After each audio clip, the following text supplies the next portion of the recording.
All right. So, hello, everybody. Welcome back to our newest session of Dungeons and Dragons, as above, so below. Hello. Wow, wow, wow, wow, wow, wow.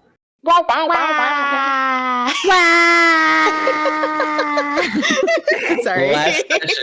Last session, the party proceeded to finalize their alliance with the governess after Fran and her had some alone time to discuss the turmoil between them, we'll say. On top of that... I'll be right back. Sorry. Continue. It's all good. On top of that, they were able to go ahead and also get through the emotional baggage and issues with lack of communication as a whole, as a group. There was a lot of that going on, which led to a lot of conflict, emotional stress, and the players were able to work with each other and several NPCs to go ahead and come to terms with at least current issues. I ain't do any of that shit. I was twirling. You were twirling. You're right. The whole time, Ragnar was like, I'm the only person without the baggage, which is weird. He was in the corner helicoptering, you know? He was twirling his baggage. He was helicoptering with his staff. Pretty expensive staff. Nice staff, though. He was like, He's a tuning. Shit. He was a tuning. He said, Daddy, watch me twirl. Watch me twirl, Daddy. Yordle says his baggage is his massive, lovable nature. Let's be real. Ragnar was pulling a Skyrim shuffle in the background. Yeah. Twirl. Twirl. Twirl. That is literally the gif I sent in the fucking chat to like as we're talking. Or he could be like, Jojo, pose! Jojo, pose! Jojo, pose! Ragnar was in the corner of my office just hitting that gritty. Yep. He was in his own little world. Getting all the tea and nobody knew, Including Ragnar, because he rolled to remember shit and he couldn't. Yeah, I rolled a 6, baby. I was getting all the tea, and it was dribbling down my cheeks. You weren't even drinking it. You were pretending, so you were just like it was just on your snoot, just dripping. Also, you didn't even open your mouth. It was also expired and slightly moldy too. Demon, your mic's getting a little crackly. But long story short, the party has come back to the ship and are discussing with each other their issues, have gotten through that, and everybody kind of went to bed. All right, yeah. Everyone kind of had a moment to calm down as Ragnar is in bed. However, 3 new individuals show up to his door. They just kind of. Do you just walk in? Well, is this where we were told to sleep tonight? Yep, you were told to go to Fran's room, Gerdak. All right, then I guess we're just gonna post up and go to sleep. We have a job to do tomorrow. You don't talk to Ragnar or anything? You've been sleeping. You shared a room with Fran, remember? Oh yeah, me, Fran, the dog, the wolves. Yeah. So Gerdak, I want you to know that Ragnar has yet to come down while you're sitting there. He was still upstairs swirling his staff. So you walk into the room and come across 2 very large dire wolves. Oh. One is brown in color, almost a reddish chestnut, and proceeds to see you and go big happy dog. Like, prance down, go, ah. The other one, however, proceeds to lift its head up, sit up straight, and stare into what feels like your very soul. I'm conflicted. One looks like it wants me to touch it. The other one looks like it wants to destroy me. It's a chance I'm willing to take. I'm gonna go pet the one who's so excited. It hops around. Pet that dog. It hops around, and as you walk forward, I want you to know that the eyes of the pitch black one stay on you, locked on you. You walk over and you begin to pet you begin to pet the brown dog. And I'll say that this is the point that Gragnar comes in. And as you come in, Gragnar, you're the first to notice that the black dog, what is it, Gragnir? Hold on. Gregny. Check the notes. Gragny, that's Gragny, right. Sorry, yeah, I always wanted to Gragny. Gragnir as like in reference to your family name. No, not even. It was the literally how the name came about. I remember. They originally the names were Toast and Greg, and then we found out the that original was it was Daphne and I don't remember the other ones, but no, I I'm do talking about remember. the names we gave them. Oh, okay. Originally, it was Toast and Greg. Then we found out that both of them were girls. We were like, okay, Toast is Nate and Gregny. There we go. Yep, that sounds about right. All right. That was the thought process. Ragnar, you walk in, you see these three individuals in your room. Sele is against the wall staring at Gragny. You see Lavender kind of wide-eyed, and you see Gerdak walking towards the very happy Toast. But as he takes steps towards the very happy Toast, you see Gragny begin to lean forward. I'm gonna use message. They're fine. Well, I thought Ragnar didn't know. Huh? I'm not saying that. Well, You said I was walking into the room and I said I saw that. I'll use message. Yeah. I thought you were still twirling. Yeah. Gragnar, you send a message that says they're fine, and you see Gragny locking eyes with Gerdak, who hasn't said hello, hasn't done anything. He's just walked up to one of them, you know, kind of like that friend who's like, "Oh, can I pet that dog? Can I pet that dog? They don't bite, right?" Yes, they do, bitch! Get your dog away! Yes, they And do! as you send that message, a message is sent back to you. No offering, no hello. You should probably introduce yourself if you're gonna just pet random animals you found. And Lavender basically shrieks, goes, "Ah!" And because she didn't know you came in the room. Oh, Gragnar. Oh, you're right. I was rude. Hello, puppies. My name is Gerdak. We will be helping out your crew because we have a mission, a joint mission to take care of whatever is going down here in this tunnel. Can I please pet you? And Toast just goes, ha, ha, ha, ha. Toast doesn't change. Toast is continuously going, ha, ha, ha, ha. And Gragny sits there, raises their head again. They go from this kind of lean forward. You know how dogs will lean Yeah, forward? they're about to lunge. Yeah. And it goes to sit up. And all you hear is, a, like, no, don't fucking touch me. Toast is all fair game. Toast loves all that attention. If you would like to keep your fingers, I advise you not to mess with Gragny. Now you got me fucking up. Gragny! I'll win this by 1 point. They'll be family by the end of it. Oh no. Oh, Hang on. I'm about to post a GIF that that just reminded me of Toast and Gregny.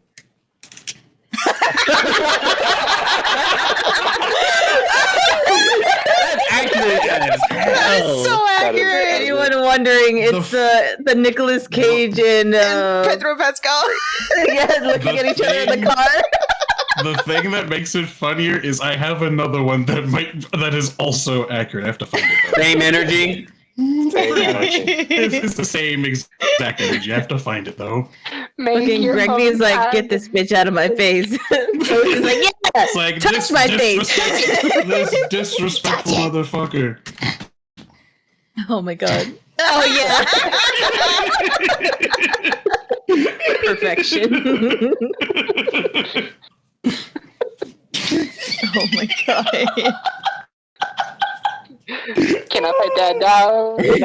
That's scarily accurate. I'm going to pet the absolute fuck out of Toasty. I will look at the other one. rubs. Yeah, I will look at the toasty other one and say, boy. oh, yep, duly noted. But no, the arms are open wide for you.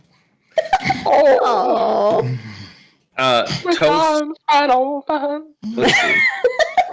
Can you make a strength save for me? Me? No. Uh-oh. Oh. 19. Okay. That is a 22. Wow. Toast leaps at you mean, full that body was and force. cute. Like your arms are open for like to show you're willing, and Toast just goes, "That's all you gotta say, boss." And like jumps at you, and tries to jump into your arms, but bodies you to the floor. This direwolf Big is dog. huge, and you realize, Gragnar, you've seen them, but you're realizing that they've gotten bigger since the last time. Oh, they're growing. Like you actually looked growing. at them. Goyles. And I would say about a good 6 to 7 inches taller each. Oh. I was actually coming down here to go take them out so they're not all cooped up in here all day. I was going to take them out for a walk if you wanted to come with. Sure, I'll come with. Sele looks at Gragny. Gragny finally notices Sele. And Sele's like, Nope. you gotta remember, Sele is like 3-something. Yeah. And currently, I'm still 6'8", so it's Yeah. Oh yeah, you're in the bones. Sele shakes their head and signs that they're going to go ahead and hang in the kitchen, and slowly backs out. Just slowly backs to the corner. All the while, Gragny just goes. He just watches it fall. If even without seeing Sele's face, you know they're sweating bullets. It's all over their body that they're just like, I'm not being dinner. And Lavender kind of sits there holding her staff to her chest, and she's kind of like, I think I'll join Sele. Well, say hi to Cookie for me. Suit yourself. Fine. Good. I will say that you're a Goliath, correct? What? Yeah? Yeah, Demon? Oh my god. I keep playing with my X-Acto knife, and I keep almost dropping You it. should not do that. Put the motherfucker down, Stop man. it! Stop. Demon! We don't want you pulling a JoJo and stabbing yourself! I have done that on multiple occasions, but okay. It's like, hey guys, sorry, we gotta end the stream tonight because Demon's gotta go to the hospital and get 6 stitches. Like, He's like, not how nah, a it little goes. glue and some tape never hurt nobody. It's also extra resin. free. He's like, I'll just rub some dirt in it. It'll be fine. Now I'll just pour some resin in it. It's fine. Yeah, you totally wouldn't die immediately. Absolutely. He's like, I got an idea. I'm gonna put my thumb in a D20. It's cool. No. But, I just have to throw myself and it rolls.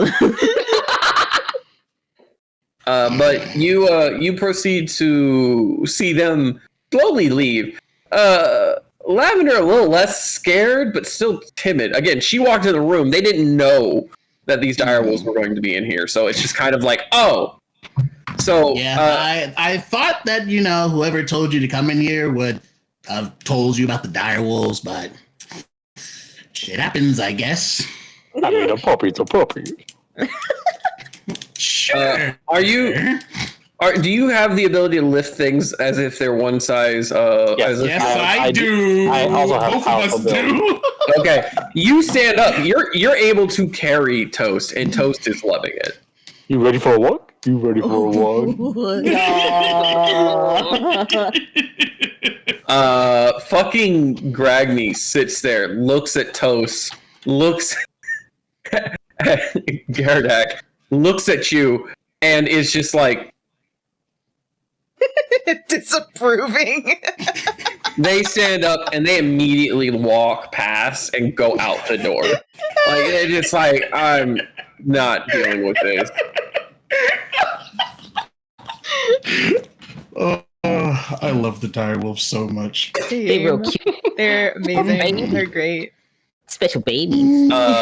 So one of the things that you do notice, Gragnar, is that yes, as Gragny walks by you, they are about 6 inches, maybe 7 inches taller than they were before.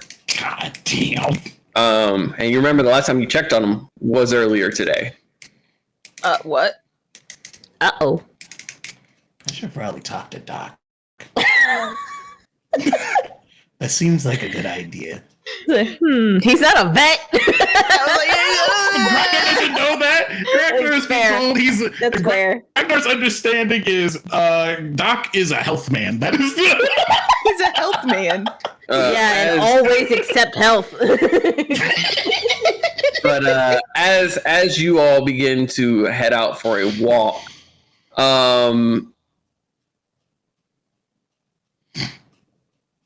Brian, Seraphina, how much time would you say has gone by since y'all have entered your room? A few hours. Technically, her room. It'd probably be a few hours. Giggle all you want. You don't know what happened.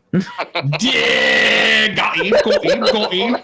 As I am privy to information, whatever that information may be, would you say audibly Saucy. them walking by your room at this time?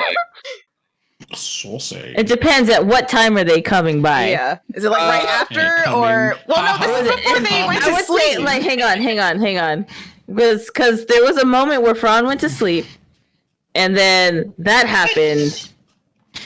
Wait. Like that incident happened, and then he went to Seraphina and proposed. Yeah. So was this? Is this before that? This would be after that, technically. After that? Okay, how long after that? Because 30 like I said, minutes, 40 we've minutes. been. So yes. Yeah. Ragnar, Gerdak. You at first you just kind of hear thudding noises. What sounds like thudding noises. And squeaking noises. And then you watch Gragny stop, turn towards the door, sniff twice, turn back around. And I then don't want walk. to hear shit from Fuck this is dog. Doc at? Where the fuck is Doc at? What the dog doing? What the dog doing? And as you ask that, Doc is his head comes out of a barrel Because of course the dog. directly across from the room. Oh my god. Across from the room. That sick bastard. You rang? Do you just do like people health stuff, or do you also know animal health stuff? Oh, I'm a general I'll do the same. practitioner. So, considering there are people who are technically canid, walk around on 2 legs, yes. I don't know what difference? any of those words mean. Werewolves, mostly. Cool. What can I do for you? I'm just trying to make sure, the dire wolves are fine. They're like getting bigger. I thought they like stopped growing. You don't know a lot about direwolves, do you? No, I don't. Technically, and he stands up finally because at this point he's been talking like the neighbor from fucking. Talking like fucking old Grace. Yeah, he finally stands up, and you see that he is very much shirtless, but he's got overalls on and his pants. And he just fucking climbs out. And he's just kind of What do you like, want, mother liquor? What you doing fishing in my waters? I'm not. "Hello, Gragnar. You ever been to a club where people wee on each other?"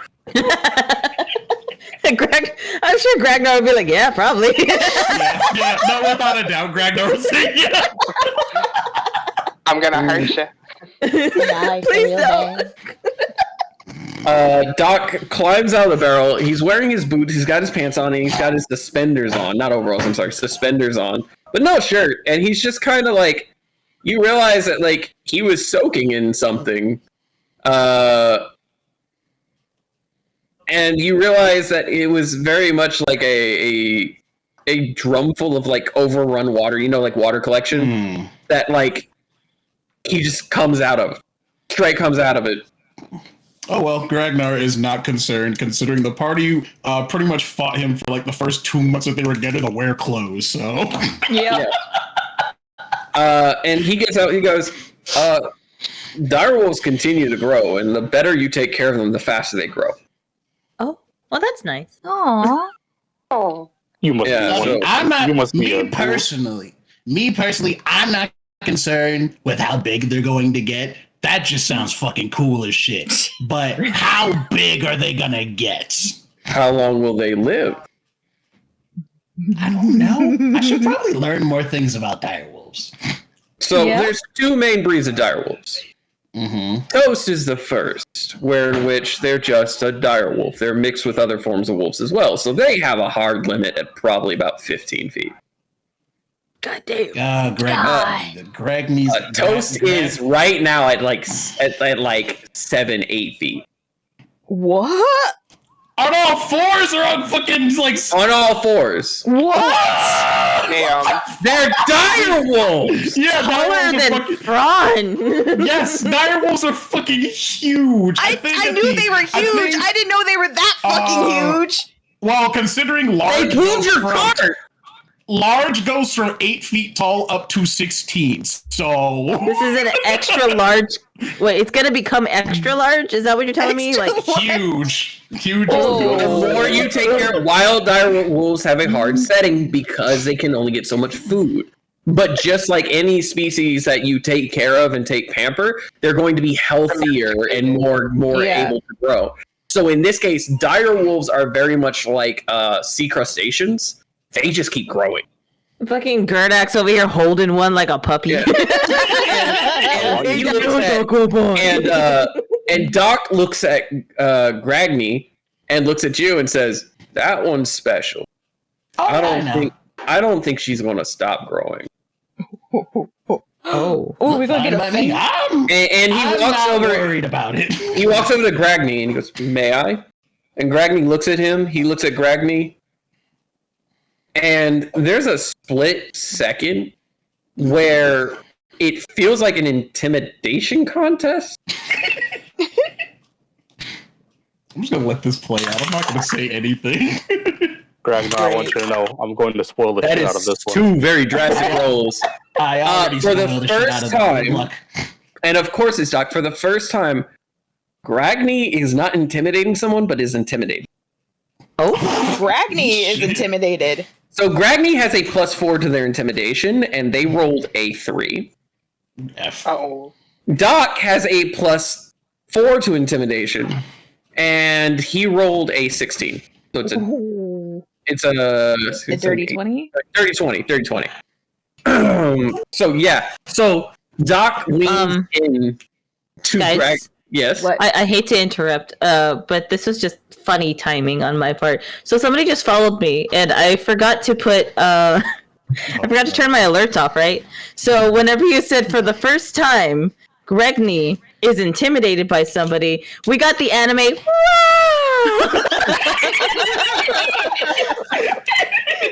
Oh, So thank you, St. Louis, for that perfect timing. but you watch Gragnar for the first time as Gragny stares someone down, and Doc just leans in. And it's almost like you see the reflection of candlelight across his glasses to where you don't see his eyes, but Gragny very much sees it. And Gragny shrinks away. And Doc holds out his hand. Gragny puts their paw up and like leans away. And he starts massaging it. He's like, "Oh yeah, she's gonna keep growing." Normally their paws stay one size and the dog will grow into those paws, but Gragny here seems to have paws that are growing as well. Well, good to know. I just thought I'd get, check up on them to make sure they're fine and healthy because I have been taking care of them. Oh, they look very healthy, though I would recommend putting some fish oils in their food. And of course, you want to mix soft and hard kibble because it's always good for them. Then you also want to go ahead and take a look at the idea of possibly eggs. You've been feeding them a lot of raw, I've right? been doing none of that. I've been giving them straight up meat. you're going to want to do the eggs. It helps with the coat. The whites helps with the coat. And it's actually good protein for them. Ooh, you know what? I got a better idea. How about you tell Cookie this so I don't fuck it up? That's fair. And he proceeds to tap Gragny on the head, who audibly kind of whimpers and backs away. Good dog. And then he proceeds to walk away. Oh. Wait, do you think those eels have fish oils? I Are eels don't fish? know. I was like legitimately. I was like eagles. legitimately just gonna get. He said eels. Do you think those eagles? I heard eagles. I was like, what? Do you think eagles have omega fish oil 3? Oh no! See, I was just gonna skip and cut out the middleman and just give them fish because fish oil, fish. It just makes sense. Fuck it, we're going to the market. Well, shit. They said I can't bring them into town. It's nighttime too. Who said that? They said bringing the direwolves into town would probably scare the locals. Oh, yeah, that makes sense. Well, look at them; they're so cute. That's what I said. But I don't know if we're in trouble or not. But I probably shouldn't test our luck. You could always go to visit Cookie on the way out and just let him know. I was assuming Doc was gonna tell him. Okay. Oh, you did tell him. Yeah, you did say for him to do that. Yeah. Okay. So you're good. You're good. I'm still going to the market though. So okay. Here's the game plan. I say we go on a little walk on the outskirts of the city. We come back, and then we go to the market. Yeah, that sounds like a good idea. Game plan. Good game plan. Why the fuck didn't I buy this shit when I was in the market earlier? You didn't think about it. I didn't know. To be fair, I You didn't know you literally had. bought you literally bought eels. I could have just bought fucking. Not to be fair, on my end, I didn't know you had doggies, so I couldn't remind you. I was kind of more focused on getting magic items, which I'm pretty fucking happy with this one, but we'll get the fuck it. It's not like we have anything else to do, so it's fine. We'll take them and we'll go do our thing. Sounds good. Y'all proceed to head out and begin to leave. And with that, we're going to go ahead and cut to Sam. Sam, you had stated that in the morning you were going to talk to your crewmate about what's going to be happening, about the ship and everything, in order to go ahead and set up a plan for you and everyone to head on out, right? So that conversation was specifically with Geardock. Like when I first met Geardock, that was at Geardock specifically, but I did have the plan to speak with the crew in its entirety. Yes. Okay. So, do you remember Vincent? Vincent? Vincent. Was it Vincent or Victor? It was Vincent. It's Vincent. Vincent. Yeah. Okay. Vincent was the grandfather who survived his son and grandson. His grandson being the one on the ship with him. Yes. He has actually come to your door and knocked. And he has knocked on the door and calls out, "Captain." And then she'll go to the door. Is this at my office or in my quarters? Your office and your quarters are like one and the same. You have the front office space, Okay. and the back is your quarters. Okay, gotcha. Yeah, so I'll just go open the door. Garum has kind of, after your conversation, he's basically fallen asleep. He looks very exhausted. Good puppy. It's a good puppy. So, Victor is standing there. Again, he's an older human with a necklace of torn around his neck.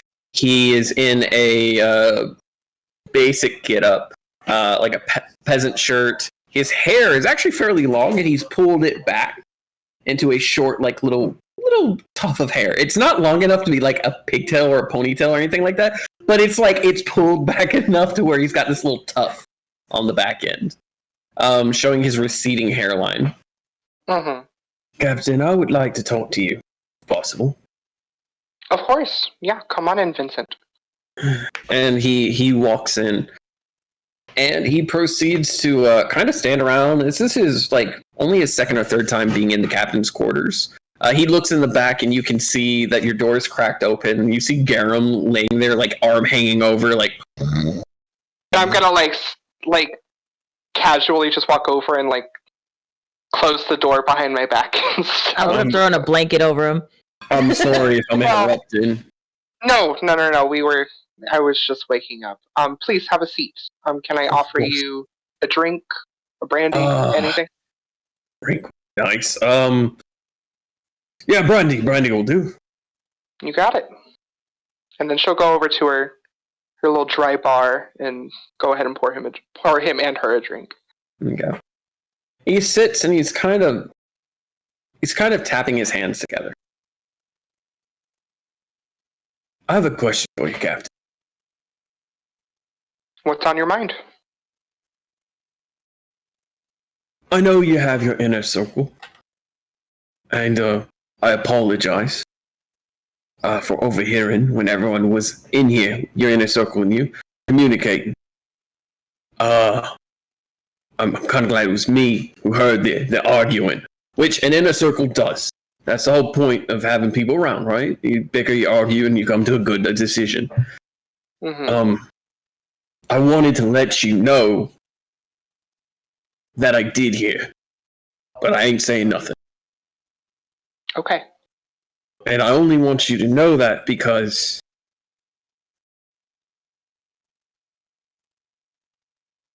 it's good to have people understand where you're coming from.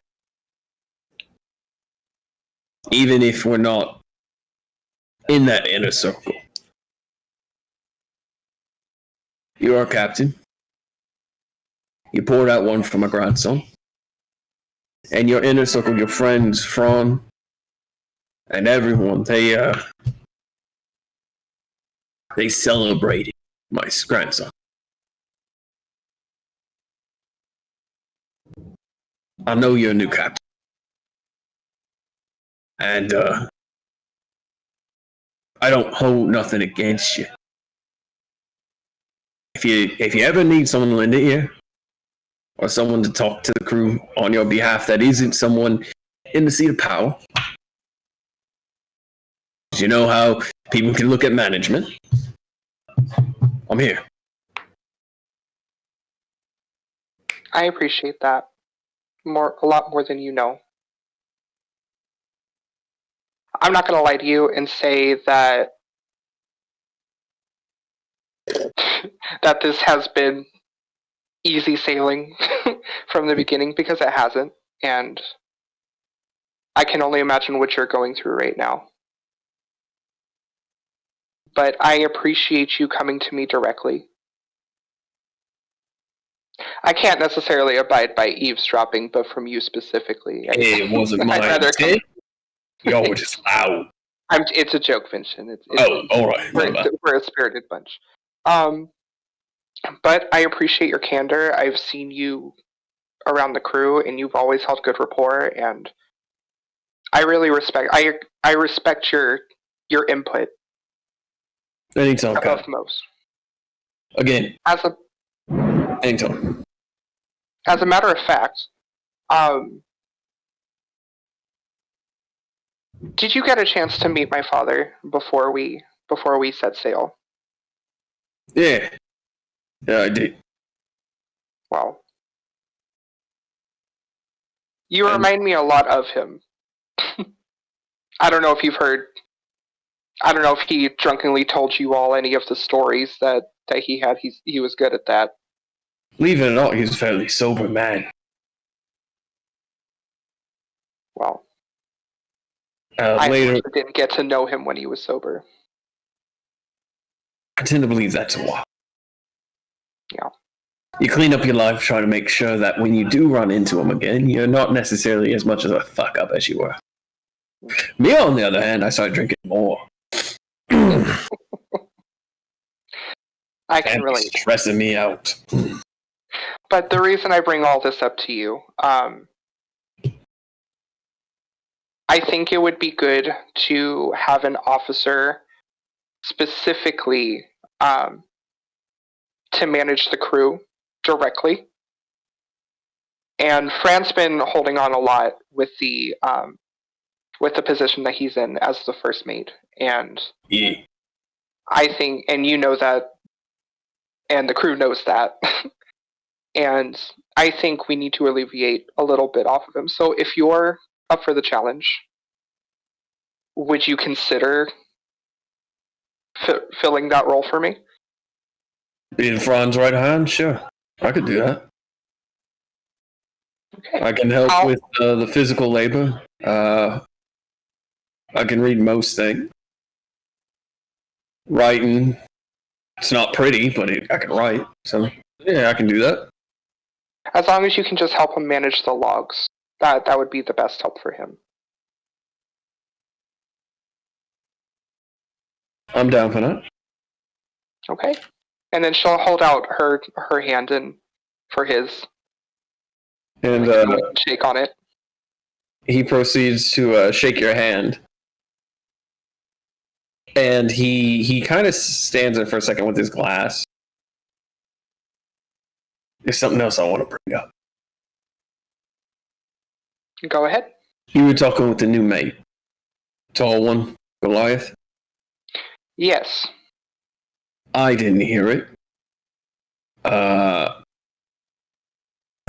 We call him Wussy. He's the one that picked a fight with Fran, talking shit about Fran sleeping around.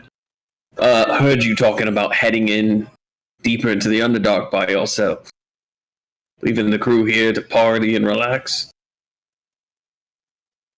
I wouldn't say leave them here to party, but we were... Sailors on land do three things.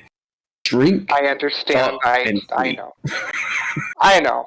I have to be... I have to be more diplomatic in my speaking, you know. However, we were, and as an officer now, I will trust you with this knowledge, we were specifically set upon a private voyage with just this private party to clear out the cave. In mine and everybody else's view, we've lost too many good men already. And per your contracts, this is not something that you all signed up for, as far as this private venture. So, Well, the forgive city... me for being a bit ahead. rude. You're fucking wrong. And he kind of knocks back his drink. He sets it down. And she'll sit back at his candor that he... You are captain. We are your crew. Our voyage doesn't end until we dock where we're supposed to dock. This was point B. We either go back to point A or we go to point C, but our contract states that we're with you until we finish it. And we are your crew, correct? You are. Your friends thought it was rough when you left for a little bit for emotional issues. Imagine leaving your crew to sail on another ship. I personally won't stand for it. And I know the crew would. The crew will support you. Now, if we got a dock, you go inland, handle your shit, come back, fine, so be it. But the crew is not going to let you run off and deal with slags on your own. I don't think you realize with how a little well... bit more than slags, sir.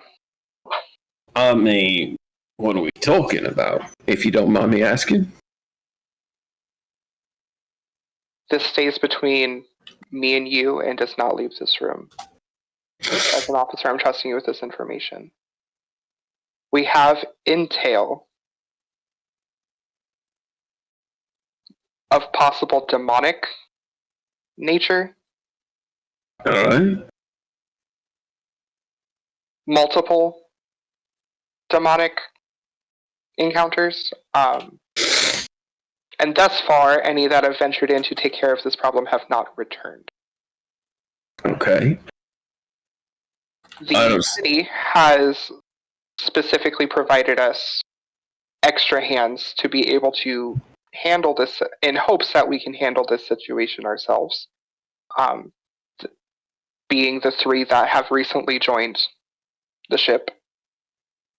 That's what we know so far. We know nothing else. So I can't tell you what exactly we're dealing with. All I know is this information that I gave you. All right.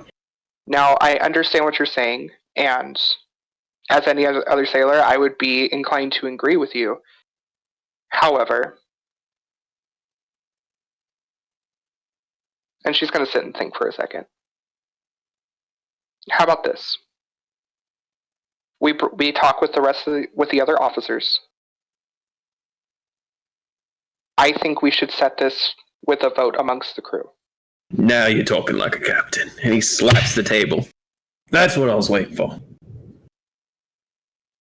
Much like a good fuck, consent is very important, Cap. And he proceeds to stand up.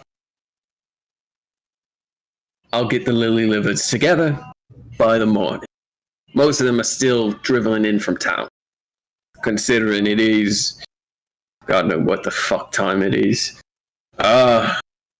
And he looks over, and you do have a clock on your wall. 3 a.m. They should be back by 6 to be on the ship. 7 o'clock at the latest, because you gave them a holiday, basically.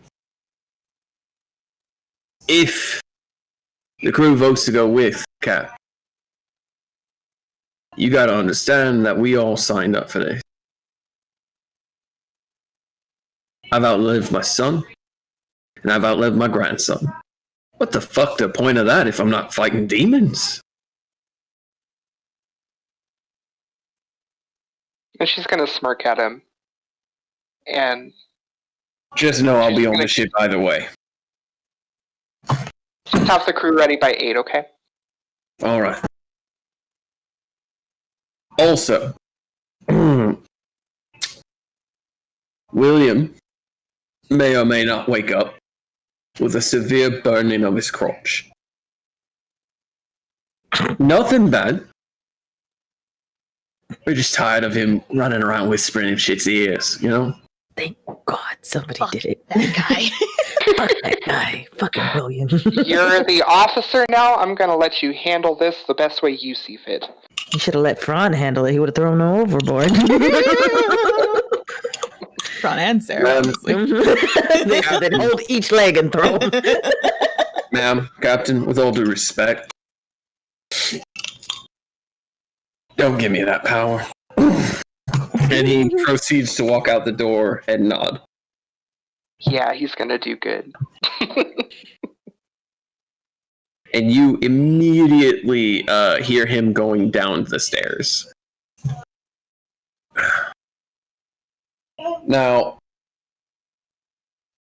for obvious reasons, I'm going to wait a little bit to get to Fran and Serafino. I don't know what obvious reasons. I don't know what you're talking about. What's going on? What are you talking about, DM? Is Yeah. some time that we need after 3 a.m. for them? What, Jojo? So like, yeah, what's going on? I don't know what's going on. Yeah. I would say from everything that's going on, I'd say 4 o'clock.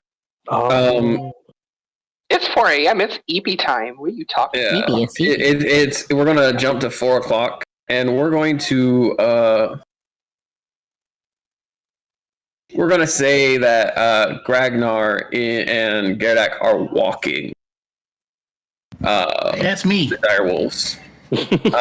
Y'all have been walking the direwolves for about 30-40 minutes easily.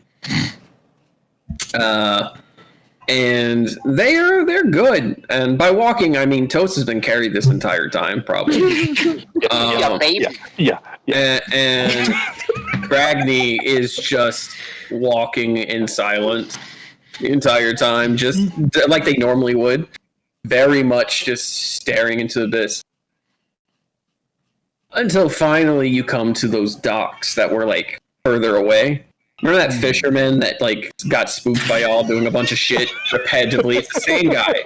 Same guy every fucking time. He's sitting there and he's not even sitting. He's standing, and he's got his fishing rod like this, and he's backing up from the water. Got any fish? Not a fish.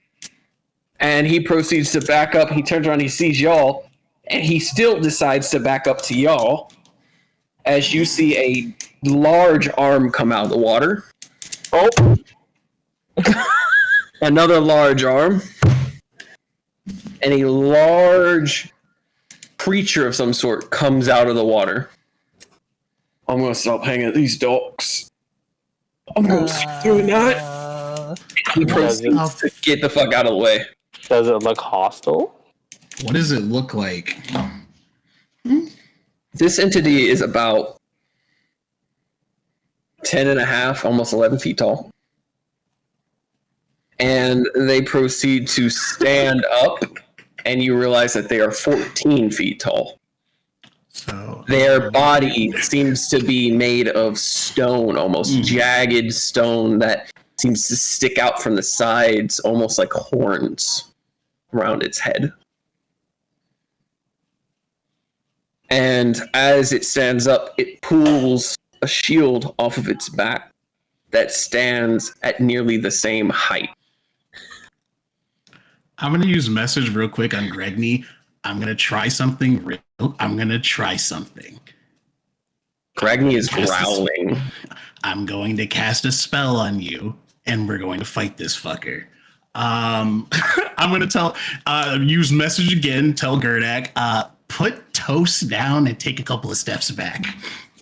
Toasty, I think it's going to be go time. And Toasty looks at you, tongue out. Oh. I'm a level with you. I've been sitting on this plane for a hot minute. Oh no. This is fun. So this bitch, you said this fucking big ass, does it look like a fish? No. Fuck. No, this is a 14-foot tall, what looks like almost like a stone statuesque, made of jagged stones that seem to be placed on top of each other, with a giant single eye in the center of its head. Ooh. Do I have time to cast a singular spell before I'm assuming we go into combat? He seems to be looking around and begins walking towards the dock. You can hear the weight of his steps. You have time. He's not like engaging you right off the bat. Okay, Gerdak, I'm assuming we need to put that thing down because we've already heard about demon shit that we have to deal with. This seems like demon shit. I mean, it's got the horns. Plus, you had me at fight. Okay, cool. I have a cool idea. I'm gonna try. This should probably be interesting. We might not have to do it. Meanwhile, So A big ass 14-foot tall stone man just casually walking forward. So I'm gonna cast polymorph and twin spell it, targeting Gregny and Toast. ooh. And turn them into T-Rexes. Oh shit! Let's go. Okay. You do that, and he does stop walking forward, and he looks up, and he stands up completely straight, again, 14 feet tall, and he looks at the T-Rexes, and he looks at you, and you hear a voice in your head. Do you know The Muffin the Man? revenge? No, I'm sorry. Can you repeat that? Do you know the revenge? Sure, what of it? I have a message from my father. Oh, Jesus fucking Christ.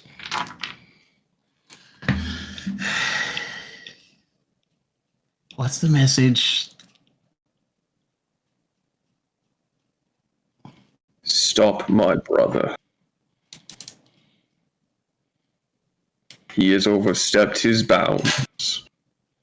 And if you can succeed in sending him back to my father, there will be rewards.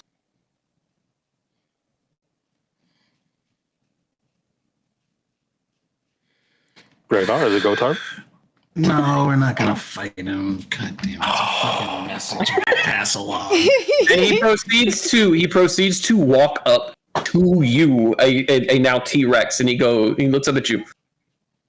Well, I'm not a T-Rex. I just turned them into T-Rexes. Oh. He walks up to you, past them. Mm. And as he does, again, you see your two T-Rexes kind of whimper away a little bit. They make way for him. Do you wish for combat?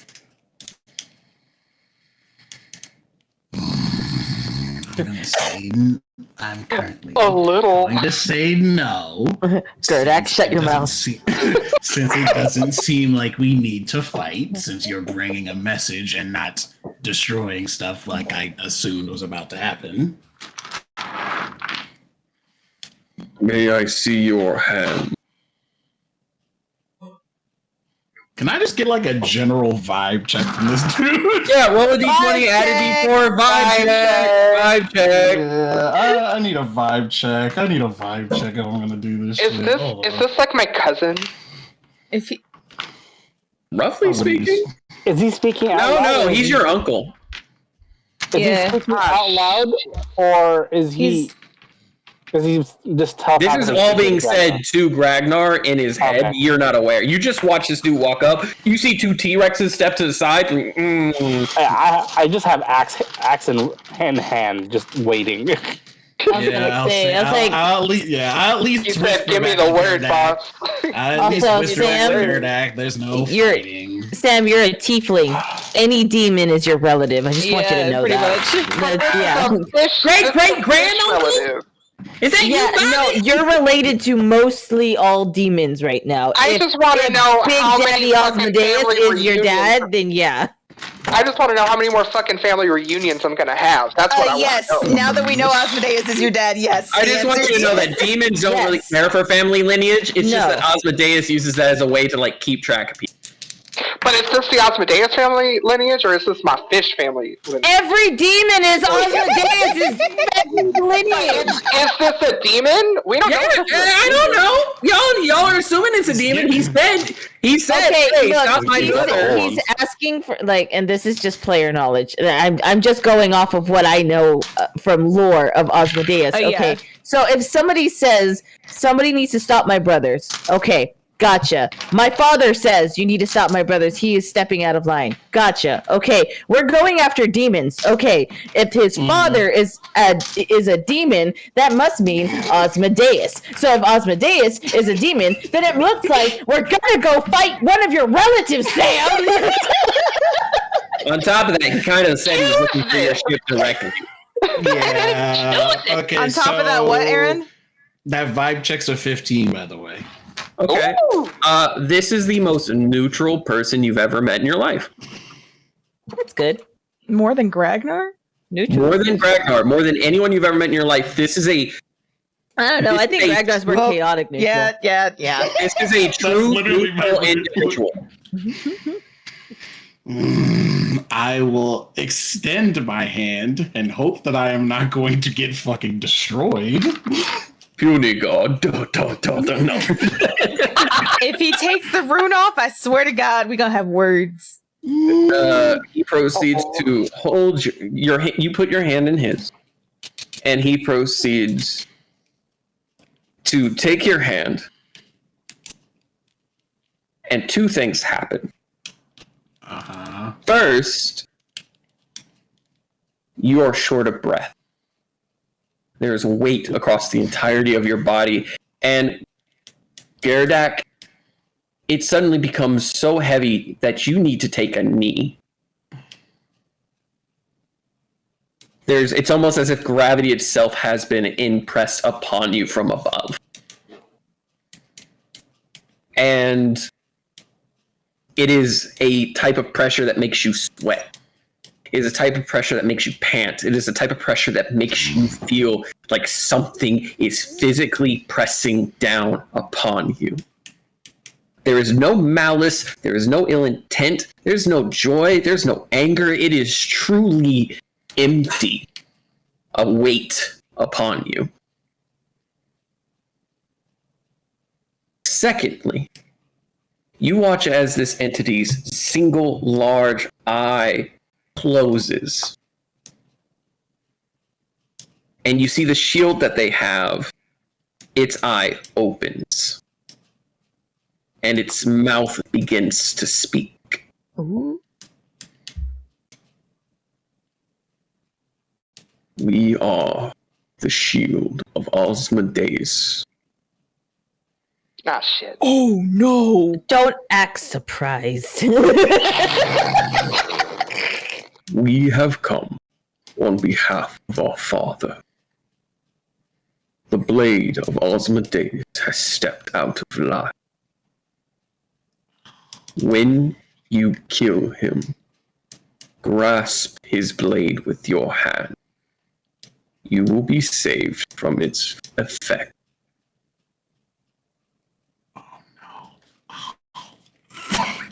Take it in your hand, and it will disintegrate, sending his soul back to us, where he will be disciplined. Also,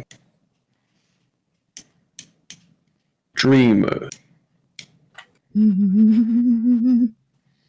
My brother is obsessed with them, specifically blaming two of your party members for his demise in the past, saying that they are touched by the same dreamers. What? I have a good question. If you do not stop him, No, wait. he will kill you all, just to have his petty revenge versus the ones he calls Rose and Beck. I knew it! Oh. What? Rose, I'm gonna type in the chat.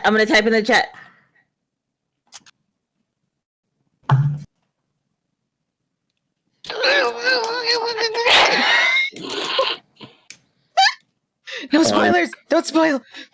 I Y'all don't know myself what that is. Don't talk about food. was also Chat. defeated. But I do as my father wills. And I quite like this body more than the last. So I count it as a favor. And in your hand, there is a burning sensation. As a rune is practically branded across your hand. This will protect you from my brother's action. But just know, this will only work against his dagger. You must do the rest of the work. And there, branded on your hand, is the rune of Osmodeus, his house sigil. Oh, that's not gonna go over this well. is gonna be fun. No. That's gonna be fun to explain. It makes it fun. It makes it funny. It's because the way I imagine it is I have the protection rune on one hand and I have that on the other hand. Oops. Also, thank you for your assistance. And he lets go of your hand, and that pressure disseminates. Oh, I apologize. Casting spells is not my forte. Control is hard. Now, I'm going to go back. I have other things my father wishes for me to do. Tell me, which way from here is the kingdom united?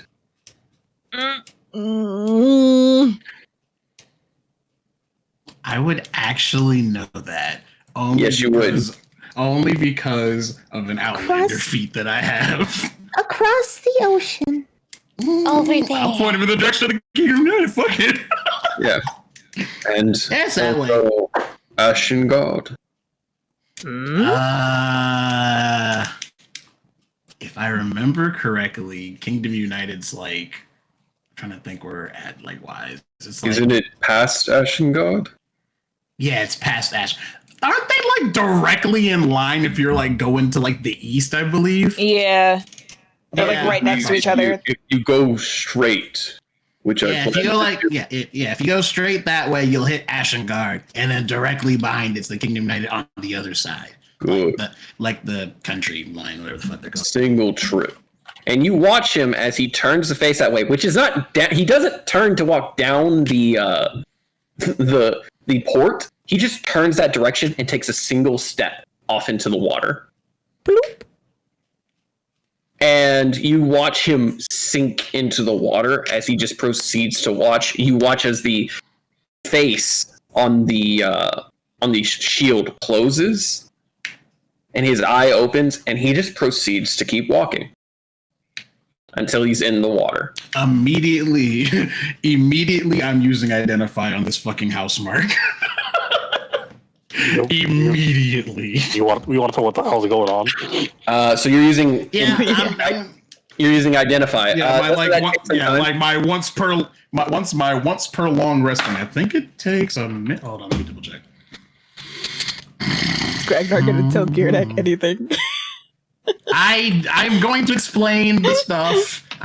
He only missed some of it. He had a giant eye. He had no mouth. That's why the shield has a mouth. By the way, Aaron, that gave off the same vibe of like the paladin walking away in the D&D movie. Oh, he walks in such a straight line. Oh wait, there's a building this way. Is he gonna go around it or Nope, no, he goes over it. No. I didn't even think about that. Oh my I god. didn't think about that. I love that. Okay. So as far as demons can go, he is technically the most paladin you'll ever meet. I mean, God demons damn can be it. paladin. It takes a minute. Takes a minute. Okay, so you sit there, and for a minute, you're casting. I will say that the Gerdak. I'm figuring out what this thing is. I will explain more because I'm assuming you missed a good chunk of whatever was said. Just a large part of it. I'll explain. I just need to figure out what this is to make sure we're not in more trouble. You take your time. I'm gonna comfort Toast. I was like, let me drop them and put them back in the wolves. Yes, you drop it, and Toast pisses himself, like immediately, going back to the water. And Gragny is growling at the water while also like backing up to you, like almost trying to get between your legs, like a dog will do in when they're scared. So like they were obviously feared. Like it's very they were feared the minute that they like turned towards him. Now you take a solid minute. I assume that you're also walking towards the ship, or are you staying where you're at? I'm gonna stay here because I need to talk some shit over with Gerdak, and I also need to make sure. I need a reason to explain why I have this shit on my fucking hands. Yeah. And I have my witness. Yeah, because everyone's gonna be pretty pissed. Yeah, when they see it. That's why I'm like, I have my witness. We need to get our story straight, even though we're not lying. We need to get our stuff together. So as you finish casting Identify, Gerda's like, whoa, sick tattoo. Now I have a second one. You cast Identify on your hand, and you watch as the room burns from you casting the spell on it. Like it physically hurts you to focus on this. But it doesn't feel like when you're starting to identify, it doesn't feel like that's the case of it trying to stop you from identifying it. That's the case of it making sure it's not being removed. And you take some time and you realize that this is essentially it's similar to like an anti-magic field, but it's specifically aimed towards targeting a will-based spell. So it will cancel a spell used to affect your will and your willpower. That's pretty accurate. So what has happened is you have a demonic rune on your hand that seems to specifically be meant to defend you from some sort of will effect or will save. It's a free get out of jail card. Oh, I have 2 of those now. Let's go!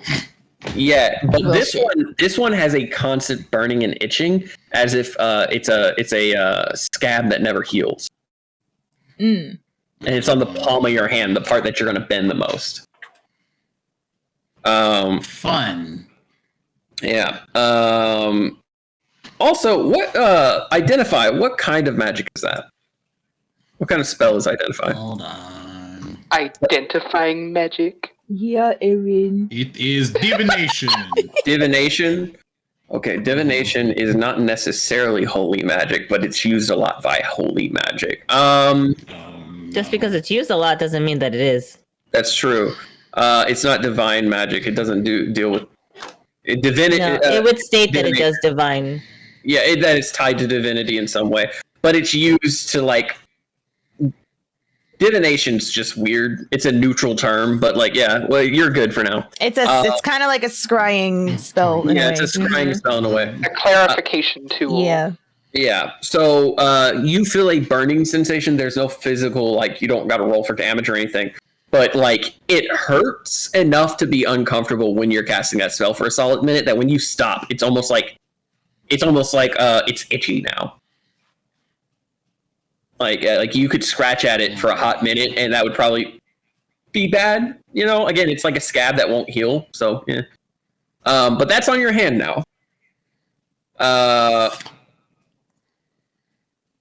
And you can feel free to explain the history. Yeah, I'm gonna explain. Like, Yeah. I'll like.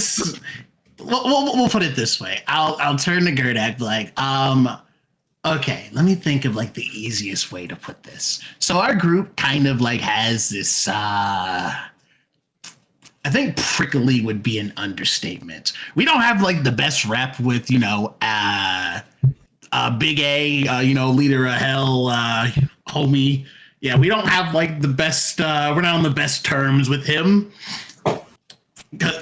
It's a very, very long story that I'm pretty sure the rest of the people in my group could explain a lot better than I can. It's a pretty bumpy history, and now I have this on my hand. But essentially, the gist of what he told us is, his dad, Big A, was like, "Yo, one of my people's getting out of line. Go ahead and put him down for me, and we'll give you some prizes." And he said that last time, and that didn't go over too well. But like we've already been contracted to. You see how this is complicated, right? I mean, it's not complicated at all. I was going to do that anyway. Yeah, we were already going to do it, but now this complicates things. Like, we still have to fucking kill the bitch. But we have, like, extra information, I guess, going in. Well, we do have extra information. I have been waiting all day to kill something. Well, we're probably going to get that. We're probably going to get that tomorrow. However, you saw this happen, correct? You saw him touch my hand, and now this thing is on it, right? Yeah, I'm seeing it right now. Okay. I'm going to need you to back me up on this one, because I'm going to tell you right now, this is not going to go over well with the rest of the party. You have my support. Cool. We should probably head back. Okay. Let's go. Actually, better idea. You take the direwolves back. I'm going to the market because they need a snack after that. What the market be open? There are night markets. It's a Drow city. Plus, night markets are very common for merchants, things like that. Because what you do is you have basically merchants will make deals with other merchants. So while it may not everything's open. The stuff where merchants are walking around like, hey, you had spices today, right? He's like, yeah, would you like to trade? I got some stuff I need to get. I need potatoes. And we live on the ground with rocks. So getting potatoes is pretty hard. Yeah, I can do that. It's like Drow Costco. Yeah. Only a lot more vendors. But We're live. All right, so we're back. Yeah, Greg? I'd been holding that bathroom break for a minute, and I was just like, okay. You're good. But so at this time, we're going to say that Ragnar comes back. It's now about 5 or so in the morning. How many monies was that? So I can just subtract. You put some nice fish and meat. For the size of the dogs, we're going to say about, enough to like feed them for a while. You're going to say probably about 10 golds worth in total. No. I was just getting the snacks, but hey, 10 gold, that's not that bad. I'll just get it. He did not chump change. Yeah, I've separated my money so I don't have loose fucking fortune. You're not walking around like You had it you had it delivered. We'll say you have it delivered in the morning, just like the rest of the stuff. And as like 5 o'clock comes around, you arrive, and Fran Serafina, y'all are now officially like waking up. Mhm. Oh, I've been awake, but yeah. Okay. And we're gonna go to you guys. Okay. I'm heading to the captain's quarters. I'll tell you that. I'm immediately heading. It is. You said it's about 5 o'clock in the morning. About 5:30. That is around the time the Fran usually gets up to do like the morning duties for around the ship. So he would wake up, look at Serafina, and be like, "Okay, so I have to go to work now. Yeah. Are you good? Are we good? Is everything good? Yeah. Okay, cool. Maybe some water. I'll get you some water. I'll be right back." And he leaves the room and he stops and he's like, "Wait, should I talk to Doc Yeah. about the?" Yeah. Okay, and he closes the door and he like runs down to Doc's office and like busts open the door. Doc?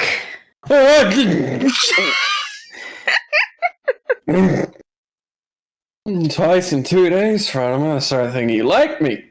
I don't. But and he sits down in front of you. I have a question for you. Yeah. And he closes the door. And he stops for a second. He's thinking. He's like, Get your words together. It's not like you just scared the shit out of me, woke me up. right. He was like, right. he's sitting in his chair. He was reclined. How do we?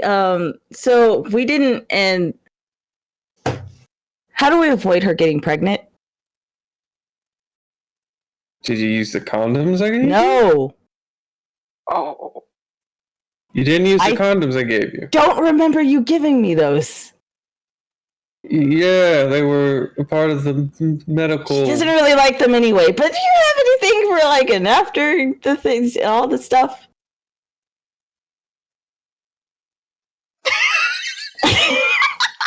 This is about what I was expecting from you, Doc. Yeah, sure. Bring her over. Do you want me to hand you all the bag of medicine right now, where you can walk in front of everyone and he gets with up it? and he's like, "I have to go get some water for her first. I'll be right back." And he runs down to that boy is whipped. to the kitchen and grabs a cup of water and it's like, "Hi, Cookie," and then leaves. Hi. Oh, I left you crackers and cheeses on the table again last night. Yeah, I've got Sele and He's gone. Okay. You guys enjoying the crackers and cookies? And Sele and Lavender are sitting there nodding as like they have like a small bowl that they're eating out of and snacking out of. And Cheese and crackers. Like they've been sitting there most of the night just vibing with Cookie, like straight up vibing. He made them Pop Tarts. Oh, I feel bad for Cookie. We have to go say hi to Cookie. We will.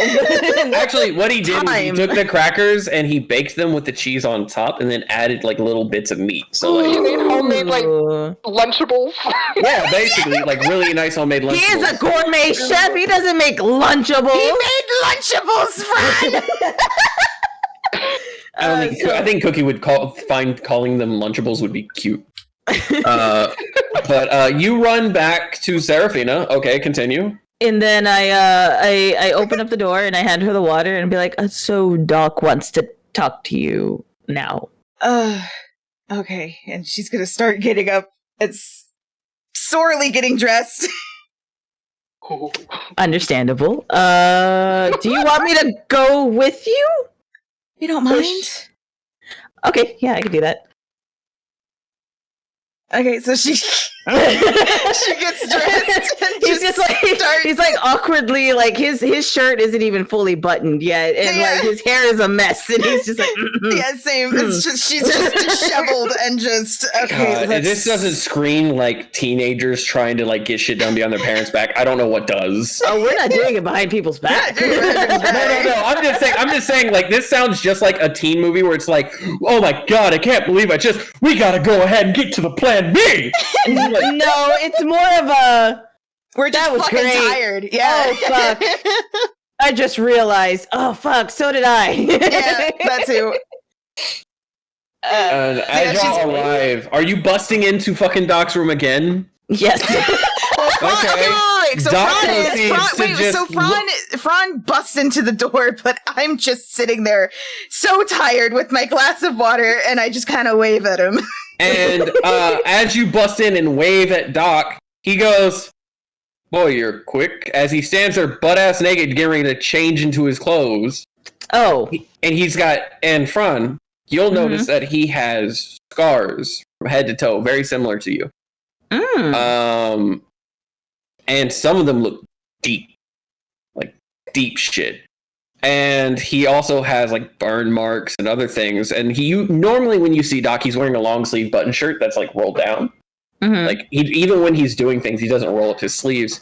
And he proceeds to step outside, please. Yeah, and he closes the door. You really got to start barging into his place. Why? He does it to us. And as soon as you close it, it opens and he's fully dressed like Scott Pilgrim cutscene. See, perfectly fine. And again, he does it to us. I don't see what the problem is. I do it to you because it's funny. You do it to me, it's intrusive. And he comes, Wait, that doesn't make any sense. Funny. Sit down. I guess we sit. Oh, I mean. So let me ask you the same question I asked Fran. Are you wanting my medical assistant? Sure, if you're able to. Don't say no more. Fucking plan B. Did he use the condoms at least? No, it just kind of happened. Well, what's the point in me giving you a 12-pack? I didn't even know you. What? You told me you didn't like them. I don't. They're See? gross. Exactly. Yeah, you don't like the sheepskin. And he just kind of throws the box back at Doc. Genuine, and he takes it and he goes, "These are genuinely the best and safest ones." They're ripped for her pleasure. No, that's my job. Those are on the shelf. Those are on the shelf. And he opens them. He looks. It's like you really didn't. No, I didn't even bother opening the box. And he throws them at your face. And he starts grabbing like paper and balling it, throwing at you, Fran, just repetitively. Doc. You. Doc. Don't. Doc. No. You don't understand. I thought you helped him with that. I helped him with your disease, not impregnation. I could have done that too. Like I could have done that for you guys. Is that what you're double helping vasectomy, magical lubricants that go ahead and lower the speed of the guys? Doc. Yeah, no, we get it. You're my patient now, Fran. Yeah. Do you know what that means? No. I get to hold you accountable. That's great. Here, and he pulls a small wooden box. He sets them on the table. 2 of these today, immediately. And he goes, "You've got water?" Pointing at the glass of your hand. Yeah, she's still holding it and be like, yeah. Now. All right, and she takes it. And then one of these, and he proceeds to hand you a small folded paper. One of these. What's it gonna do? It'll help. Okay. Which will flush you out. Okay. And then she's just gonna take it. Okay. You open it, and it is a silver-looking pill. Like, it's filled with something that's silver. He looks at Fran. You want a double vasectomy? I want kids. Then use fucking condoms. And he just fucking grabs a box and throws it at you. And he This is catches the it. rib for her pleasure ones. And he catches it and he's just like, I will consider it. And he Okay, puts consider it in his this. satchel. Consider this. What's on both your hands again? Literally? The sigil? You think the firstborn thing is said for fun and games? I don't understand What are what you mean. getting at? Oh. And he walks. He walks around you. He shuts the door and he locks. Was that necessary? She gets pregnant, and you've got Osmodeus on your ass. Firstborn as a part of the deal. You think that's just some fuck shit that they say for fun? I didn't make that deal. Are you saying I'm saying that you end up with a family. Osmodeus will take them from you for fun. Believe me. I'm not trying to be a killjoy. I'm genuinely in positive feelings for y'all getting together. It was a long time coming, but And Fran, you're going to notice that she gets even more from what they were talking about before. She gets more anxious looking. Fran is Don't gonna worry. put his hands on her shoulders to calm her down. Do not worry. You won't be pregnant. That's We've not got the luck. point. No. We've got luck on our side in this case. That is not the point. Just, I was told to look after you guys. Okay, now you're my patients. And I know you don't like me. Okay, I never I know said I I'm didn't like you. You don't gotta say it. I'm a freak. I said it. All right. I thought you do- were kind of helpful, but you were a little weird. But Yeah. But guess what? I'm your doctor now. Your primary physician. The crackpot that keeps you from cracking. And part of that is your mental health.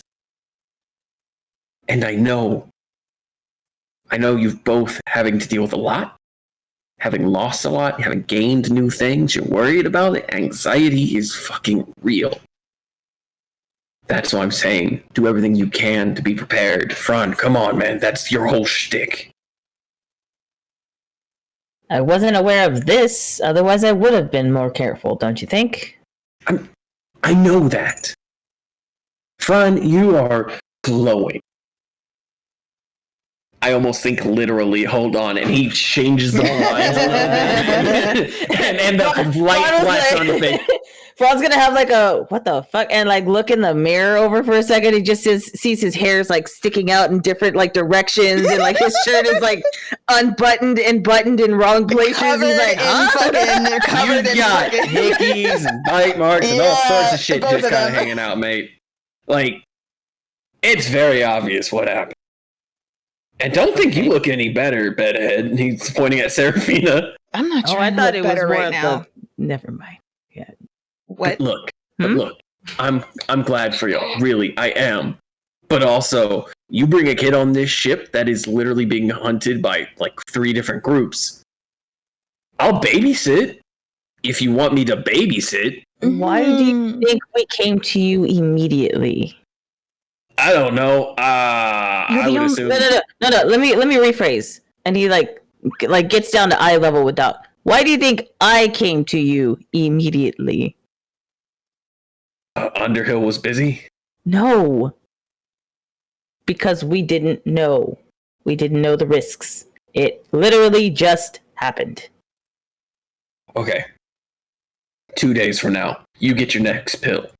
Right. You keep up with me on a regular basis. We're going to put you on birth control, and I'm going to put you on some supplements for right after intercourse. You're going to be cramping for the next few days on and off because that silver tablet I just gave you is magically infused, kind of speed up your bodily mechanics. So you're just going to flush everything out. It's great. It's easy. It's painful. You're a woman. It's going to suck. Honestly, it's going to be fucking terrible. You're going to take a really bad shit in like 3 hours, but it's okay. You won't be fighting anybody yet by then, hopefully, but it's going to be fucking terrible. Fran, you're going to hold her hair. She might throw up. Also, go You- ahead and rub her back. Continue. Oh, that wouldn't be. Yeah, sure, I could do that. That's not a problem. Yes. Sorry. She's gonna snap focus. Yeah, focusing. Doe-eyed idiot. I love you both. Kind of like, an experiment gone wrong. But, yeah. You need that shit, come to me. I'm already helping Vincent with some of his stuff. Patient doctor confidentiality. Half the crew's coming to me for stuff actually recently. Being in the Underdark has increased everyone's depression, so I'm thinking about talking with the captain about another party. Be neat. That would help morale. So long as you don't spike the drinks. Can't promise that. Should promise that. You really should be promising that. It's I'm a the first medi- mate. You really It's shouldn't have said that to medically me. necessary, then I'm gonna It is- fucking do it. No, it is not. That's- Medically, it's not. Doc, you go on about consent a lot. A lot. Shouldn't that be part of your consensual medication-y things? Let me ask you a question. Oh god, what? A bunch of fucking pirates who have retired and decided to become regular shipfolk decide to throw a party. Do you think there's going to be a single punch bowl that doesn't have booze in it? That's different. That is different. That's way different, Doc. Have you looked into most of these guys' history, Right. okay? You know most of these guys have a history. Correct. But most sailors do. Yeah. They haven't been drinking anything short of, like, alcoholic water, we'll say, since they've been on the ship. Most of them are constantly buzzed, but doing their job very well. It's not alcoholism so much as just dealing with shit. I mean, I'd argue that is alcoholism, but tomato, tomato. Alcoholism is the need to drink no matter what. They want to. They could stop. They just don't want to.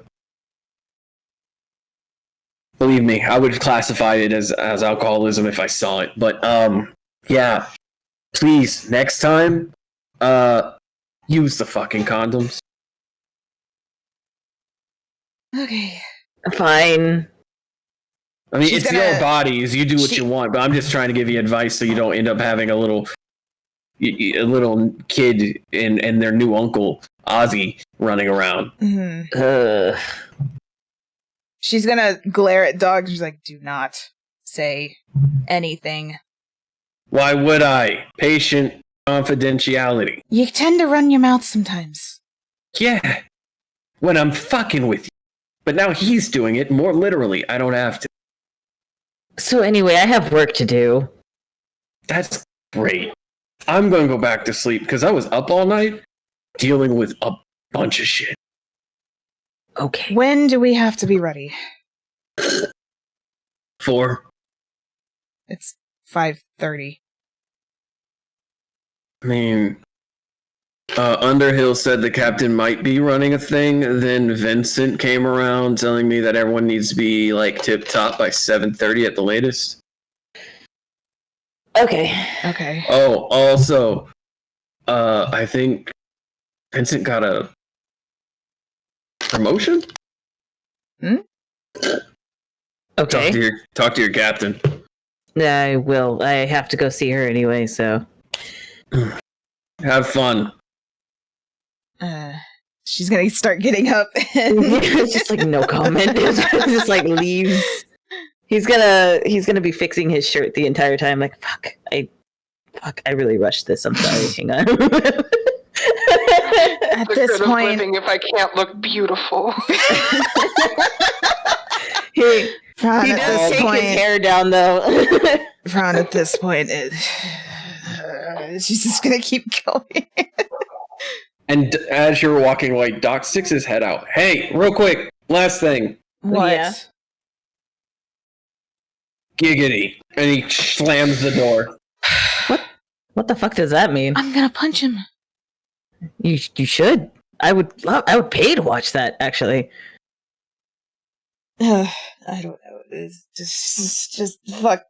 God, I'm gonna go sit down and whatever the fuck we're gonna do until we have to leave. Okay.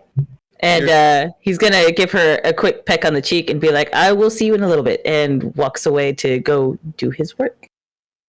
As Oh he man, walks you're gonna need away, to poopy before, like, right after the meeting. yeah, as he walks away, your stomach feels a little gurgly. Not too much, Great. but it feels Okay. a little gurgly.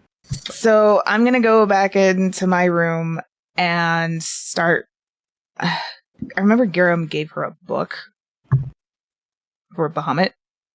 Yes. She's gonna start going through that. Are you reading it or are you skimming it? She's gonna actually kind of start reading it. Okay. So you haven't looked into Bahamut in a long time. You remember some of the kind of like the stories you were told as a kid, so on and so forth, but this is a little bit different. Mhm. This book seems to be more like a journal than a book. Is there any writing in it? Yes. And it's all in ancient Draconic. I think you said I could kind of read that before. You can read it, but this is one of those things where it'll take you a little while because the phrasing and terminology is a little bit different. But it starts off with saying, I, Bahamut, write this as my first words to my disciple and to the future inheritor of my people. And you see as the words begin to move on the page. They slide around until finally in ancient Draconic it says, to Seraphina. If you choose to continue to read, it reads like a journal about the early days of the Church of Bahamut. A time where not only gods interacted with people like they do now, but even walked among them to the point of having home among them. Not just showing up and showing out, but genuinely living among mortals for The dragons, is that what you said? the gods. Oh, the gods, okay. And the dragons. They lived among people, apparently due to this journal.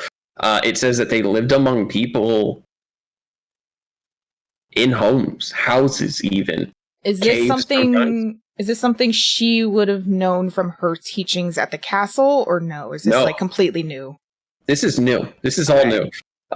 The teaching of the castle said that the gods were on high and they always have been. This is saying, no, there was a point in time where Bahamut and Torm and several other entities and deities that you don't recognize the name of lived alongside mortals, Okay. sometimes rearing families with those mortals. She is, because I think Garam said she had to meditate with it, or He was it said, sleep? your best bet is to sleep with it beside you. Okay. I assume she doesn't have time to do that right now. Not really, no. Yeah. Okay. You were fairly busy. Yeah. Okay, so Cough, she's cough. so she's going to close the book and kind of start cleaning up and getting ready. Okay. You clean yourself up, you get yourself ready. You do what you need to do. In about an hour, you're presentable. Mhm. Looking good, looking clean. It is now about 6 o'clock, 6:30. I would like to say that Fran is heading towards Sam's office right now. So while you're I was already heading there whenever I was going around the boat. So at this time is where we'll actually say this. At this time is when Gragnar and Fran both arrive simultaneously to the steps up to the captain's quarter. Also, question: can I roll performance to see how presentable I make myself look? Yeah. Yeah, you go ahead and do that. Okay, I got a Should it be- 16 plus 12. I was like, should it be with disadvantage though? Because you're kind of. Oh, with disadvantage, Ooh, I can yeah, if you want me to. Because you're trying to present yourself. Yeah, in a quick way. Disadvantage. That is a double 16 plus 12. Okay. Oh shit. I also So gotta here's- roll for. I My gotta dice roll are to nice. see if it's. I gotta roll to see if it's Bones Day or not. So it's the What next is that? day. So that was a 28, just so you know. Okay. Bam, pretty.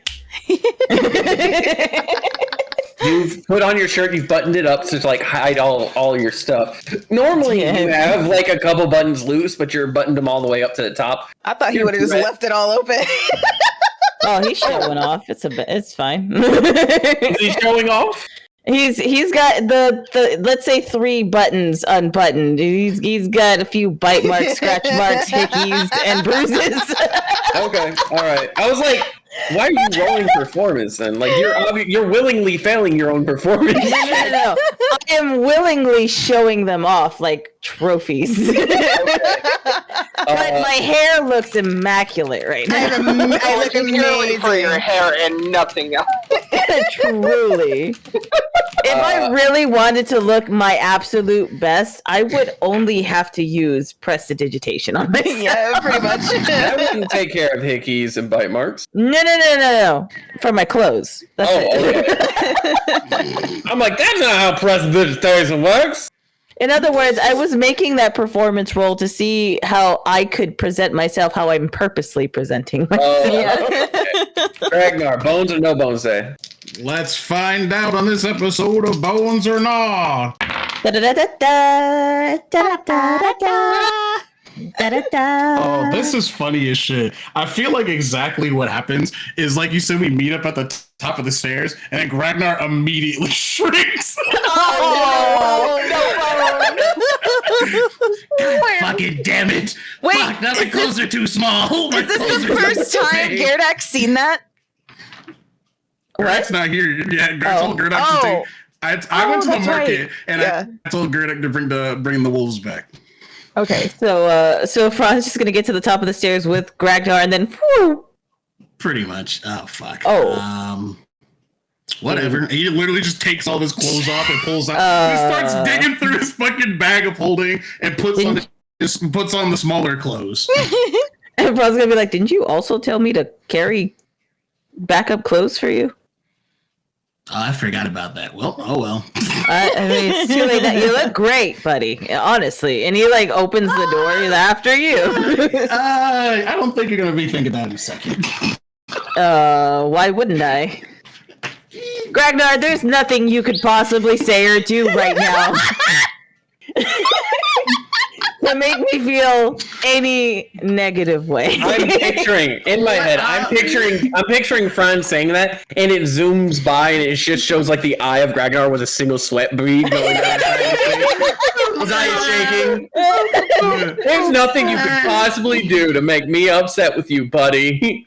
Give it like 2 seconds. Okay. Walking after him. Sam, we should probably have a talk. And Sam, where's Luke?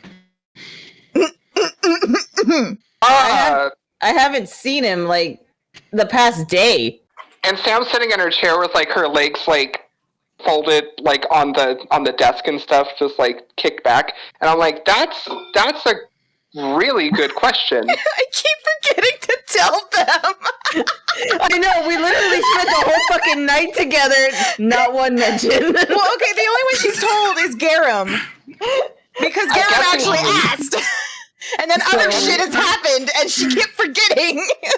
It makes it funnier. Because freaking Fran would say, I'm like, who the fuck is Luke? The guy who swings sword good, that guy. I'm assuming he was in town with the other crew. I assume so too, but I haven't seen him all No, day. he's not. And you hear Garum coming from the other room. What? Seraphina Get out here. Seraphina said she was going to tell you. And he opens the door. Tell me what? And he's like in his boxers. Put on pants, Garum. Should we salute?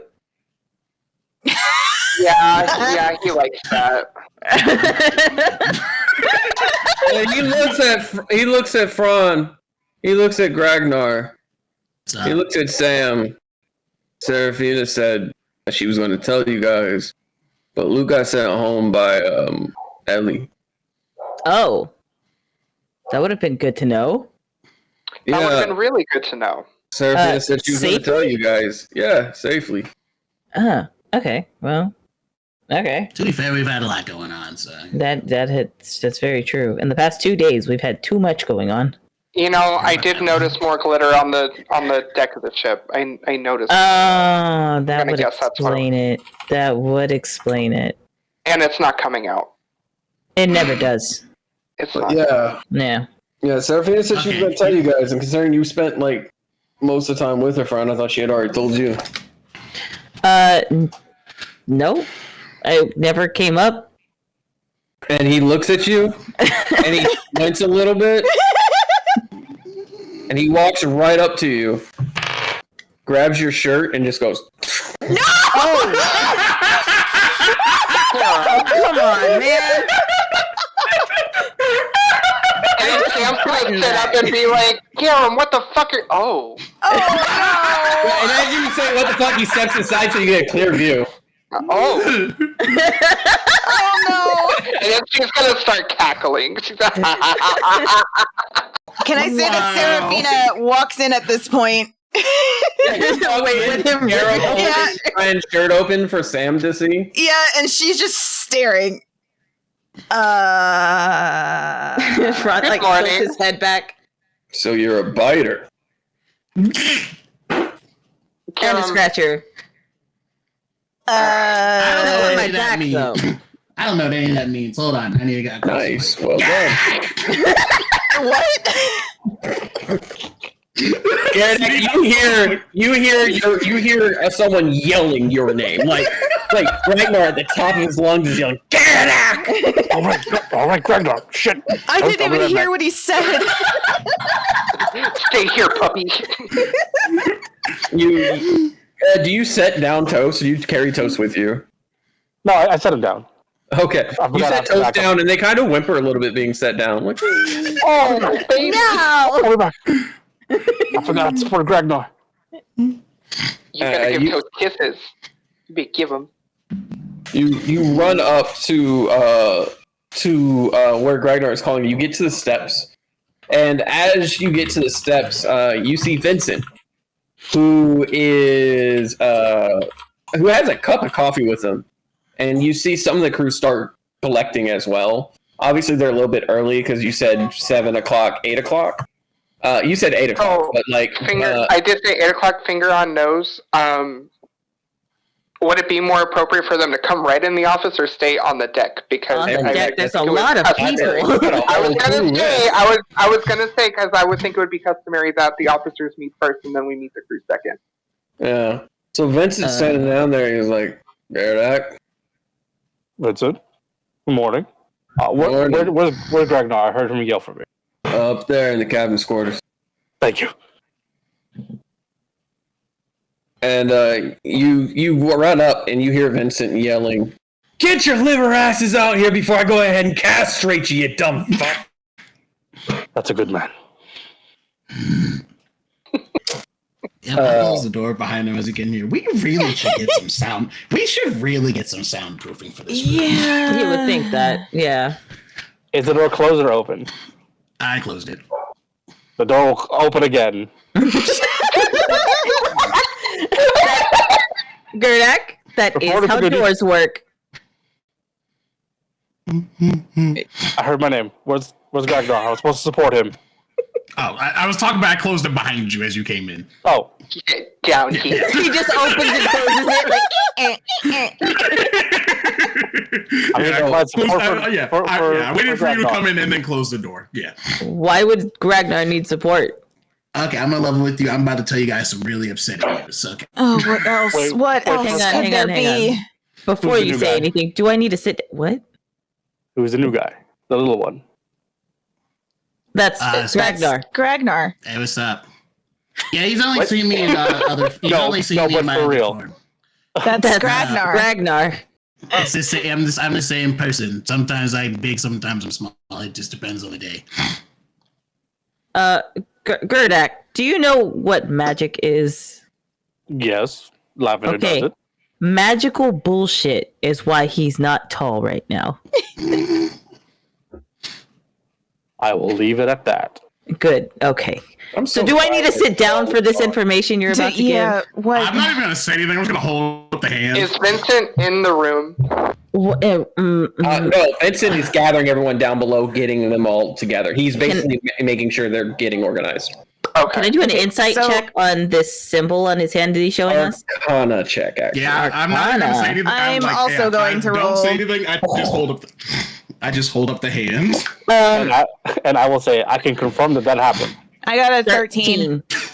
Hey! Hey! Okay. Twinsies! Oh my god! Oh my god! What? Oh my god, you guys are like regulating. Oh my god. He made it gross. It's like in real life. It's like in real life where you and your partner have to go to the bathroom at the same time. I don't experience. Actually, no. Yeah, I do. Are you calling us both out, Aaron?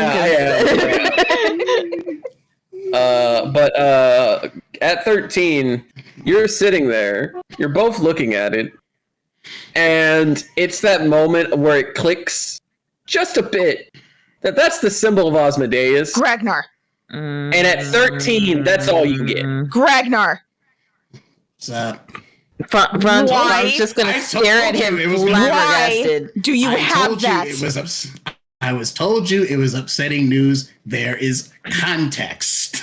There fucking better be. Which is why I brought Gerdak with me, because Gerdak was with me when it happened. And she's gonna immediately turn to Gerdak because she doesn't know anything about Gerdak really. It's like, what the fuck did you make him do? I didn't make him do anything. It was all me. So, all right. So I took me and Gerdak went and we took Snack and Gregny out for a walk, and Doc told us something about fucking fish oil, so I was gonna go get fish. And we got down to the docks, and this big ass stone dude like crawled out of the fucking water. He had like fucking horns and shit like that. He had like a shield and he had like one eyeball. We were gonna fight him. I'm not gonna lie, I was gonna fight him because like, you know, we have a demon contract already. He kind of looked like a demon. We talked about this, Gragnar. You're not supposed to go off and fight things on your own. I didn't intend to. He wasn't I was alone, going on a walk. technically. I was going on a walk, and I had Toast and Gregny. They were technically fucking T-Rexes at the time, but that's details. Either way, homie was just like, so you know we already have the mission to go fight the like demon dudes that are like down in the fucking caves or whatever the fuck's going on over there. Is that what we're fighting? Yeah, that whole situation just got worse. Oh, great! So, more things. yeah. Great. According to Big Stone Guy, that guy is the Blade of Asmodeus that we're going to be fighting. And he said that okay, the stone guy who called out of the fucking water said his dad sent him, and he said to put that bitch down because he's out of line and there will be prizes or whatever. And I'm like, okay, cool. He said that last time, but he was also 14 feet tall, and literally everybody was scared. So, you know, I mean, last time he gave us fucking prizes. We saved the fucking demon last time, and he was like, yeah, we're gonna give you some prizes. And, you know, we see where the fuck that went. Add a character. What are you talking about last time? To get Sam's ship back. Yeah, that's the bone demon. You know, we let go of the bone demon. I thought you were saying there was another time that we didn't know about. I was like, what? No, but He told us that. He also said that like I said, he said there's going to be prizes. I'll put it this way: at least me and Gerdak went on a walk because he was going to come straight to the boat, and that would have been a completely different situation. I'm fairly certain. On top of that, he gave me this mark on my hand that apparently blocks one of the dude's abilities that he can do. Oh, right. I already inspected it, and it does what it says it does. But I'm gonna tell you right now, if I can't get rid of this, I'm chopping my fucking hand off. Yeah, that might as well be a fucking beacon to us. I mean, we have the other symbol that I have on my. That only protects hand. the name.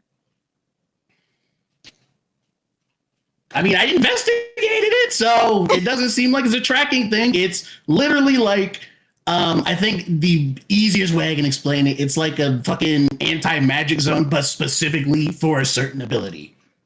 Mm-hmm. She's gonna start rubbing her temples.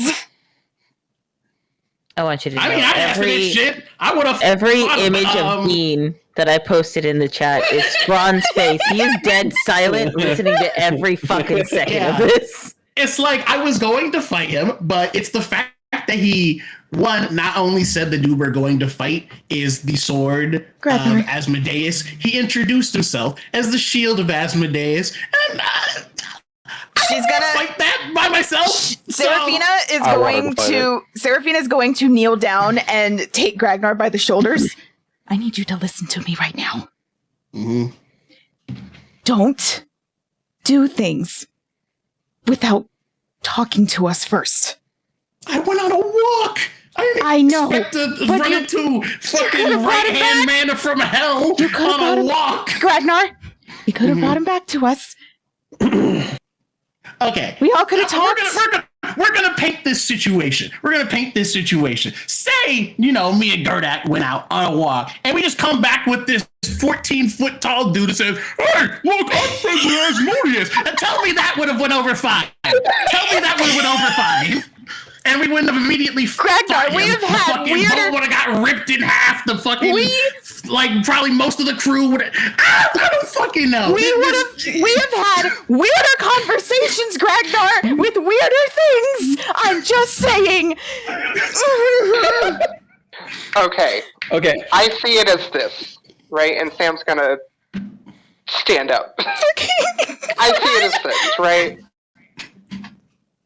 Gragnar obviously did not have a choice, nor was looking for this kind of situation, but it came upon him. It could have came upon any of us. Fran, I'm kind of fortunate that it happened the way it happened, right?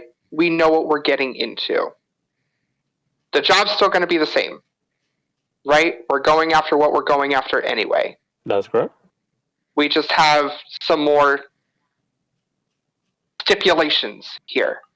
Yeah. Oh, he also mentioned when we do kill him to grab his sword so that whatever effect's supposed to go off doesn't happen, which I'm assuming it's just going to blow up or something. So, I mean, I'm more of an axe man, but I'll take it if I need it. He said it was going to disintegrate. That's what he said. I don't fucking know. It just apparently deactivates whatever the fuck's gonna happen. I'm just relaying what information I was given. Like I don't think you guys understand. Like I was literally by myself. Like yes, I had Toast and Gregny who were transformed into T-Rexes, and I had Gerdak. All of them were feared except for me, and I was just standing directly in front of this dude. So that's what I was dealing with in this situation. Just to put all that out there. I just don't want to hear any more stories about you going off and possibly getting into another fight on your own. He didn't. I'm not saying you did. I'm saying... I specifically stayed out of the fight this time. Rather not press my luck twice on someone who works directly under Big A. I know you said you didn't, but it's... She's gonna visibly look like she's calming herself down. So, And Sam's gonna like pour herself a brandy, and she's gonna pour an extra glass and slide it towards Serafina. so is She's this gonna thing that we're take gonna Ron that. is gonna catch it She's what? Wait, she And- didn't. and drink it and slam it down. That was And mine. Sam will get up Thank and you. pour another brandy. So is this thing we're gonna fight really this tough for you guys to be panicking like this? Oh, I don't fucking know. I'm just explaining the situation and kind of got passionate in the moment. I honestly don't know. For what it sounds like, it can die. So Ron is gonna stand up Real quick. and That's Huh? Rose, Yeah. Bet, what? what would you say, you as people, is your will save? As people? As individual, Like, Like, describe. What do you mean by will save? what is you so as wisdom. Rose? What would you say your wisdom is? +1. +1, Rose? Say maybe this. I would also probably say +1 or +2. Roll me a d20, add that to it. oh. Okay. yeah, Because I was- are you wanting to help your people out right now? Are you wanting to extend a little bit of yourself into it? 18. Hey. With the +2, also 18. damn twinsies. You're synchronizing. We're syncing up! Yay! All right, Rose, I'm gonna fuck you later. Uh-oh, don't do that, I'll come. That's the point. I fucking hope so. All right. So, I'm assuming in this moment, considering you're both very much aware as players who this individual is, Yes.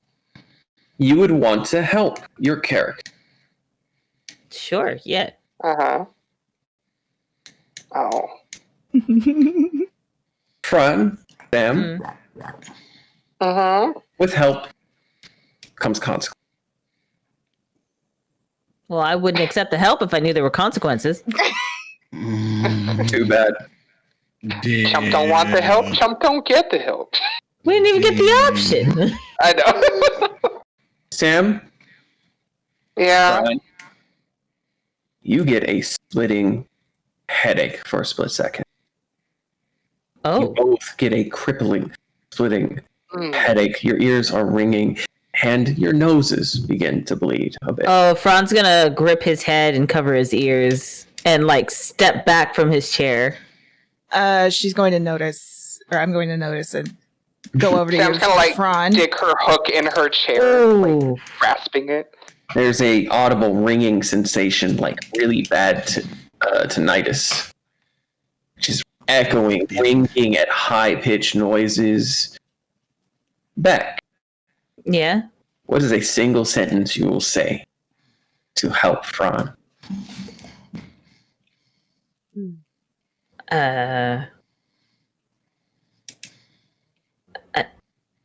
In what way? I don't understand. I don't understand the question.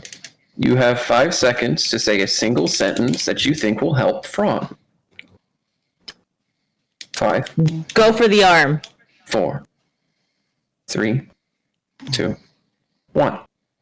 Rose, you have 5 seconds to say one phrase that will help Sam. 5, 4. I'll say the same thing. Look out for the arm. Look out for the arm.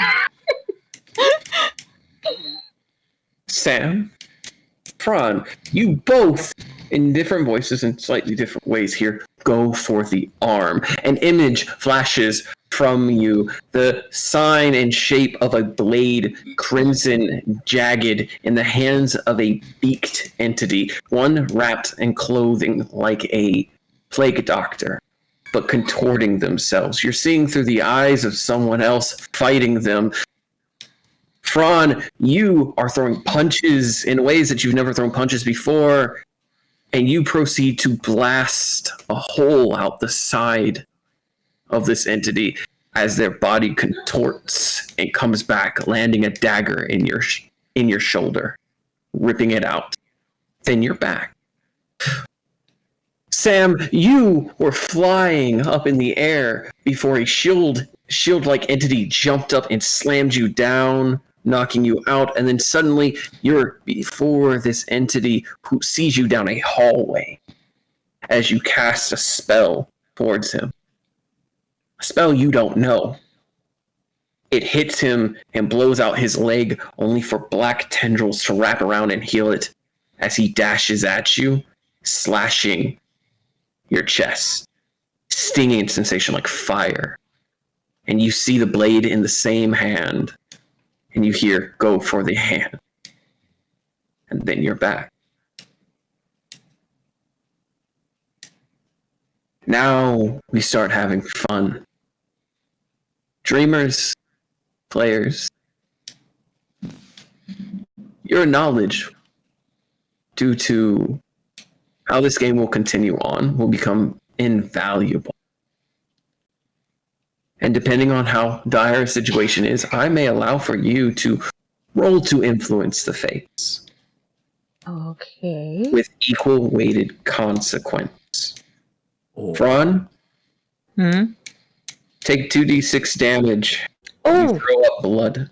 Ooh! Sam, take 2d6 damage. You also throw up blood. Okay, 1 second. 2d6? Yes, I will say this. Your characters shit. know innately that this voice is truthful, but they don't know why. I took That's 5 damage. 8 damage. Fron. And I'm just kind of gonna fall to the floor, like still covering my ears. Like everything sounds muffled to him, and the loud shrieking sound is covering most of what he can hear. Seraphina is kind of starting to panic. She's gonna take what is the lay on hands? Yeah, the tinnitus begins to Yeah. fade, but it's that continuous, like, low ringing. Yeah. Fron, I don't know what's going on. You need to talk. What is going on? What kind of plan is that? It's fucking Uh. already acting up. And Fran's gonna come out of it in a daze and look up at Seraphina. Go for the arm. What? When we fight him, I think we have to go for their arm. The demon? Yeah. Duly noted. Are you okay? I think so. I'm fine now. That hurt a little bit, but I'm okay. And do I as Fran, would I recognize that Sam kind of was there in a sense?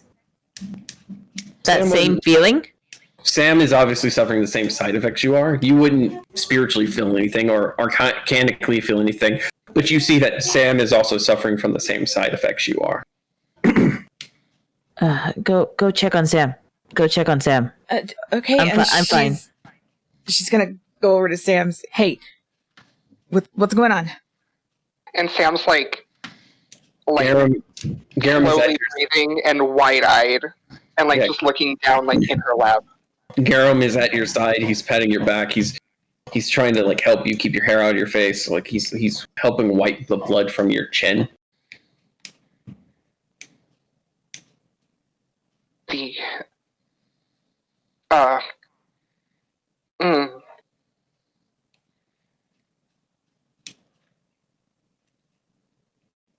I think I saw it.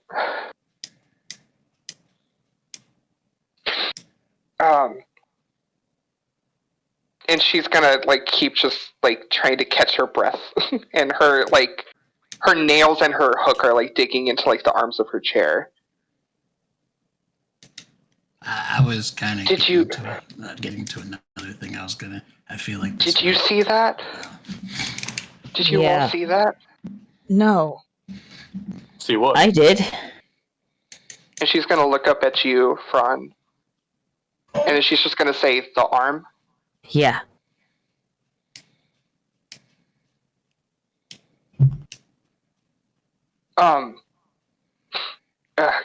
Garum, can you get some towels, please? Yeah. Fran is gonna stand back up and walk over to the table, and he's just gonna wipe his blood on his sleeve. It's a lot. Like, yeah. for you would assume internal hemorrhaging. Oh. So he's just gonna kind of hold his arm to his nose for a moment. Well, I did use lay on hands on him. Yeah, earlier. yeah. But I'm just saying, what was left Oh, and stuff on him, like that's internal hemorrhaging. Gragnar, what were you saying earlier? I had like 2 more things that he said to me. Fun. They're minor things. They're like in regards to the abilities and some shit that he's doing. One, the sigil, where the fuck this thing is, specifically blocks ability that his dagger can do. Not really sure what that means because that's all he told me. He didn't tell me anything else. But the other thing he told me, I don't know what like exactly this entails, but he said something about the blade being vindictive and that he's going for the dreamers or something along those lines that he mentioned. Other than that, I don't know what that means. Yeah, I don't know what that means either. Third time somebody's mentioned dreamers. Wait, with this, Gerdak is gonna look at Gragnar. Didn't he also say he was gonna go to the Kingdom United or some shit? What? Oh yeah, Stone Man's going to Ashengard and then he's going to King United. I don't know. Why? What I for? don't fucking know. He just asked us for directions. And he Why left. didn't you ask? He I don't left. care about the Kingdom United, but Ashengard? I mean, aren't they kind of like the enemy? I thought we were fighting them. Well, we are. I just want to know why they want to go there. I mean, for what it sounds like, Big A isn't on good terms with either of them. So if he goes and softens them up, hey, all for good for us. No. No. Unless there's an alternative motive, the whole get you on my side, make you stronger and holier than thou kind of bullshit. Oh, I don't care. We about also shit. know I'm- that my uncle might be doing some weird shit with said demons. Damn. Can we also talk about how we've had 3 contracts asking us to go for the same fucking person? I think that's called a coincidence. Not I don't for 3 know. times. We've had the governess ask us. We've had now the fucking stone person you're talking about. And I've had the kingdom asking me as well. I'm gonna get double payout. That's all I really care about at this point, because everything else is fucking stupid. But this sucks. We need to prepare. Hero, we need your help. I mean, I don't want to give it to you. if it makes Dangerous to go alone. it any better, I've been ready since we've gotten here. So You stay ready, you ain't gotta get ready. So, And prestidigitation. Garum comes back with not just some towels, but also a couple potions of healing for you, Sam. Because you're still bleeding, technically. It's not. am I still taking damage?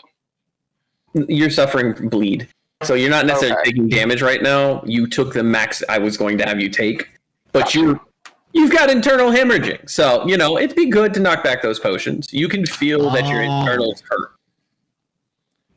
I do have good news, though. Oh. This didn't happen. This didn't happen today. This happened when I was in the market. I now have recipes to make minor potions of healing, supreme potions of healing, superior potions of healing, and I know how to make a potion of exhaustion, and I have the materials to do it. That's Great. great, buddy. oh yeah, and he's rich, Wow. like really rich. That sounded. We that know. was wow. I'm Gragnar. sorry, Gragnar. I kind of, the whole nose bleeding thing, and then the whole, I'm aware. You could have just said nothing. I would have been fine either way. I'm Seraphina- sorry if that came across as a little aggressive, but Seraphina's going to turn to Gerdak as he says he's rich. He's like, yeah, we know. Oh, okay. It's just me then. Sam's Why? gonna Do you pour her want to health be rich? potion into her brandy. I mean, money solves maybe 90% of my problem, so How much money? I'm gonna have to ask Celia about that. I will pay you to everyone. become part of the crew. I thought he was already paid. No, he's paid by the guild.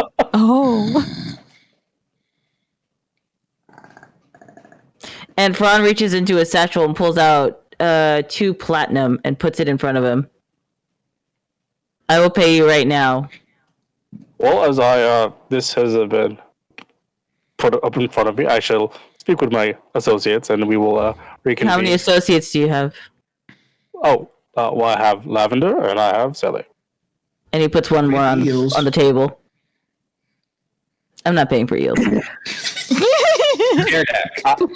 You, while not necessarily knowing a lot about the numbers of funds, you know that platinum is worth a lot. And you know that Lavender would like lose her shit, like excitedly, but also. So I know that we wouldn't have been paid this much for this. Oh, you would have not been paid nearly as much for this mission. You were promised 300 gold apiece. Oh. To fight demons? Oh no. Nah. 2 platinum is 3 platinum is It's like 3,000. platinum in this case, because gold is 10, platinum is 10 gold. Oh. What you're being offered right now up front, because you're offering this up front, right? Mm-hmm. And you're going to pay them to be part of the crew, which means that you're offering this up front and then some sort of regular pay, which you haven't quite discerned. But Gardak, you know that basically you'd be working salary versus a one-time payout that will be gone in a few weeks once you fix your gear and get ready for your next mission. Gerdak is going to pull out his contract, and he's just going to rip it into pieces. And Fran is going to pull out a little book and then a quill and hand it over to him. Sign with me. I'm your boss now. What color's the ink, Fran? It's I'm black. Okay. gonna need Lavender's help. I can't write. Oh, that's fine. You can just do a thumbprint. And he pulls out like a little pad and like opens it, and it's just like a black sponge with ink in it. Just poke your thumb there and put it on the page. I do that. Perfect. I'll go talk to your associates. Sam? Mm-hmm. I hope you don't mind that I just hired somebody. I think you're good. And she's Gabby? proceeding to pour the rest of her healing potion into her brandy and like swirling it. And Oh, speaking of which, Vincent's gathering the crew downstairs. yes, yeah, I told him to do that. If you would like to go down gear deck, that's perfectly fine. I have to go meet my new employees, so I'll go with Before Gerda. you do, I Yes. need to talk to all of you about something. Oh, come on. Okay. It's Gerdak, I will meet you in a calm moment. down. Calm down! That's Hold on. And he looks Hold on. at her with Choice like of the words, most angry Sam. look on his face. What did you say? Fran. Yeah, I said calm down. I just saw the same shit you did. I get it. Just let me get out what I need to tell you, because I was told this specifically by Vincent. Do you know that I hired Vincent? Yes, I found out from Things Doc this go around. morning. Okay, cool. So I promoted Vincent to second hand to help you out, so you don't have to worry about logs or attendee counting anymore. He'll take care of that. He'll be first response for the crew. So there's that. Gotcha. Also, he did bring to my attention and brought up a very good point that it would not look very good to leave the crew behind while we take care of this venture, and They're that gonna most of them fucking die. would want to come with us. I told him why we didn't want them to go, because we've already lost too many good men, and he said regardless of that, sailors' vows, they would want to go anyway. That's So true. I said that fine. We will leave it up with a vote for the crew. And that's all I want to bring up to you all is if you are okay with leaving that up to the crew to vote, if they want to go with us or not. Personally, I whatever they want to do. At this point, I'm more worried about the demons.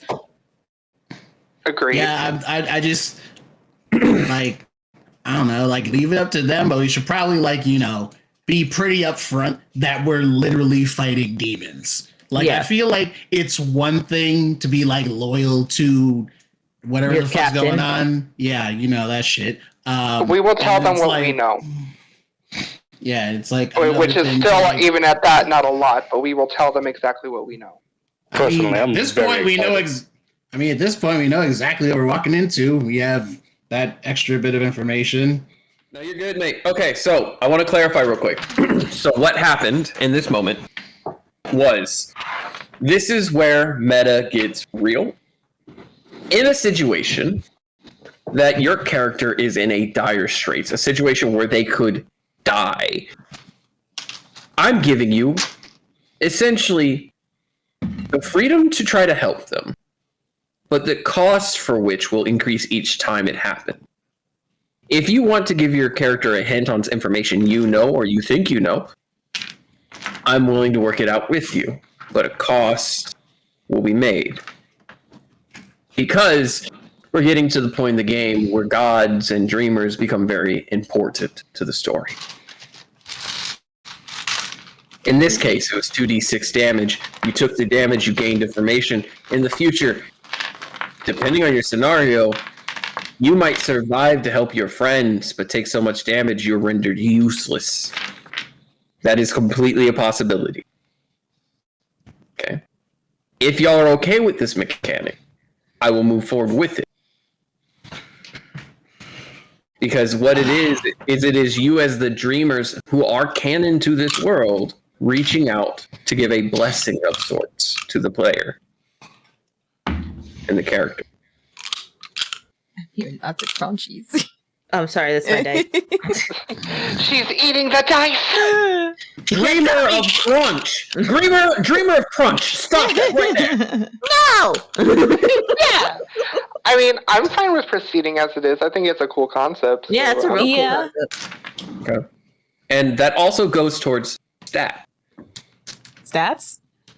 If it say you need to make a save that you cannot do, think of this as wild inspiration. Activate dreamer ability. Go! Oh my god. But again, go. say you decide, hey, I Captain want to give my Planet. character just enough to pass, and you roll, but you need 10 to pass. Go, go, power You do that, dreamer. There's going to be a cost for that increase. Like adrenaline, when people do things to save people they care about, how they suffer physical damage for that adrenaline afterwards. Similar to that. So there will always be a cost, and these will only be in situations that are game ending for a Yeah. character. This was the example. This was me giving y'all the opportunity to see how this will have an effect. Ah, I see.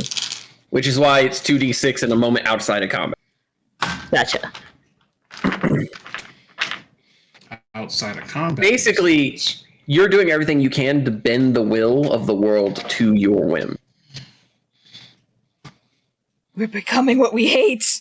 No! Yes. Metagaming. It's a never-ending story. Oh my god.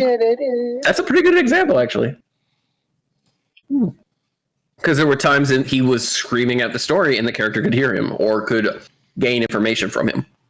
So, I would like to go with Gerdak to get Seely and what was the other one's name? Lavender? yes. Okay. And it's Sally. Seely. Sorry, it's spelled the same as Seely from Honkai, so. That's why I was like, do they have a say? We will do that because I would assume that since they're going to be crew, Sam, you want them to be there. They're not crew. Absolutely. Not yet. No, they work under me. Oh, they work directly under you. I hired them. Okay. Oh. I mean, okay, well then do what you want, goddamn. They're gonna get rounded. They're gonna get rounded I up. mean- They're gonna be in the crowd. Look, Sam, and this is out of character because she does not Yeah. know this. I mean, I pay for all of your sailors. I don't want to take Yeah. that crew from you. I pay their No, I salaries. get you. No, I get you. She doesn't No. know that, but I get you. No. He would never tell it. Look here, You'd have to find fucking out. Palpatine. Also, as far as from what she knows that her contract is with the church funded this venture, and then so on and so forth. She didn't know that the as far church as she knows. stockpiles come from your stockpiles. That's what she knows. All right. So moving What's forward, up? we're going to actually go ahead and have Gardak lead you downstairs, where you're going to see Sele and Lavender kind of in the back. Obviously, they're kind of distant from the crew. They don't know everyone yet, but they're just Right. kind of standing there. Fran's going. Oh, Yeah. Fran's gonna. He's gonna stop for one moment before they get to the kitchen where they're at. 1 second, and he runs into Seraphina's room, and then comes out with like a fresh shirt and buttons it up. Okay, Good now call. let's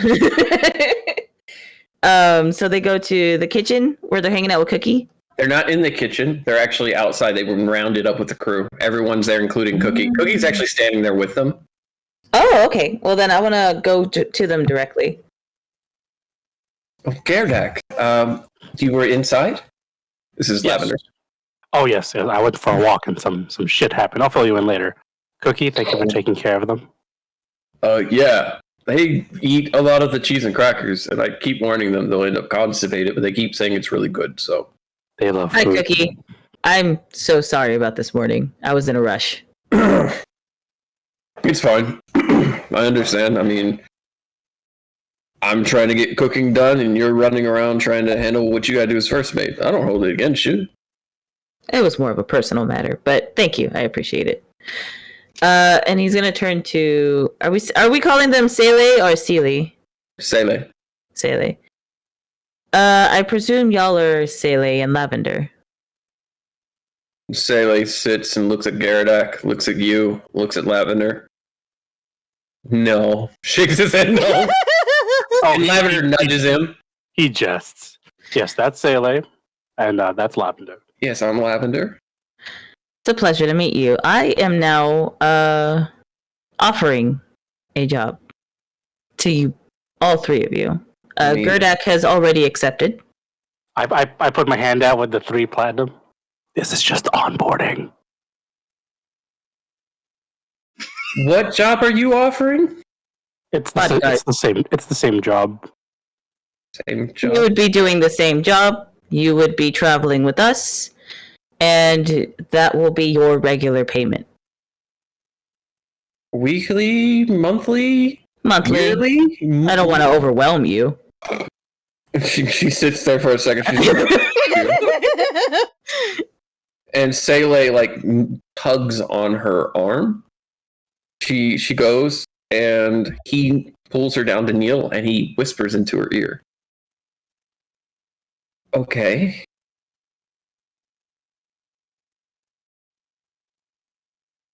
A double payout doesn't sound so bad. Mm. Why? We're already going to help you. Why would you pay us extra? Because y'all are hard workers, and we need the extra hands.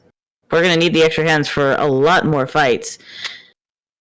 I mean, we have to, once we finish this, we would have to go back to the guild See? to get our payout from them. About that. We don't need to anymore.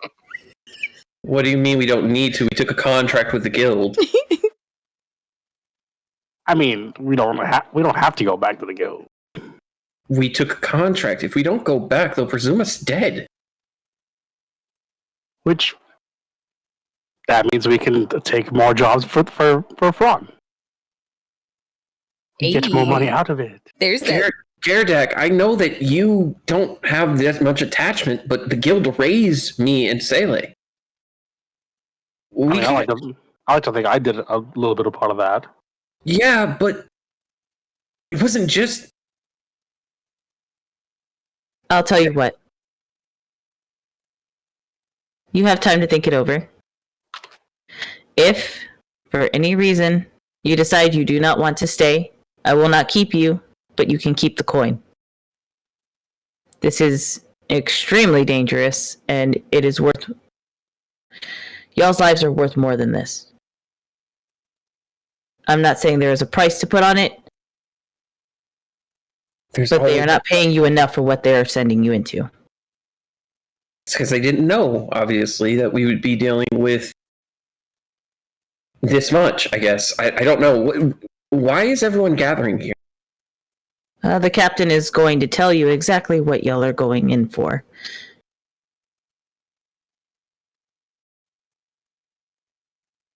I am coming to you directly because I want to give you a heads up and a warning. Gerdak is already aware because he's been spending time with Gragnar, and Gragnar made him aware. Okay. Then I guess we'll watch the announcement. We'll make a decision sometime after, but...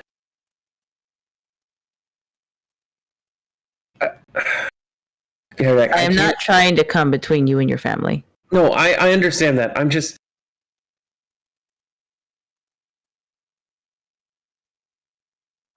They took us in when no one else would, and I don't know if you know much about for-profit orphanages, but they're not exactly the best thing for kids like us. So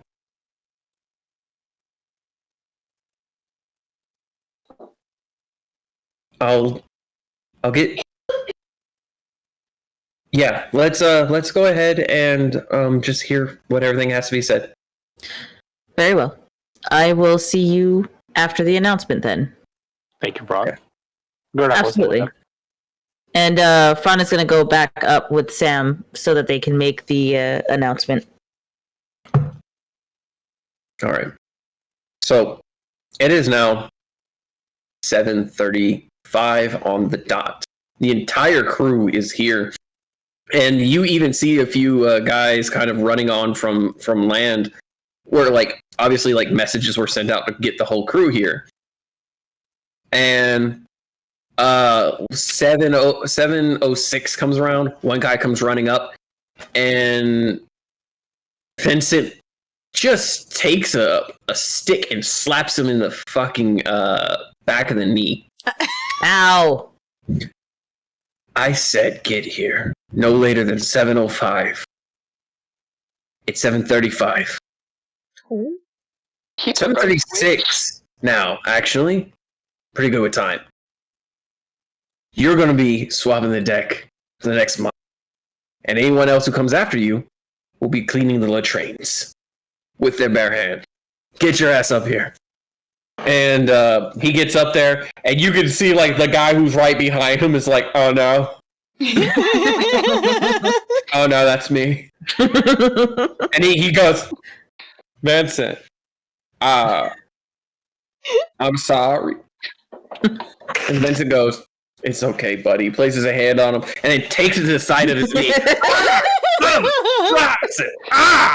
Fuck! Latrines. Me! You're not pretty enough. Get going. Oh my god. And he's got like a limp. Like he got hit hard. He got a bit of a limp. He pulled out a switch. Vincent looks up. Not a switch, a stick. Like a broomstick. Oh, ooh.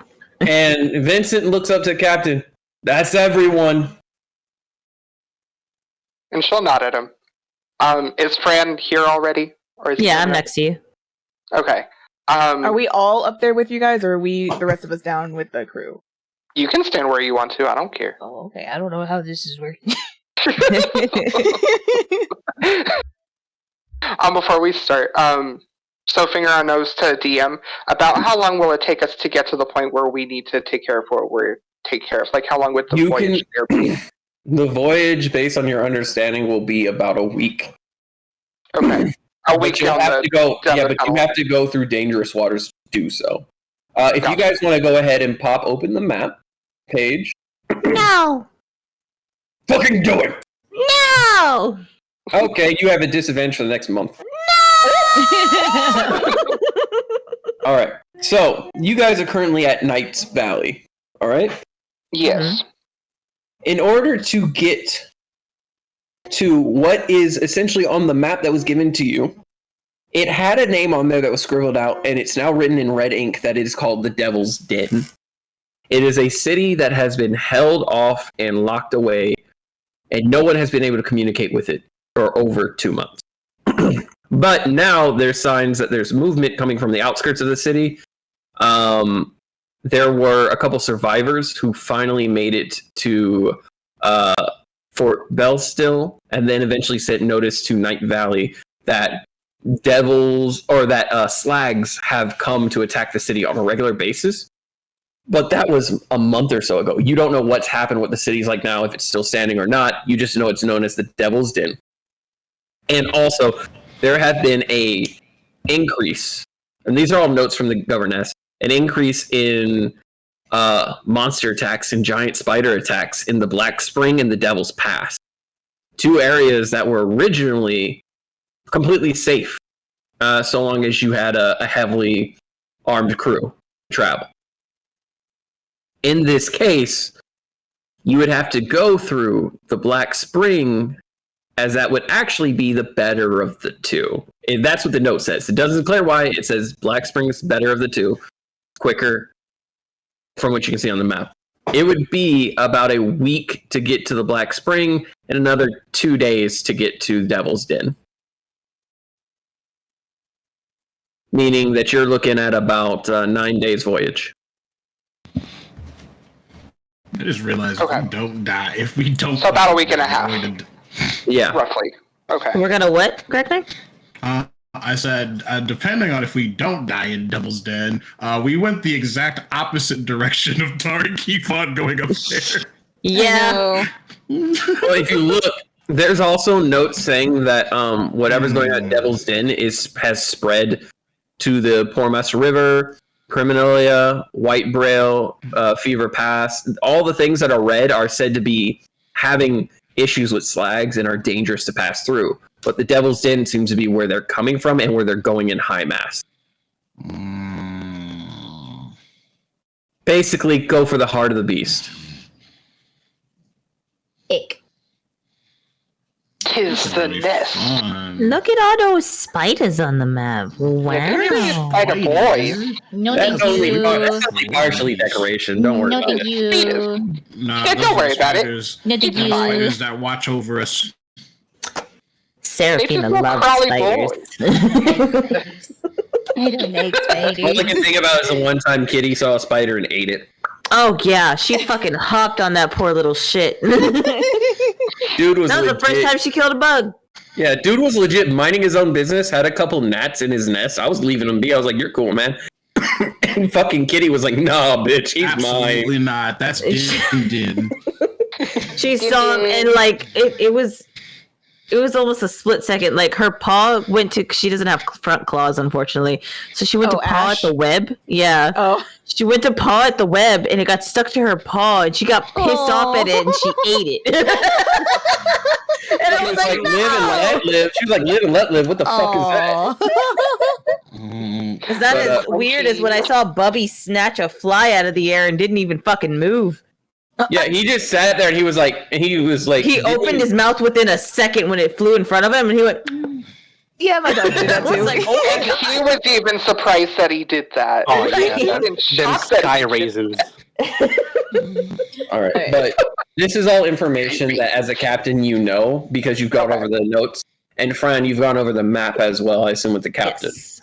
So all the information you've been given is basically stating that while you could go straight to Dara Kivan, your issue is that the It's not area recommended. it's not Oh recommended. no, that's not what I was Yeah. saying. I was just pointing out something. I was like, oh, we're going the exact opposite direction. It's gonna be a long ass drive there when we're done. I mean, honestly, if you look at the places you would have to deal with shit, because each of those red lines is a danger area, you've got quite a bit to deal with in order to get anywhere. So anyway, Sam, go ahead and do your meeting. Okay. Damn. So, Sam. Good morning, crew. Good morning, crew. Good morning. And they all proceed Good to kind of morning. sit for a second and then go, good morning, because they hear the sound of the stick snap against the wood. Good morning, Captain. Thank you all for being present here today. I want to start off by saying how much I appreciate you all and your candor. I couldn't have asked for a better crew. And I say that to bring this to your attention, that the party of the officers has been brought to our attention a specialized mission to clear a path going forward to Deir Kirvan. And beforehand, it was brought to us as a private mission, but I wanted to make sure you were all included, as is the Sailor's Way. Now, this mission entails quite a lot of danger, even before we get to our destination. From what we know, it's not just slags that we were dealing with beforehand, it would be more of those. But also from what we know, possibly a demonic presence. And at that point, you start hearing some of the men murmur a bit. Some chuckle a little bit because the idea of a demonic presence is very rare to most folks. You guys obviously are the exception, but like this is one of those things where it's like these are the spooky stories you tell your kids. You know, demons will get you. You hear some guys chuckle, only for Vincent to snap again the wood against the ship, and the guys kind of jump. She's not shitting you dumb fucks. The captain wouldn't do that. And they wouldn't speak up on this if they weren't sure about it. Right, Captain? That's right, Vincent, thank you. Now I bring this to your attention, men, to tell you this. That we've already lost quite a few good men, and I'm not at all willing to lose any more. However, as a Sailor's Way, I don't want to make the decision for you. Being part of this crew, you knew what you signed up for, and I'm not going to take away that responsibility from you. But I will give you the opportunity to vote if you would like to go along this venture with us, or stay behind here in Night Valley and take the next trade ship home. You will not be shamed, you will not lose any of the wages that you've already earned, and you will not be prevented from any further contracts. Fran, Yes. you're standing next to Sam. There was a way that you used to do voting when you were in training. Mhm. One side of an area stood for yes, the other stood for no. You can choose to divide the ship up and have the men make that decision by separating. Okay. Fran is going to step up beside Sam. Now, that being said, we want to give you the option to choose whether or not you will follow us on this dangerous journey. If you want to stick with the captain and come with us, step to the left side of the ship. And he gestures to which side. If you do not wish to join us and you fear that this is too much, there will be no shame in your answer. You can step to the right side of the ship. As you finish speaking, a young man calls up. He's bright-eyed and bushy-tailed. He was one of the few that were off. He was one of the majority that were actually off on land. And he kind of raises, "You're saying that we're going to go hunt demon? Correct. Ain't that just fairy tales?" No. He's talking like you actually run into somebody. And Sam's kind of stared down at him like with daggers. And Fran's not going to change his facial expression either. You have no idea. And an older individual. "When you say demon, what do you mean? Do we What know do you think we kind? mean? I mean, do you know what kind we're supposed to be dealing with? No. Most of it is unknown to us. Another entity steps forward, someone who's heavily been clothed throughout this entire time. Always swabbing the deck, always doing their due diligence, but very much keeping their head down. They lean up, and they have this thick beard. Probably their mid-40s. When you say demons, we talking low or high class? High Hi. class. When you say high class, how high we talking?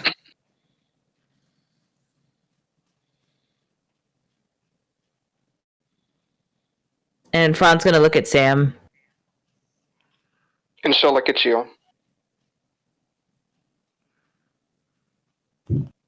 And Fran is going to look down at his hand, trying not to make it very obvious. His gloved hand. Mm-hmm.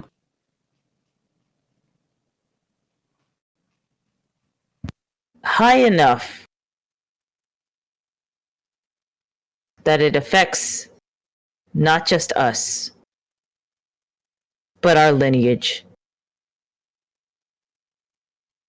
The same individual who has that hat over their face, that beard. Any demon on this plane would cause irreparable damage. Correct. I'm asking, how high are you? Do you know their house or where they come from? Yes.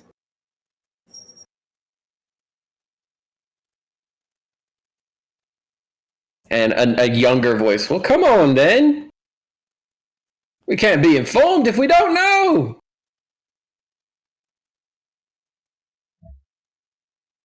Captain? From what we know, they are descendants from the King of the Nine Hells. And the murmuring increases. That individual with the cap immediately steps to the left side. You watch Vincent take a few steps to the left side. There's a lot of murmuring from the middle. You mean to tell us, hey, we're going to fight a descendant of Osmodius? That's exactly what we're telling you. Hey, look, y'all been mighty good to us. You were there for a lot of things, but I think I'm going to take my check and go. Because even if this ain't true, y'all crazy. But if it is true, you're crazy, yeah. And he proceeds to step to the right and step back. And again, the murmuring increases more as y'all are not like shooting shit or anything. You're not really trying to like persuade anyone. You're just being honest. Mm-hmm. Mm-hmm. Okay. Which in a way makes it a little more difficult for the crew. Because it's one thing if you're trying to persuade somebody, it's another when you're just giving facts and you want them to make the decision. You know? As we all can relate when we're trying to help a friend figure things out, but they're more like asking you what they should do, but you're like, that's up to you. You see several men step to the right, like a good 10 or 15, who like mumbling to themselves, we have family, we have to take care of them, like we want to honor the contract, but this is not what we signed up for. But there's a good 20 or so men who stand there. Fran, Sam, Gragnar, Seraphina. These are the men y'all drink with the most. You shared stories with the most. You see Cookie, without you realizing it, who had stepped to the left. Doc and Underhill were at the left to begin with and have still been standing there this whole time. The men that you drank with the most standing in the middle proceed to look up. Severance packages. Done. And I want my remains to be fucking burned. I don't want no slag coming out of me guts. Done. Some of the other men proceed to nod. You see a lot of the older men are staying in particular. Ones who you've heard them talk and they feel like they've outlived too many people. Question, because I zoned out for a little bit. How many people are on the right side? About 15. I mean, like, compared to, like, the rest. Oh, about half the people who are standing in the middle right now, because more people have decided to leave than have decided to do anything yet. Oh, okay. People are still, the people who are wanting to stay or possibly thinking to stay, they're taking a bit longer to think, while Okay. people who have already decided they're gone are pretty much to the side. Okay. Because they either think that y'all are crazy because you think demons are real, or that you're crazy because you're getting ready to fight some demons. Which are fair. That's fair. You know? Fairy tales are real, guys. Be scared. Like, It's not like we fought a bunch of them or anything already. they weren't there for that. They I weren't know. there I for know. that. It's just. Yeah, they were there for the slads. Yeah, they were there for the slags, and that shit's like that shit. That was feels, bad enough. yeah, that That feels was like really bad, actually. those men. That's probably the closest thing to a demon and monster most of those men have seen. Yeah. And you telling them there's something worse out there. Several of the older men all nod to each other and then move over to the left. One of them, however, stops part of the way. Fran, Yes. I don't got no family left. Take my severance. Send it to the brothel I used to go to in town. I'll write up a list. They're the closest thing to a family I ever had. The one in Laketown? Yeah. I'll see it done.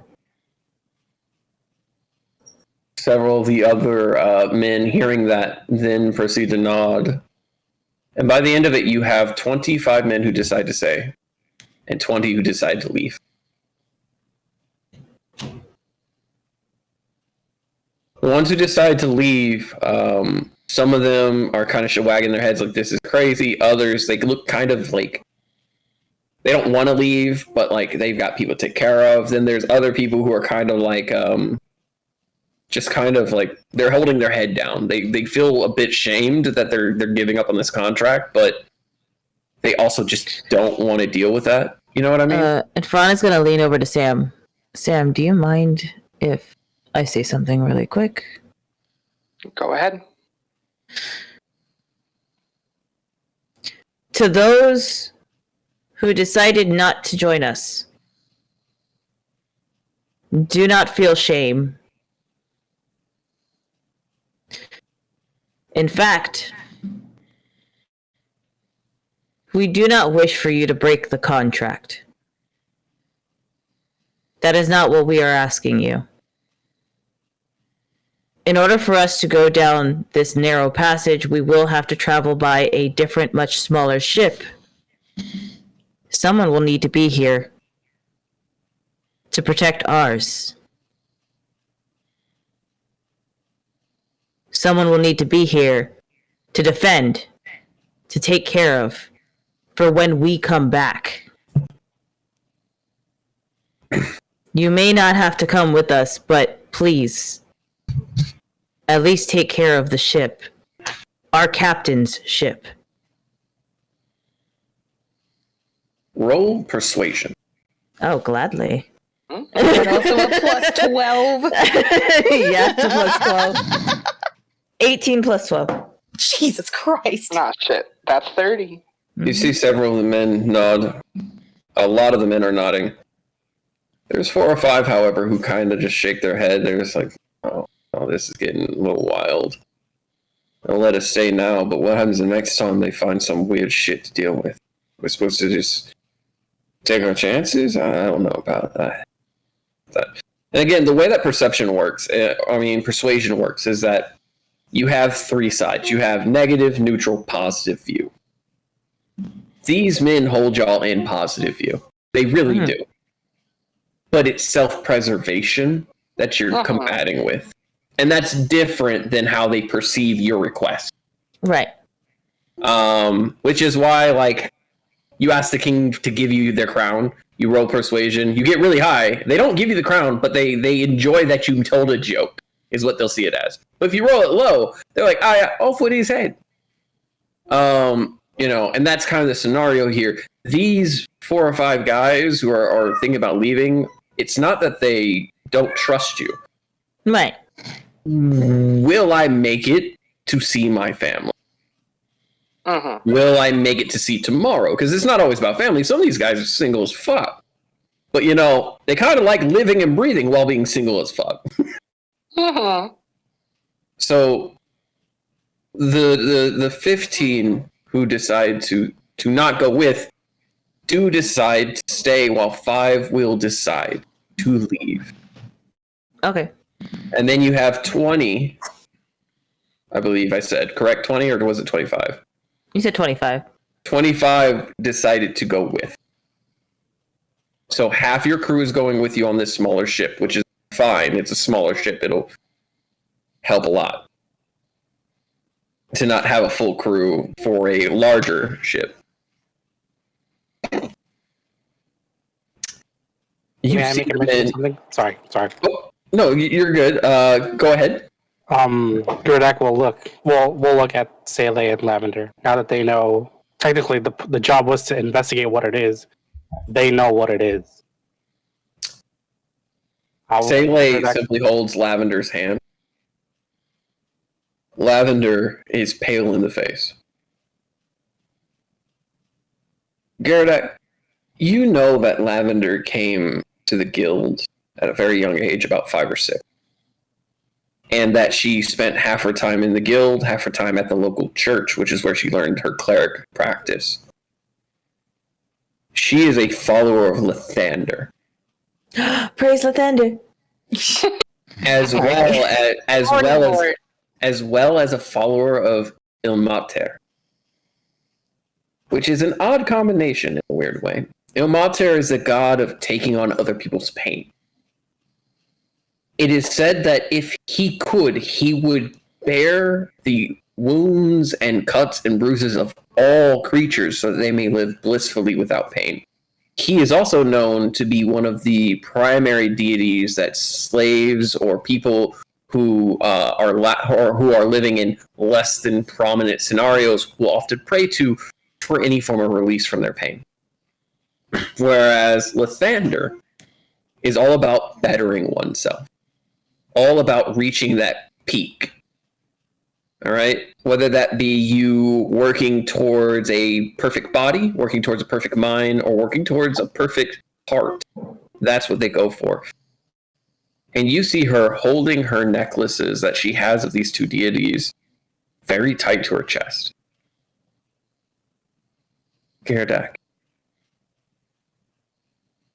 you're aware of what they're talking about.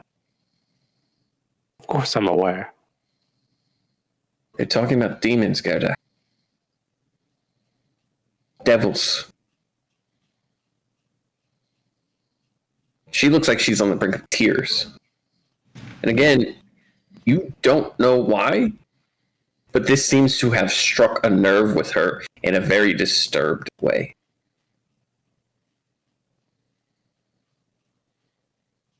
You see Sele squeeze her hand, and you know that she arrived with Sele when she was 5 or 6, but she openly admits Sele is not her sibling.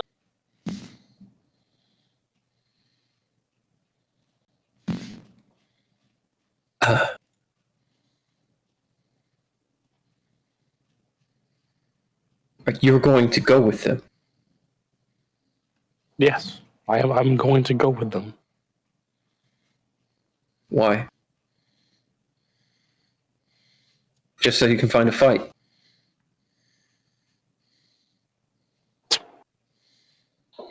To prove myself that I'm strong. When you try to prove yourself to be strong, sometimes that ends up with you in the ground. You know that, right? I've always had the 2 of you to pick me up when I go down. Don't say that. Don't say that. You don't know what demons can do. Don't say that.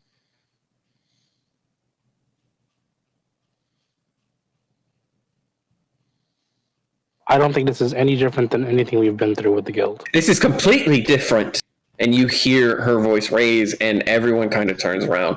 These are demons. They find pleasure in torment and distress. They weave their way into people's lives and then tear them apart. Then more the reason to destroy them.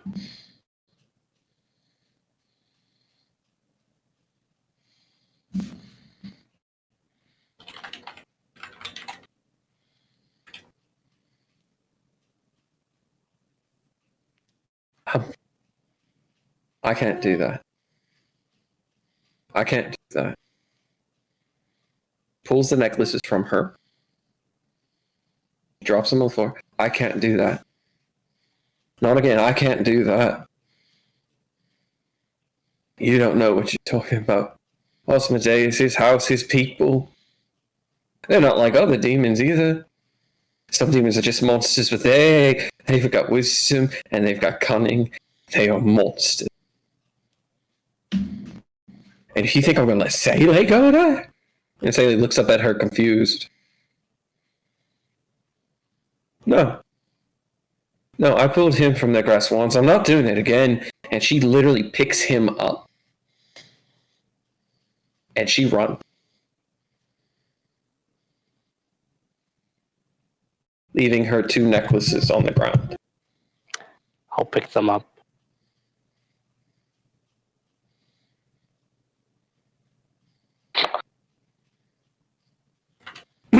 You see that these necklaces have engravings on them. You know that Lavender's family name is Valham, Valham, Mm-hmm. and engraved on them are 2 names. Eric Valham on Lathander's, and Vanessa Valham on Ilmater's. These necklaces belonged to her parents.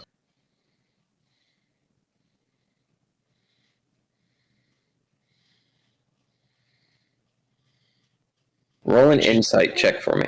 She just gone. They just left, right? Yeah, she ran. She ran with Seele on her arms. Hold on, I gotta pull out my dice. 4. I'm not good with brain. Oh no! Oh. You know that on occasion she had mentioned her parents while fondling these. That's it. What? They don't even get an advantage for knowing them so well? Yeah. Mm-mm. This is the first time he's ever seen her run off like this. She has always been a beacon of light and protection and honesty, trying to help as many people as possible. This is the first time she's ever turned tail and ran. Gerdak will step to the left while holding the necklaces. So in total, you've got 26 people going with you, including Gerdak. You've got 15 who will stay on the ship. 5 I who will assume leave. we see Lavender and Seele run off, right? Yeah, no, the whole ship turned around when she screamed. Okay. She screamed like you can't say that. You don't know these monsters.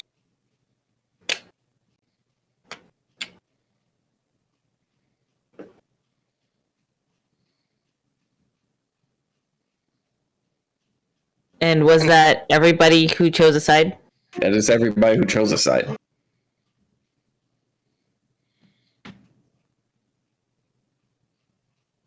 So now Those what of do you you- do?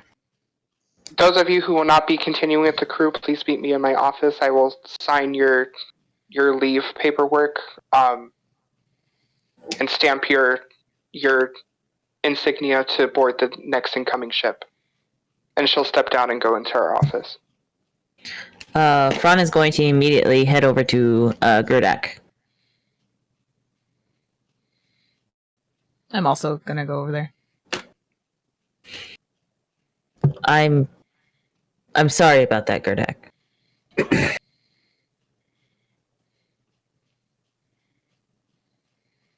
Are you all right?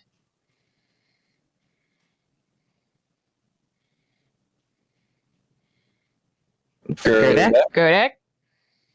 I was muted. Oh. Yeah, I'm okay. Yeah, it was their choice to make. It was reckless for me to make the decision for them. No, it's fine. It's a lot to take in. That's why I told them that they had the option to say no. Because of that, I won't hold it against them. No, nobody would. Not for something like this. I just can't wait to get rid of these demons. Keep the payment. Give it to them whenever you see them next. Or I can send it to them if you tell me where. I know it's not. It means nothing. It's just money, but It still helps sometimes. Thank you, Fran. Of course. I'll keep you updated. Well, that being said, I appreciate you for joining us, and welcome. Thank you for having me. Let's kill us some demons. And you know what? With us killing these demons left and right, that makes it a safer place for them, don't you think? Absolutely. So then let's aim for that. A safer place for them. And he's gonna hold out his hand to shake Gerdak. I'll shake Fran's hand. Oh, jeez, you have a grip. Yeah, a lot. To put it in perspective, a Goliath's hand to a human would be the same as a hobbit's hand to a human. Yes, Fran's just like looking at his hand like, oh, that's a big hand. You got When are quite we the grip setting off? there, buddy. When are we setting off? Now, I'll talk to hopefully. Sam, but I'm pretty sure we'll be heading off in the next few hours. We'll be ready. All right, make sure you have everything you need, and if you need extra supplies, let me know, and I will give you the funds so that you can go get them. Thank you very much. All right, and he's gonna walk away and head up to Sam while she's getting ready to do the stuff. Before you get to that, you turn around and that guy with the hat in front of his eyes Yeah. is standing right behind you. Oh. Hello. Can I help you? I think I might be of service. In what way? And he tilts his hat upward, and again, he's got this big beard, very big, with a gray streak down the center.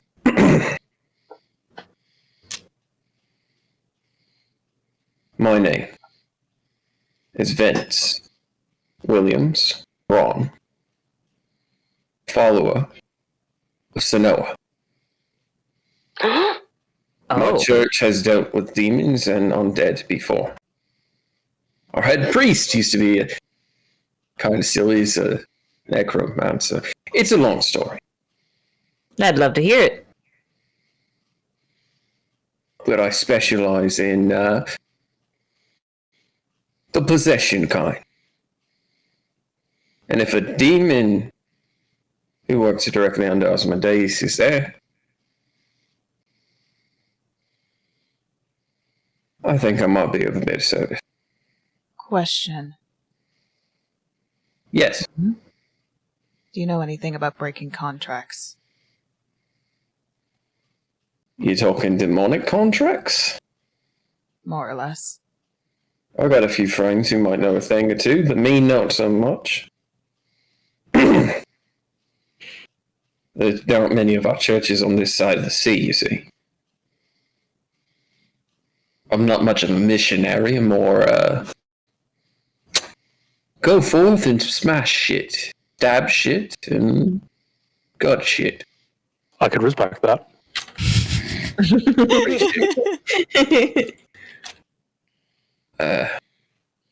I know I got a bit of a name, so you can just call me Vic. All right, Vic. Meet me in the captain's quarters in about 30 minutes, and we can discuss with the captain about your specialties. Brilliant. You got an alchemist on board. We do. That would be Gragnar, and he points up to Gragnar, standing at the top. But you can barely see him over the fucking. Wasn't eating he a chicken taller leg. yesterday? He was. He's Yeah. having a no bones day, but we'll talk about that later. Oh, bones. We'll tell you later. All right. Well, that's great. You got yourself a healer. Well, we did. And Fran's gonna look to Serafina. She's kind of a healer. Me. Yeah, doctor. You can kind of heal us. I mean, unless you're talking about Doc, but I was talking about Lavender. Wasn't she a cleric? I mean, Doc does health things, right? yeah, Right, Doc? Doc does. Wait, what? He like, looks around to see Doc. Doc is leaning against the ship. Hello. Yeah, him. He does it. All right. But you sure you're not a cleric there, Golly? No, I am not. He tilts his head as he kind of looks at. Why are you looking at me like that? I don't know. You look like the blessed type. What the fuck does that mean? The blessed type, you know? Ooh, blessed type.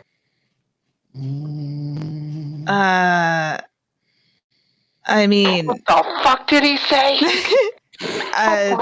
and then Don't worry about it.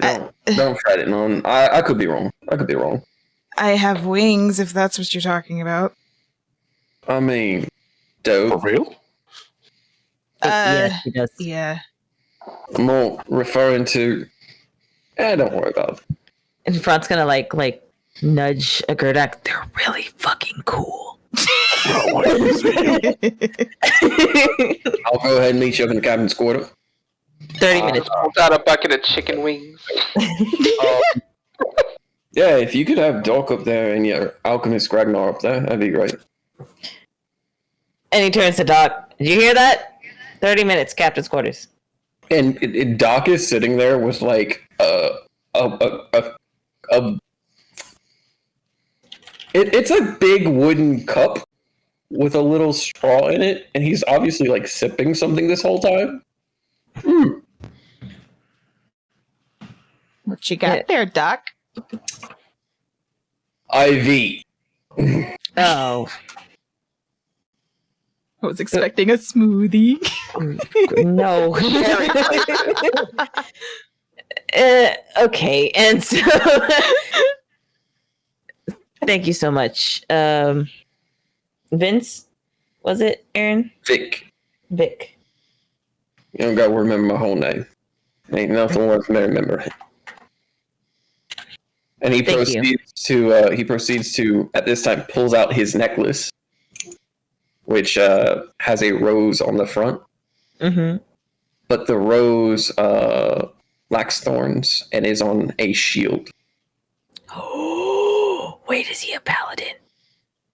Wait, is he a rose knight? Wait, is he a rose knight? What the fuck is a rose knight? That would be sick. What the fuck is a rose knight? I will explain later.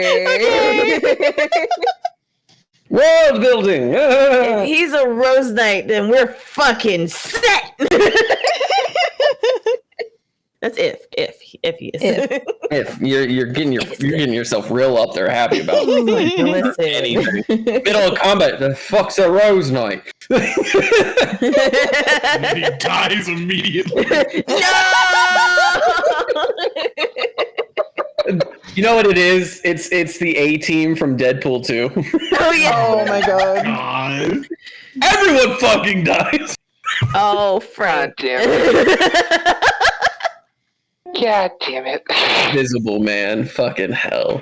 But yeah, you proceed to go ahead and have that conversation. And now, what do y'all need to do? What do y'all feel you need to do? I want to talk to the wolves. I This was- is an actual conversation. So how long do they have until they set sail? If you were to set sail now, Sam, if you were to try to get ready to set sail, you could sail in 3 hours. Okay. And this is just player to other players. Mm-hmm. I would say, like, in story building mode, I would say probably sailing the following day might be better for the morale of the crew. Being as they just got this bombshell right now. Okay. Yeah. That is up to you as the captain to decide. I have a couple things I want to do, but I Other don't know than how Frog? much. Huh? Fuck you.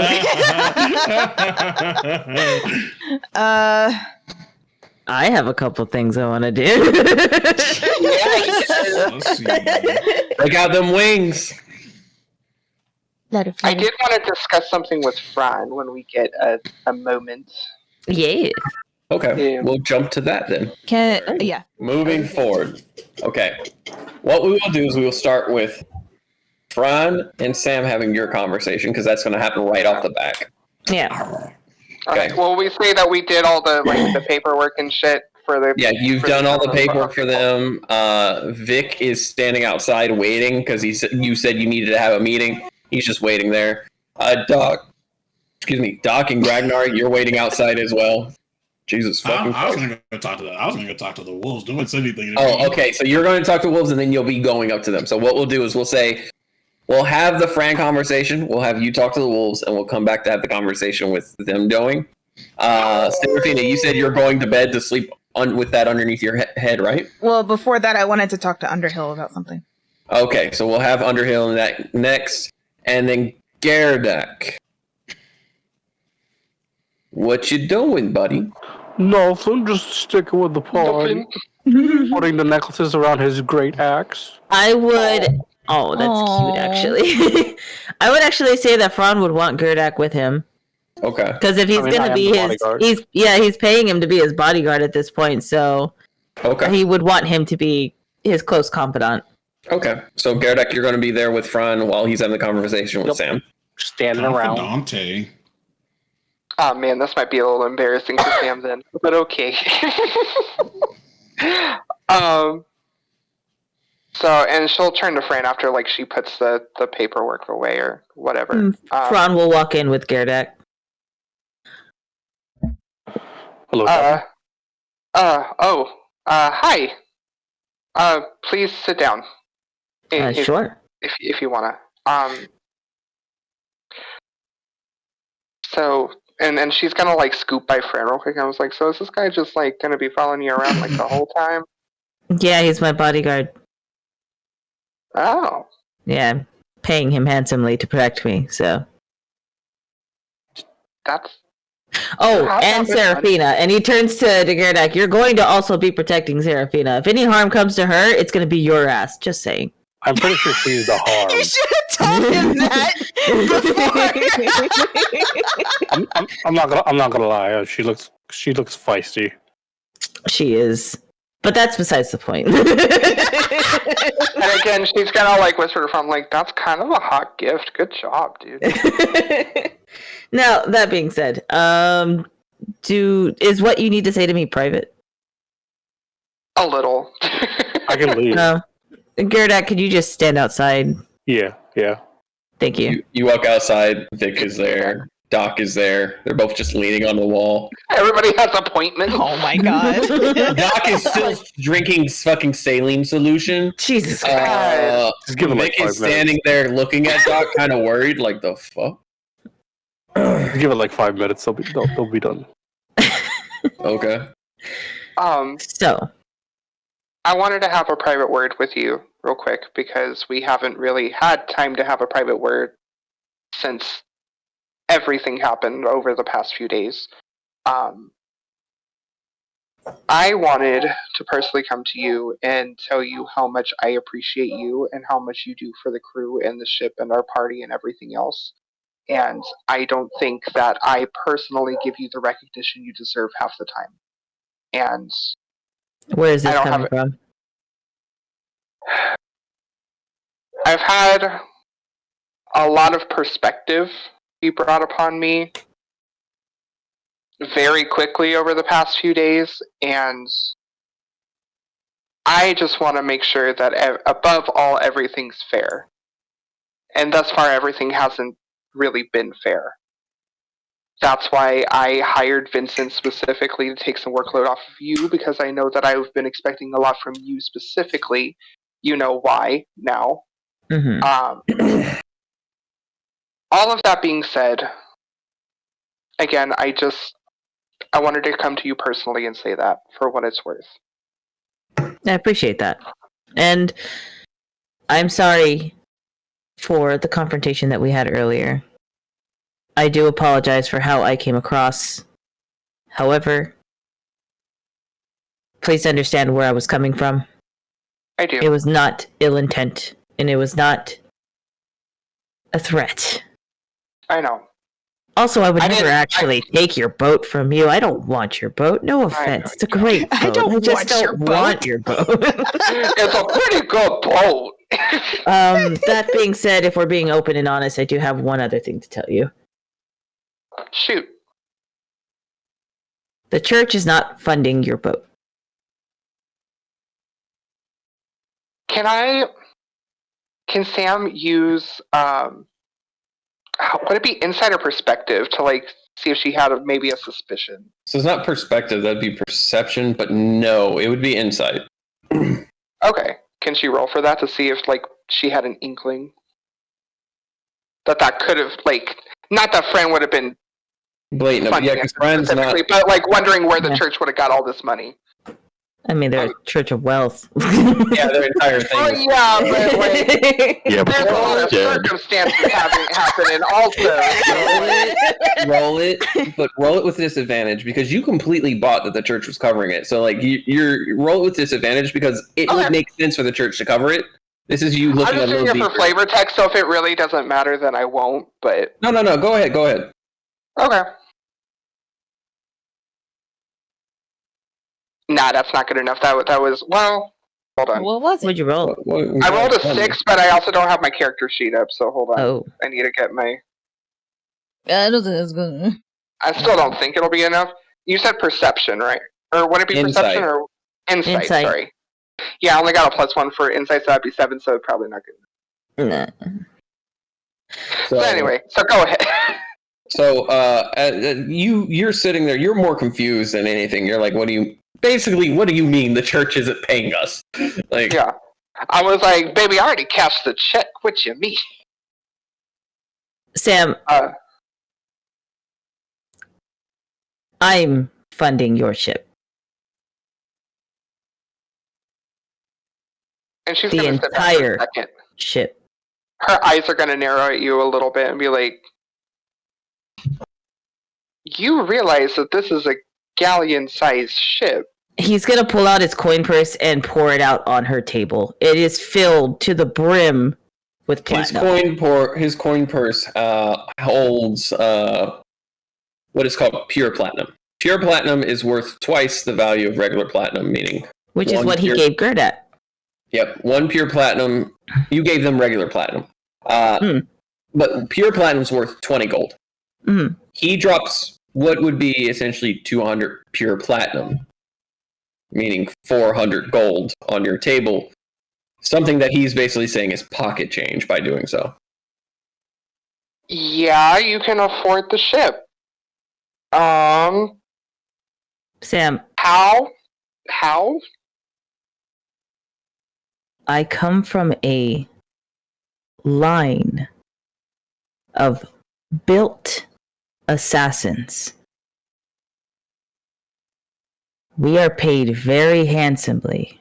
When I said I was going to get a double payout, I mean, y'all can keep the governess's money. The kingdom pays me in platinum. And he scoops it back into his bag and puts it away safely. I didn't want you to know right away because I didn't want you to think that I was overstepping. But now that you know that I do not want your ship, if I wanted your ship, I could. If I wanted your men, I could. Technically own it. No, okay. This is your ship. I am funding it. I am more of a investor. Well, that's what I mean, is that my contract goes based off of who's paying for the ship and its utilities and its and its men and everything. I am merely but the manager here. Sam, you're the owner of the ship. You own the deed. You are the captain. I am just funding your ship. I don't own your contracts. I'm just taken aback because like this is new perspective. Again, we're talking about. Did you never wonder why I was never surprised by Gragnar's, extensive amount of money that he has? Did you ever wonder why I was very nonchalant about it? Garish. I don't. Well, Did now you I see ever why. wonder who gave donations to the church for Yolanda? God damn. And you just carry that around? Yeah. If I lose it, I lose it. If someone steals it, they get their hand cut off. It's a cursed pouch, so. Technically, Well, it's a bag of folding. It is. Wrong hand goes in there, it Broken comes out either way. origami, baby. Mhm. Like, So that being said, if you need anything, you can ask. I appreciate just- that. Don't tell everyone that I'm loaded. I won't prefer tell people anybody. don't see that about me. It'll stay with me. I won't tell anybody. Good, because the only people who know are really just me, you, and Serafina now. Sweet. Sarah Speaking of knows. Serafina, Doesn't Ragnar know? I don't Kind think of. he does. Does he? No, you Right. never told me. I was gonna say kind of because Franz RP. told him, he's just like, yeah, no, I have money, but it's not a big deal to me. That's essentially what he told Gragnar. Okay. And Gragnar was like, yeah, okay. everything. So Gragnar doesn't know the extent, but he knows, kind of. That's the currently with Gragnar's money situation. Yeah. Everybody's like, Gragnar's rich, doesn't know about the new money. Yeah. New money. If you're new money, Fran is old money. That's a little accurate, though. Yeah. So Fran is gonna look at Sam and be like, okay, so I'm glad that you know that now, because it was killing me. I'm glad that I know that now too. Fuck, you could have been funding our booze this whole time. Well, you have been funding our booze. I have this whole been time. funding Now I your knew. booze. I have. this whole time. You know, the whole Venom wine and how easy it was for me to pay for that, and the gifts that we got, and not only that, the spices that we got on the ship, everything. You're good. I'm giving Cookie no more limits on what he can get for the groceries. Oh Yeah, no, like- I'm surprised that you did. Well, Did you I thought think we there- needed to be cost effective. That's what I thought. Oh, I mean, to be fair, you should still be cost effective. You shouldn't just go blowing money left and right just because we have it. Well, You of course do- not, but like We we need to can be have, careful, because if you go throwing money around, people are going to see that you're throwing money around, and what's the No, next thing I you're going to want to understand, do is but rob a maybe we ship. can have more than just rations on Wednesdays. We're having rations on Wednesdays. Cookie's been making me steak. We were having rations on Wednesdays. I've been making steak, but okay. Jesus Christ. Serafina had some. Well, now I know we're having fucking steaks on Wednesdays. She's mad about it. Anyway. Want steaks on Wednesdays? On Wednesdays. We can have steaks on Wednesdays then. Hey, I Okay. Good, we're gonna have steaks on Wednesdays. I also covered your brandy. And more brandy. I would like more of that too. Yeah, okay. I can do that. Okay. For you. Couple more things, but one last important thing. Now that we're being honest with each other, Mm. Oh no. I wanna ask a favor of you. Okay. Only if you see fit, and only if you have time. I know we have. Ask the favor, Sam. Can you? Fuck. Can you teach me how to read? Absolutely. Like,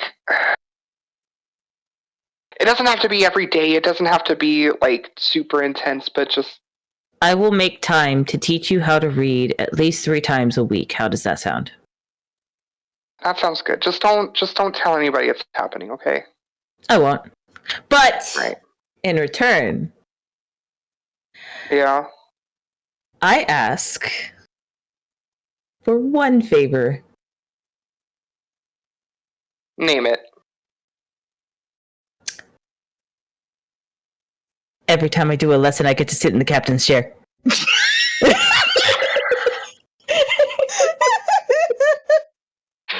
And she's gonna like look at you and then kind of start going like, it is pretty, and she's gonna like swivel in a little bit, and she's like, it is kind of sweet. Whenever you were gone, I was just loving that. It's pretty fucking sweet, though, isn't it? Right? Yeah, I need one of those chairs. I might just buy one of those chairs for my. No, You can buy like 1,000 of too these much. chairs. Everybody can get one of these chairs. Then it wouldn't be special. It's the captain's chair. Come on. Well, now. you can buy me a specialer chair. Well, now you're asking too much. Look, I know Okay, I'm that's made fair. of money, but I can't just go and buy you gifts left and you're- right. Okay. You're fair. Can't That's say fair. That's fair. I The last thing I want to ask you, and you don't need to go into detail because in reality it's none of my business, and this will just stay between me and you. Are you and Serafina like Oh, God damn official? And Frana's gonna stay as blank faced as possible and just smile and get up and open the door. Gerdak, we're ready for the meeting. Come on, guys. All right. And so Come on in, fellas. Come on in. y'all start going in, but we're gonna roll back time and go to Gragnar going to visit the dire wolves. Oh shit, that's me. What's up? What's up? Yeah. Yeah, I'm gonna go down to my room and go talk with the dire wolves. Like, I'm gonna go in the room. I'll even like look over at Gregny. We need to have a conversation, so I'm gonna make this a little easier for the both of you. And I'm gonna cast Polymorph and turn into a dire wolf. Gragny sits there and like looks at you. Toast is like, you're a wolf! You're a wolf! You're a wolf! You're like us! You're a wolf! You're a wolf! You're a wolf! You're like us! It's temporary. It's temporary. It's so cool. It's so cool. It's so cool. temporary. So cool. And they're jumping around you. Wait, can they understand him? Yes, I'm a dire they're the wolf. same creature. Oh, that's right. I forgot that was a thing. You're a wolf. You're a wolf. You're a wolf like us. You're a wolf like us. You're a wolf. You're a wolf. You're a wolf like us. And then you hear a deep voice, like Soul Train deep voice. But it is a slight feminine twang towards the end. Mm. Toast. Sit.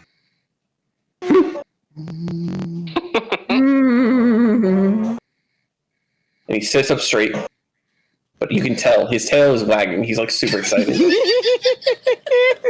It's like he's barely containing himself, and it looks like it's half excitement, half fear of like getting like bit or bopped or something. Corrected. Yeah. They're fucking polar opposites, and it's fucking I hilarious. love them so much. They're so cute. Okay, so this is kind of a serious conversation I thought I'd bring up since we already had a serious conversation above deck. We're kind of going into a dangerous situation. You're going to fight demons. Yes, which you guys have already stood in front of one and seen exactly what we're dealing with. I'm going to, like, yeah, technically I bought you guys, but I'm not fucking using that as a fucking thing. Like, you have as much say as I do. Gragny, I'm leaving this up to a decision on if you want to come with, or you can stay here and guard the ship with the people that are staying behind. Gragny gets up and walks towards you and begins to circle you. You say you bought us. Do you not realize we chose? No, I actually didn't.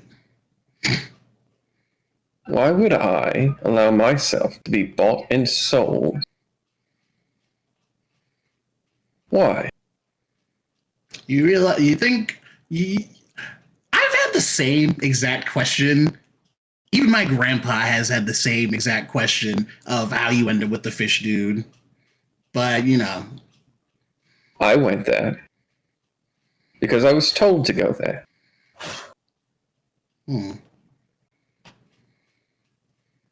I was told I would see someone who would be capable of communicating with me, someone who would show respect, and someone who would show understanding, and that I would know who they were. And again, she's pacing around you. And then your party showed up. Snap showed up. And she was capable of communicating with me in a way. She knew how to handle an animal, how to handle a creature. But she also treated me like I had common fucking sense. And then she left. And I wondered who it could have been. I was told that I would be taken in, pampered, taken care of. And all that would be asked of me is my dedication. Toast is a lot more simple.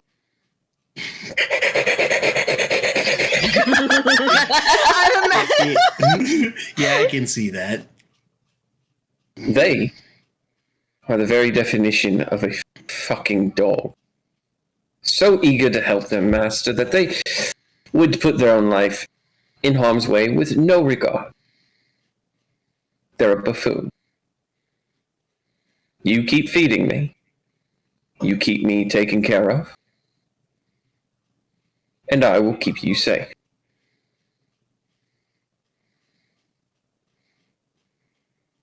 After all, you are the father of the pack now.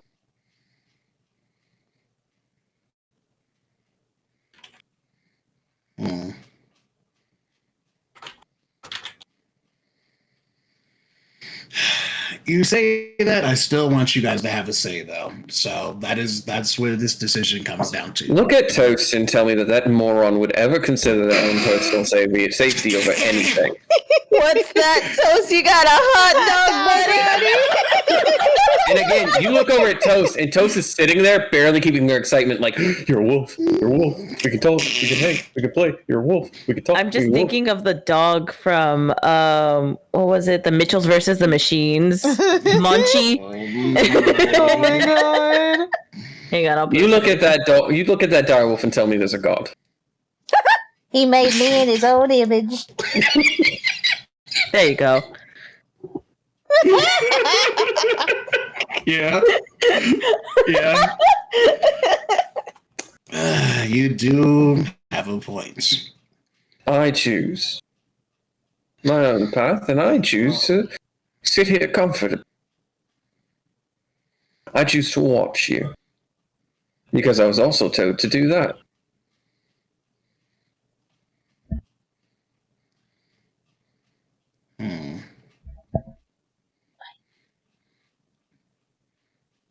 By who? Bahamut. Oh. Oh. Oh, that came out of left field. Oh, right. Oh. Well, I had a dream. He said that his descendant didn't want anything to do with him, so that I should keep an eye out until she deems it worthy. But he said that I would find myself with someone a bit more compatible. I thought he was talking about a mate. He was not.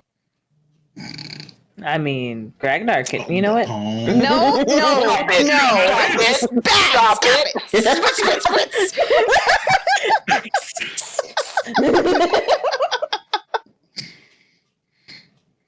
Bahamut saved the forest I lived in when I was a cub. My clan became awakened because of him. Some of us can hold a conversation, others, looking at Toast. Cue the Monchi clip. Others are just dogs with intelligence. There are other things I'm capable of doing, but I don't feel like doing them. Yeah, that is perfectly reasonable. Well, if that's the case, I mean, if you're gonna stay here, I might as well just leave Toast here. Oh, And you guys Toast can- is most definitely staying. He's a fucking moron, but I'm Oh, going with. yeah. Oh, you're going with? I'm going with. I was told to watch you. And have I not been doing that? I mean, yeah, you have. The flashback to every time they've been staring through your fucking soul.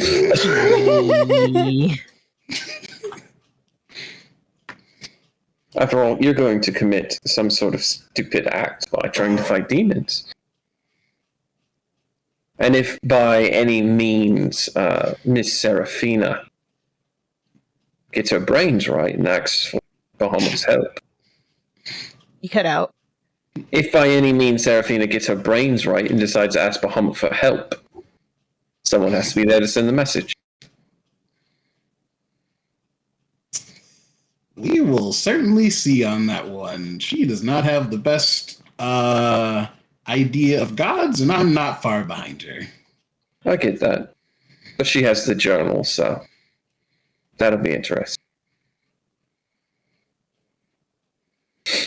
Now, when's dinner? There's actually a shipment of food coming in now. Or it should be here, like, Now. reasonably soon. I ordered it, like, this For morning. I am ready for Papa's supper. If you could go ahead and...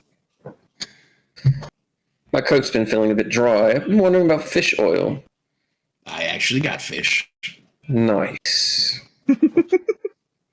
I'll go upstairs and see if the shipments finally got here. Okay. And As you go to leave, Toast, release. Yeah, your dog. Can we play? Can we play? I love him so much. Toast is a special angel. Can we play? You have no idea how much I love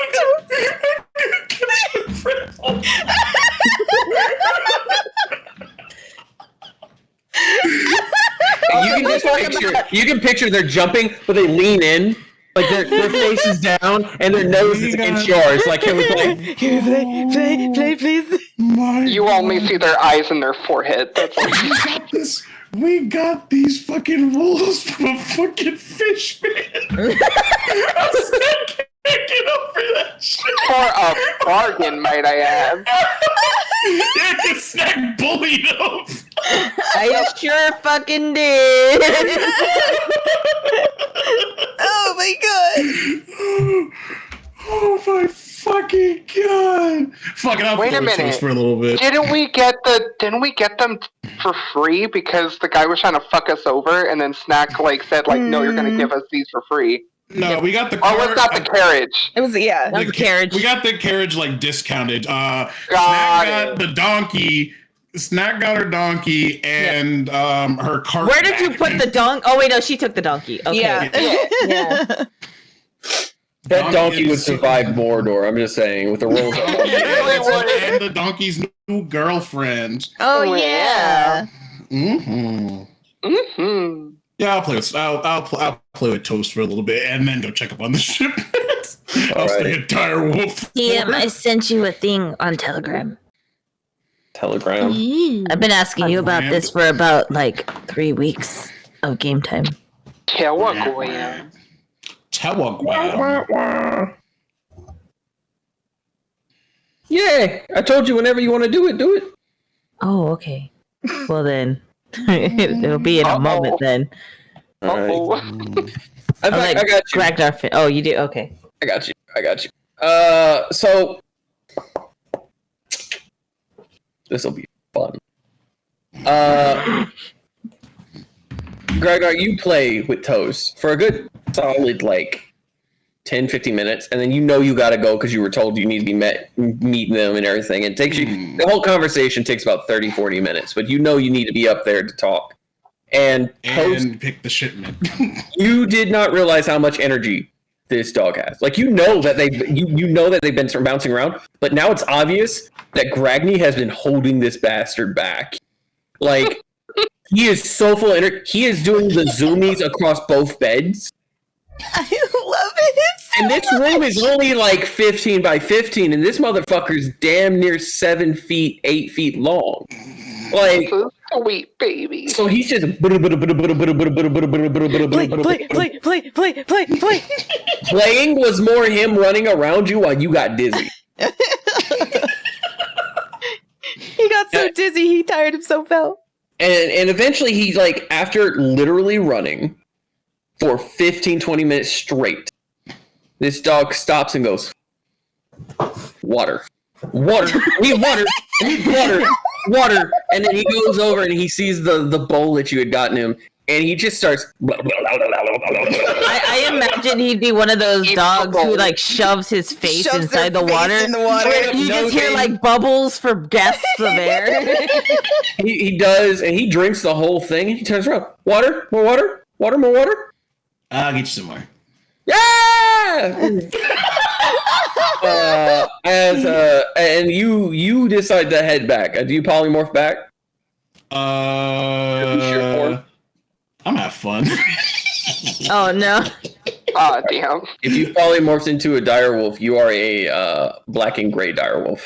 Oh hell yeah! You walk out of the room with Poor Cookie. You walk out of the room with the bowl. Take it to Cookie, drop it, and Cookie goes, "Oh, hi, Greg."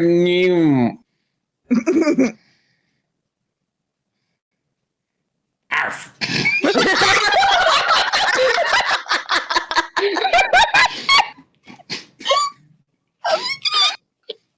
And he's going to slowly pull the water container in his room and shut the door. And then he's going to crack the door and slowly move that out. Shut the door. And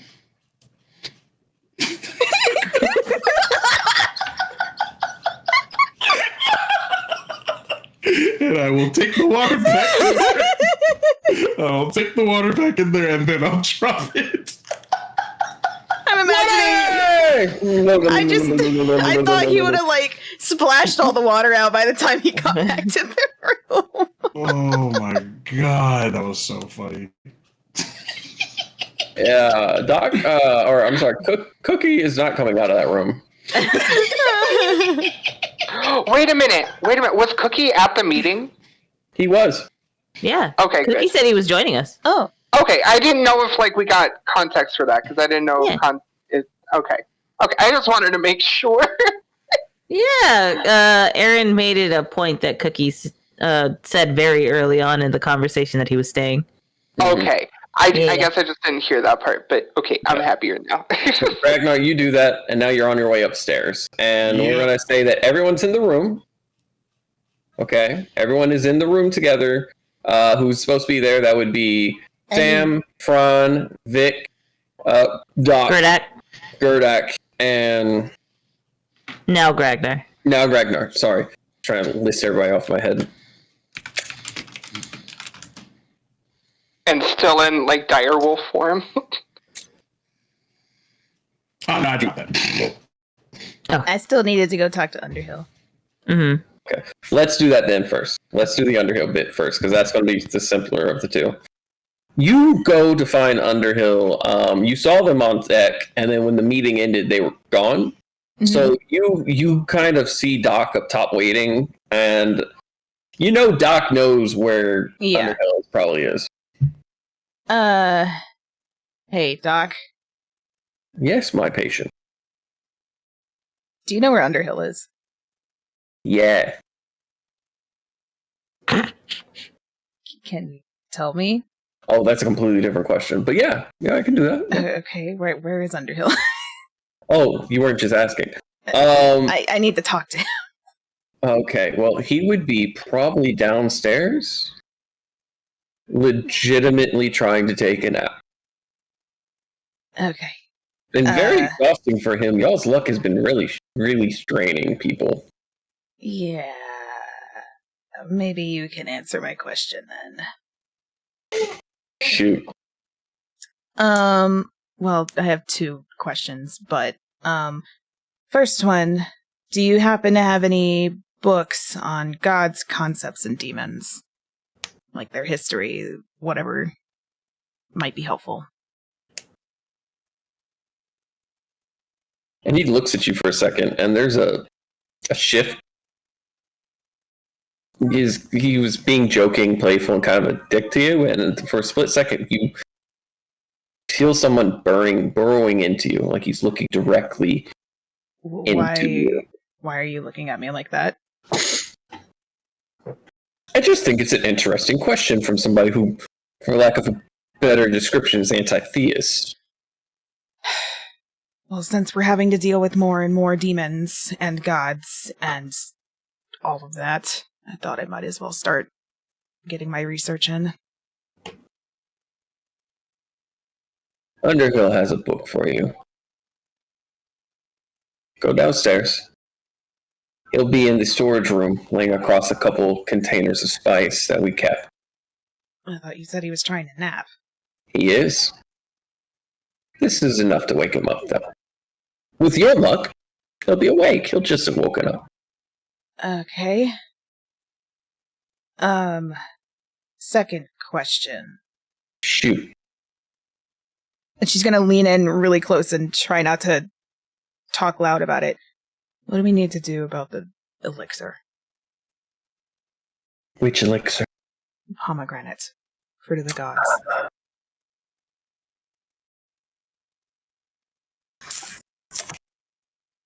We also got 2. Yeah. They were gifts. Probably. Just thought it was weird. Why?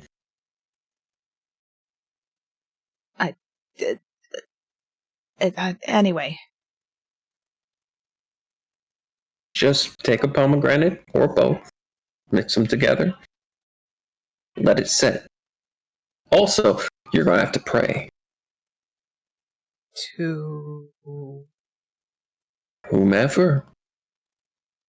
As long as you put prayer into the elixir, that'll go a long way. Okay. Prayer is a very powerful thing, Seraphina. If nothing else, it makes people believe things can change.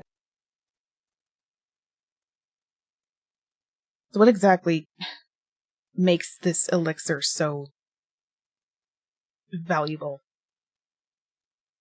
Gods can't get drunk. That elixir will get them drunk. Concentrated prayer, concentrated power, concentrated... It's intoxicating, addicting, and great. At least that's what I hear about it.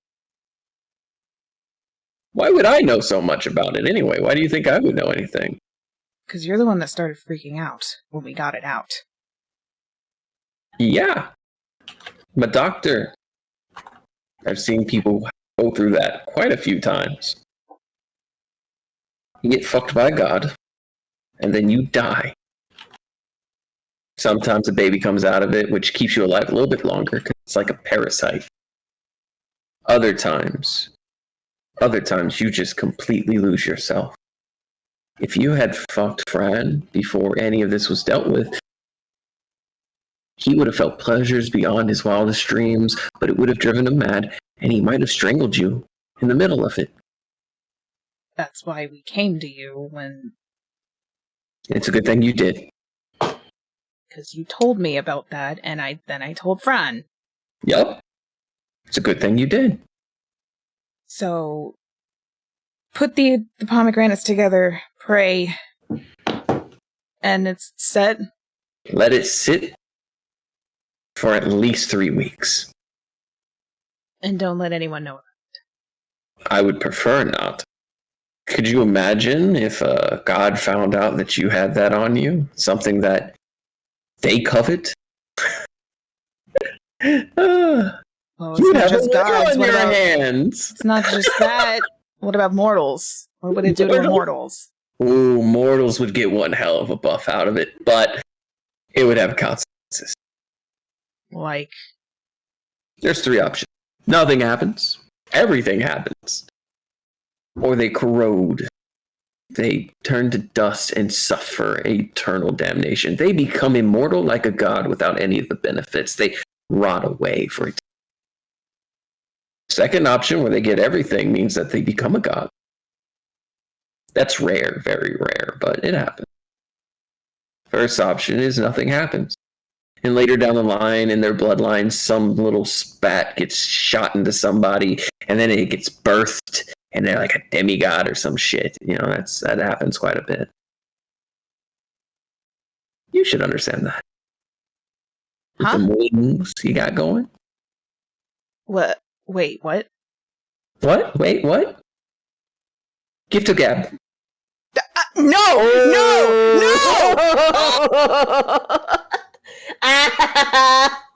I'm so sorry. I fucking hate you! I really introduced him to this. really do appreciate Fran for his very wide use of spells, by the way, Serafina.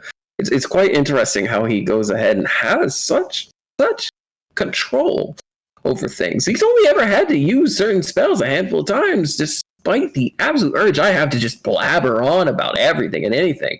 Like, Doc, you know, what are you talking about? I'm talking about how, like, I'm a concept, gift of gab. Fuck you! Fuck you!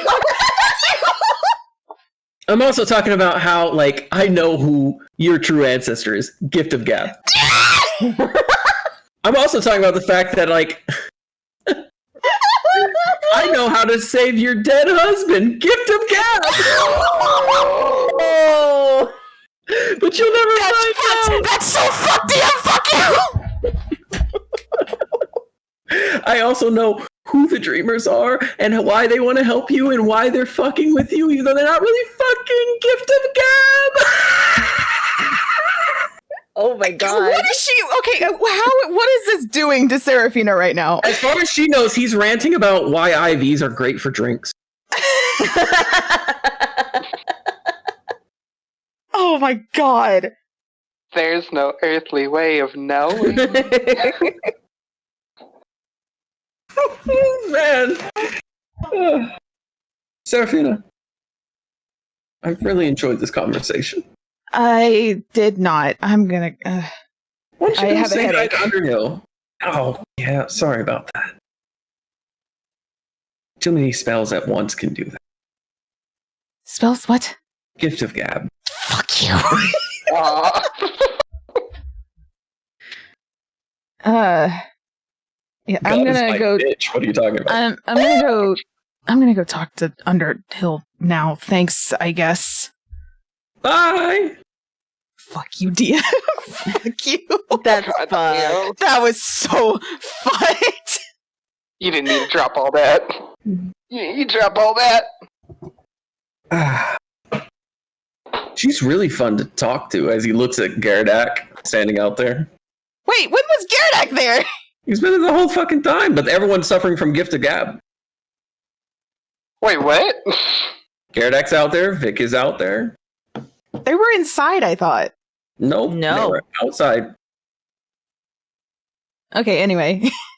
Which Okay, so direction she's gonna we are start going down. She's gonna start going down to find Underhill. Mm-hmm. You get down and you do, in fact, find Underhill. They've just woken up, it looks like. They're rubbing their face. Oh, he said you'd be awake now. I just woke up. Hi. Hi, what's going on? Doc said you had a book that I could use about gods and concepts and demons, stuff like that. I think I might. And they proceed to roll over, and behind them, they pull out a book. I think this might be what you're looking for, and they hand it off to you. What's But, about in it? I'm going to ask that you guys kind of let me rest for a little bit. Well, I was going to, but then Doc said to talk to you, and I really didn't want to, but then I started getting a headache, and I'm just... There's a lot going on for you guys, and it's kind of draining on me. Yeah. So, and I don't mean that in like a negative way. I mean, I'm doing what I can to help, but like, I need a nap. I'm not like Doc. Doc's got all the energy in the world because Doc just got no limits to what he can do at this point. he's fucking livid. He's loving working with you guys. And the more patience he has, the better off he gets at what he can do. So, but yeah. Okay. I mean, yeah, that book, that should be what you're looking for. But, be careful. With what? Knowledge is power. The more power you have, the more people want from you. Should I keep this hidden? I don't really know. You can do what you want with it. Just know that, like, it's knowledge. Okay. And You're he's just- handed you what looks like just an old leather book without any titles or anything on it. Mm-hmm. Underhill, what exactly is this? She's gonna start looking through the pages. And as you flip through the pages, you see that this particular book is written both in Celestial and in Infernal. I can understand in Celestial, but not Infernal. Yeah. They both seem to be written side by side and almost interchangeably, like two different authors writing at once. Mm-hmm. I'm trying to think.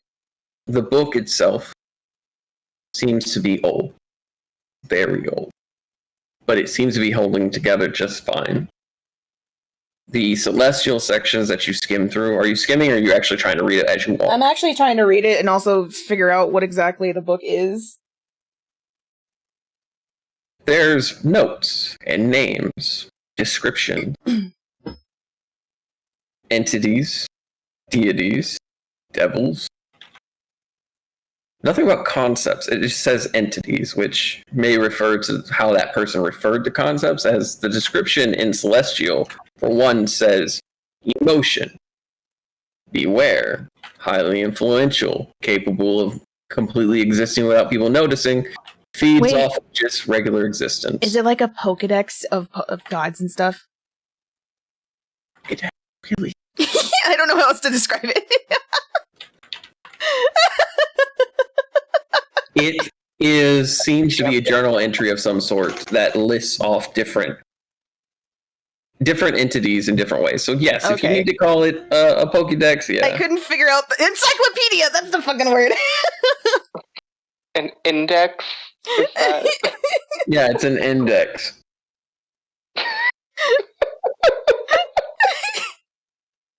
It's an index. Ugh. I had a word for it, but you said Pokédex, and that threw me off so fucking.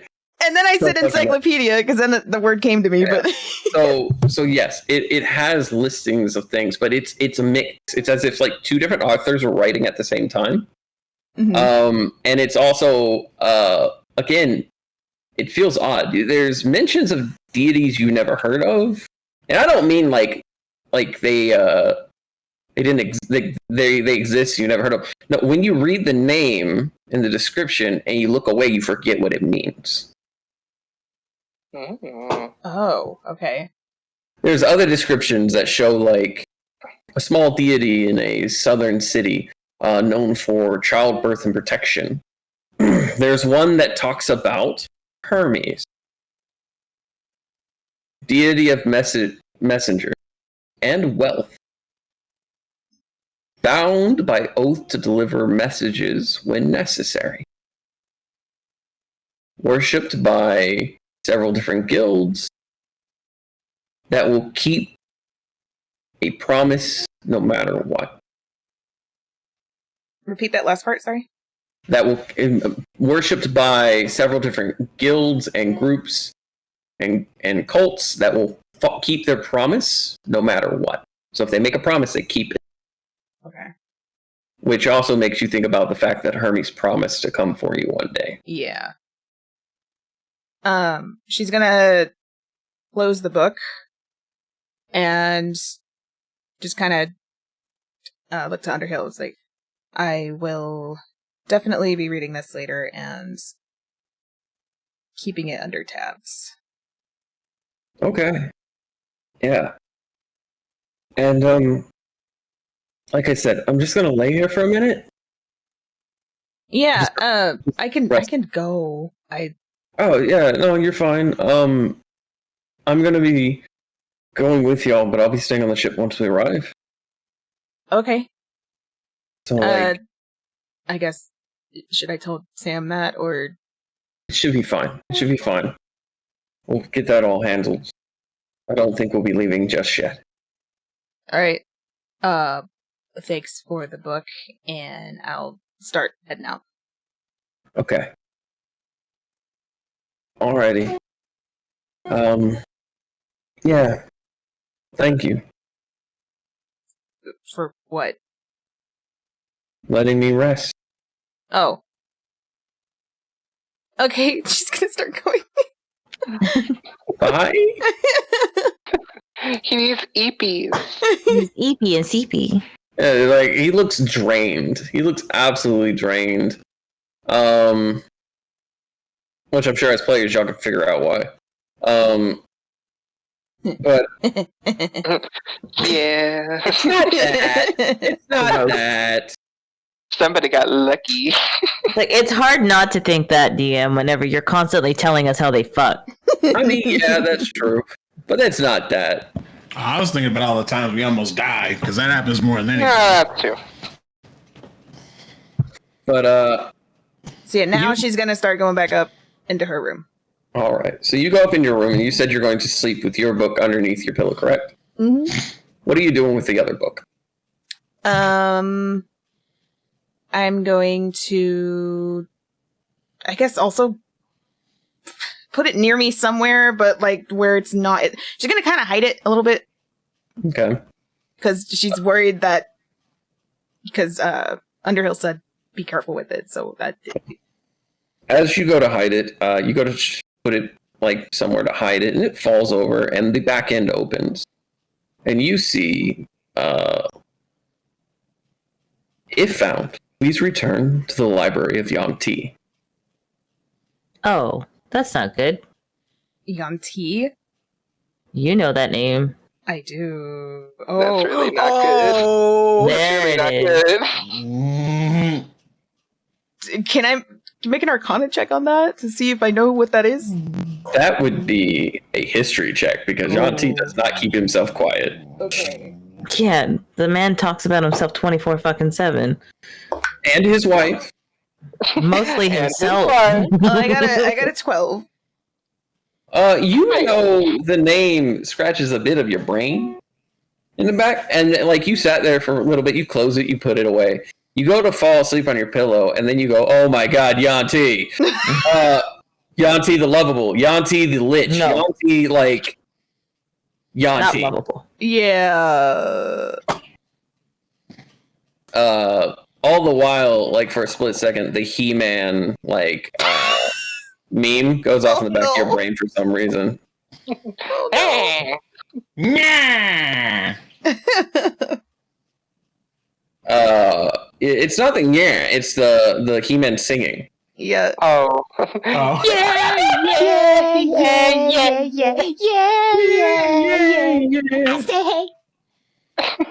What's going on?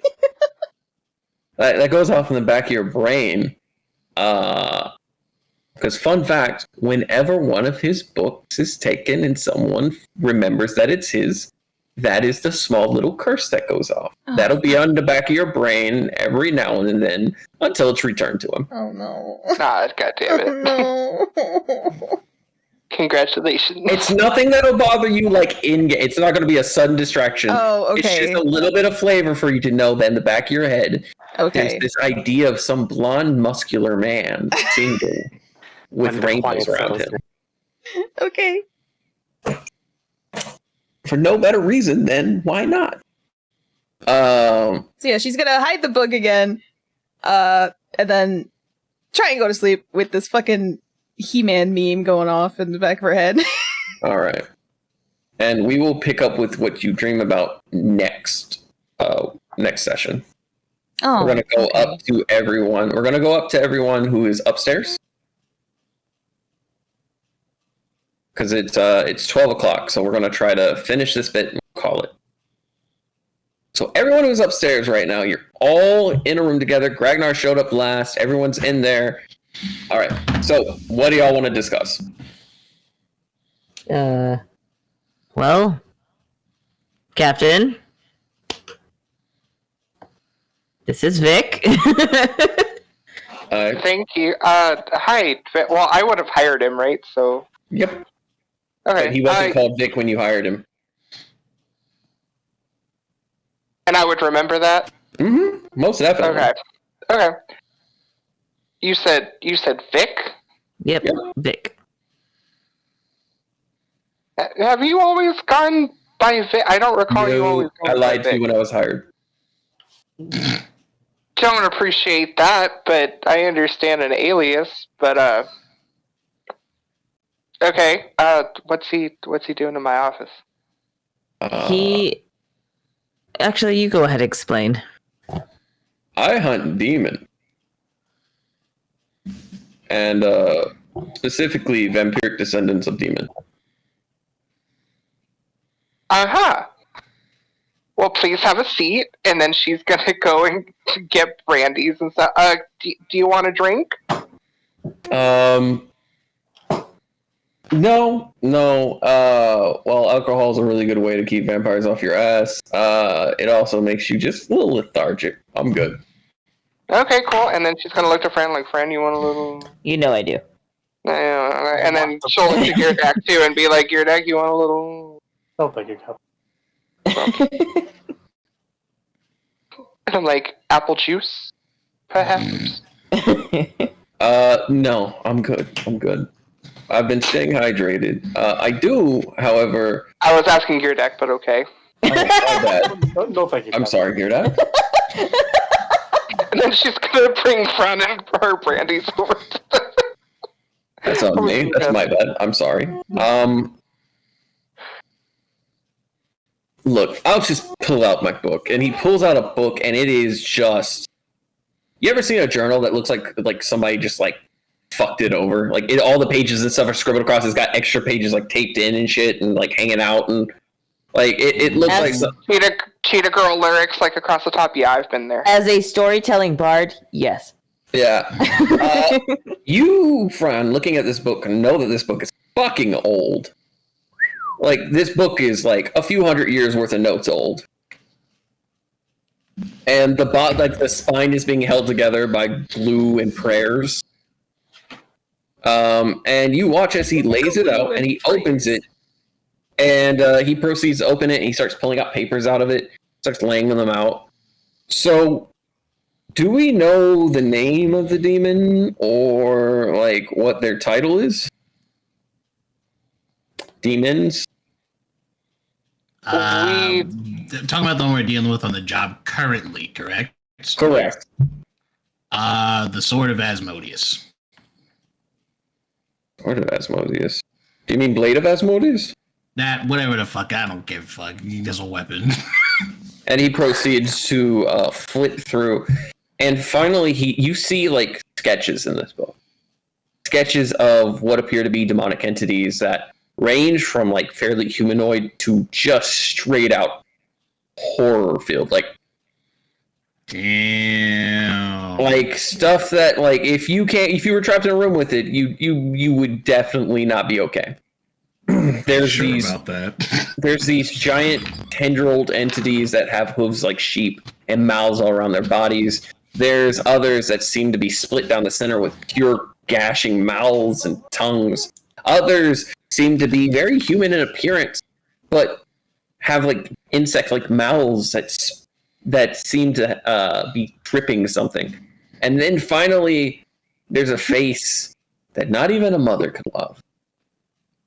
It's a face without lips. It's without eyelashes, without eyelids.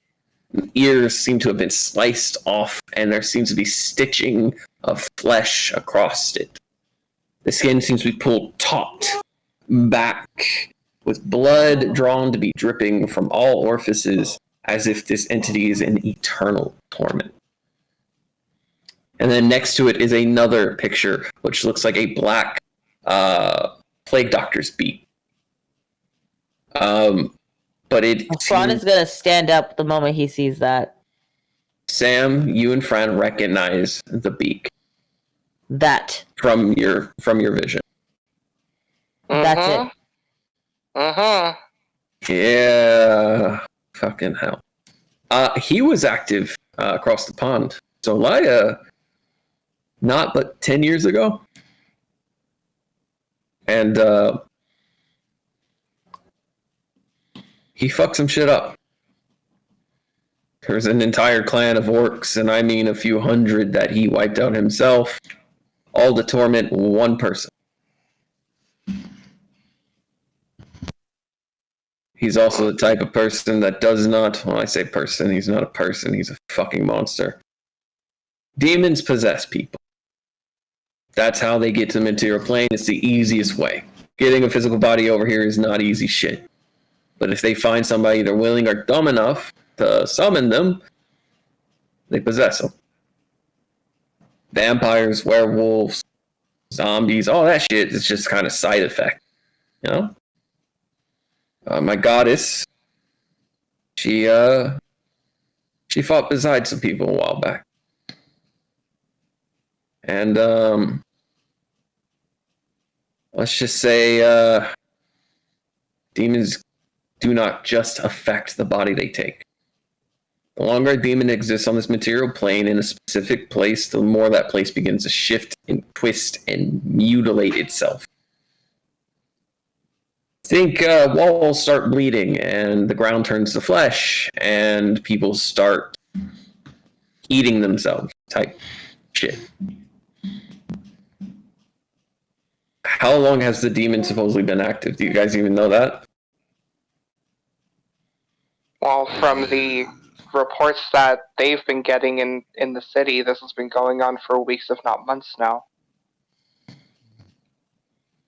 You see his face go pale.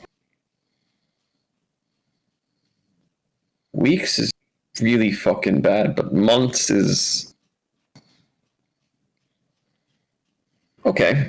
And he From what proceeds. we know, they've already sent multiple crews out there to take care of this thing, and none have returned.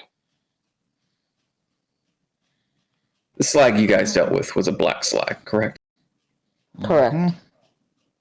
Black slags are slags that fucked with dark arcana or evil arcana.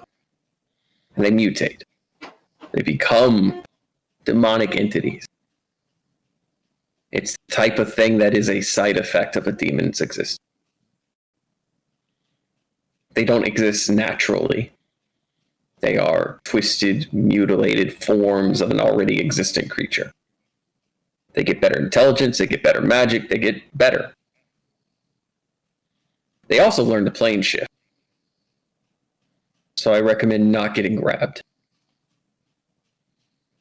Because in a single moment, a full-grown slag could take you to, for instance, Osmodeus' front door and leave you there. He could literally take you to the Night House. Wilderness girls.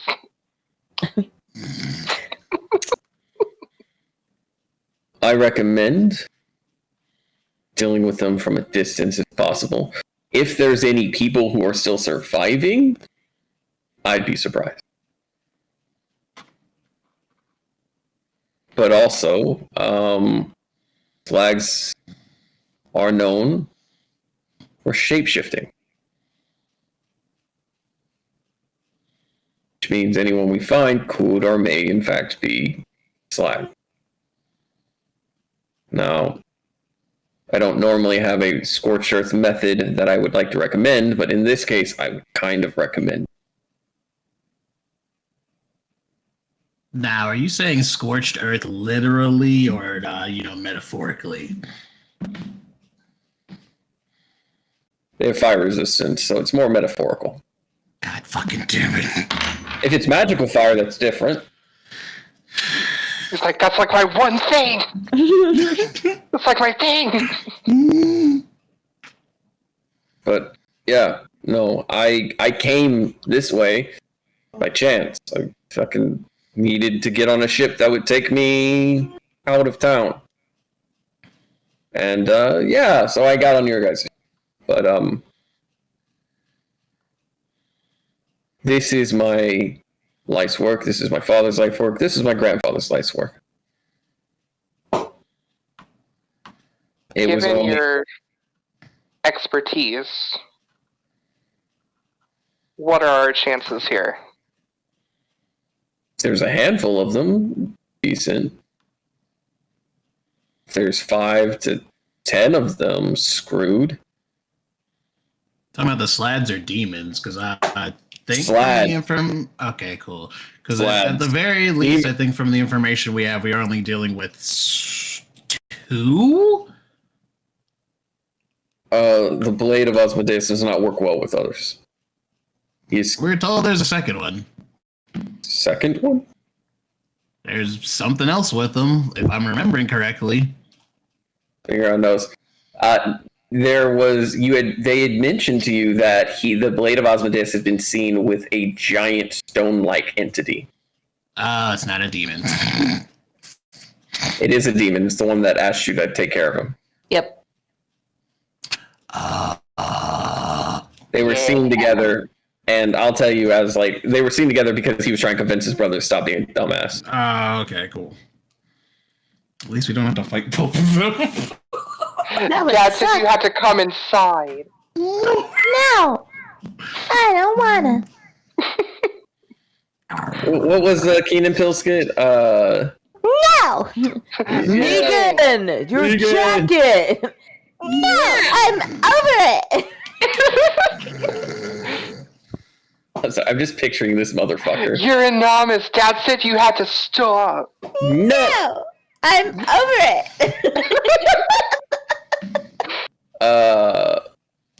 The good news is that this guy is just the type of motherfucker who won't stop talking. He's known for ranting about how he'll gain his father's approval. He's also known for ranting about how he'll overthrow his father. He's also known for ranting about how he's going to gain vengeance for any small slight he perceives. Not that So, we need to kill him. yeah, no. Fun fact. I don't know if you've ever come across a demonic weapon, but don't pick it up. I was told the exact opposite. By whom? The shield of Asmodeus.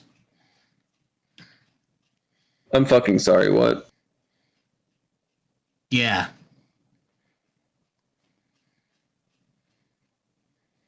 Ragnar, you're also leaving out important information. You one, you want to listen to that. 2, you've talked with the Shield of Asmodeus, Yes, that's how we know what we're dealing with. the right hand of Asmodeus, the wall of Asmodeus, the fucker who. I mean, okay, if we're gonna be working with this guy, we should probably be all cards on table. We don't exactly have the best track record. We have Asmodeus does not like us at all. Okay. Speak for yourself. Shush. Yeah, he doesn't get along with us very well, and then on top of that, tends to keep sending people to do things for. It's a really weird situation, and TLDR. The gods can't seem to get off our dick, essentially. Yeah, TLDR. Literally this morning, like I'm talking like 4 a.m. this morning, me and Gerdak ran into the fucking shield. He literally just walked up out of the fucking water, told us the extra fucking information that I have just told you now, and then he just left. Without a plot. The Shield of Asmodeus Yes. walked out of fucking water in the Underdark, Yeah. Yes. gave you advice, Yes. and Yes. just left. Yep. Yes. And you're on speaking terms with Asmodeus. No. Unfortunately. Right? Oh, sorry. I thought that was a no. No, Okay. you're I'm reading the fine, room. you're fine. I'm reading the room wrong. Sorry. No, you're I never fine. talked You're to doing the guy. great, Gerdak. If you look at like most of the core group that we have here, all of us have this exact same symbol. This is specifically to keep us from getting the ear of Big A. Well, I don't think that's symbol. Really, this have left him enough out. It's okay, Gerdak. You can't even say his name right, and I hope that you never do. No offense. I try. No, No, you no, don't you have don't. to try. You don't need have to. to try. Okay. Oh, He's a baby. bad I was gonna person, go get you Gerdak. an apple juice anyway. So why would Osmodeus want to give you advice on how to handle his son? Because according to him, his son has gotten out of line. Okay, Is what according I to was like told. history, that kind of checks out. But like, Apparently more out of line from what I've been told. I'm just going off information I had. I don't know who the fuck. I have literally not heard of any of these fuckers until, recent times. yeah, I because quite literally lived under a rock. they're not normally that active. You're saying all of you have had interaction.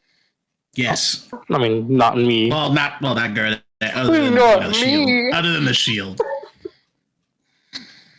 Fran's staying very quiet.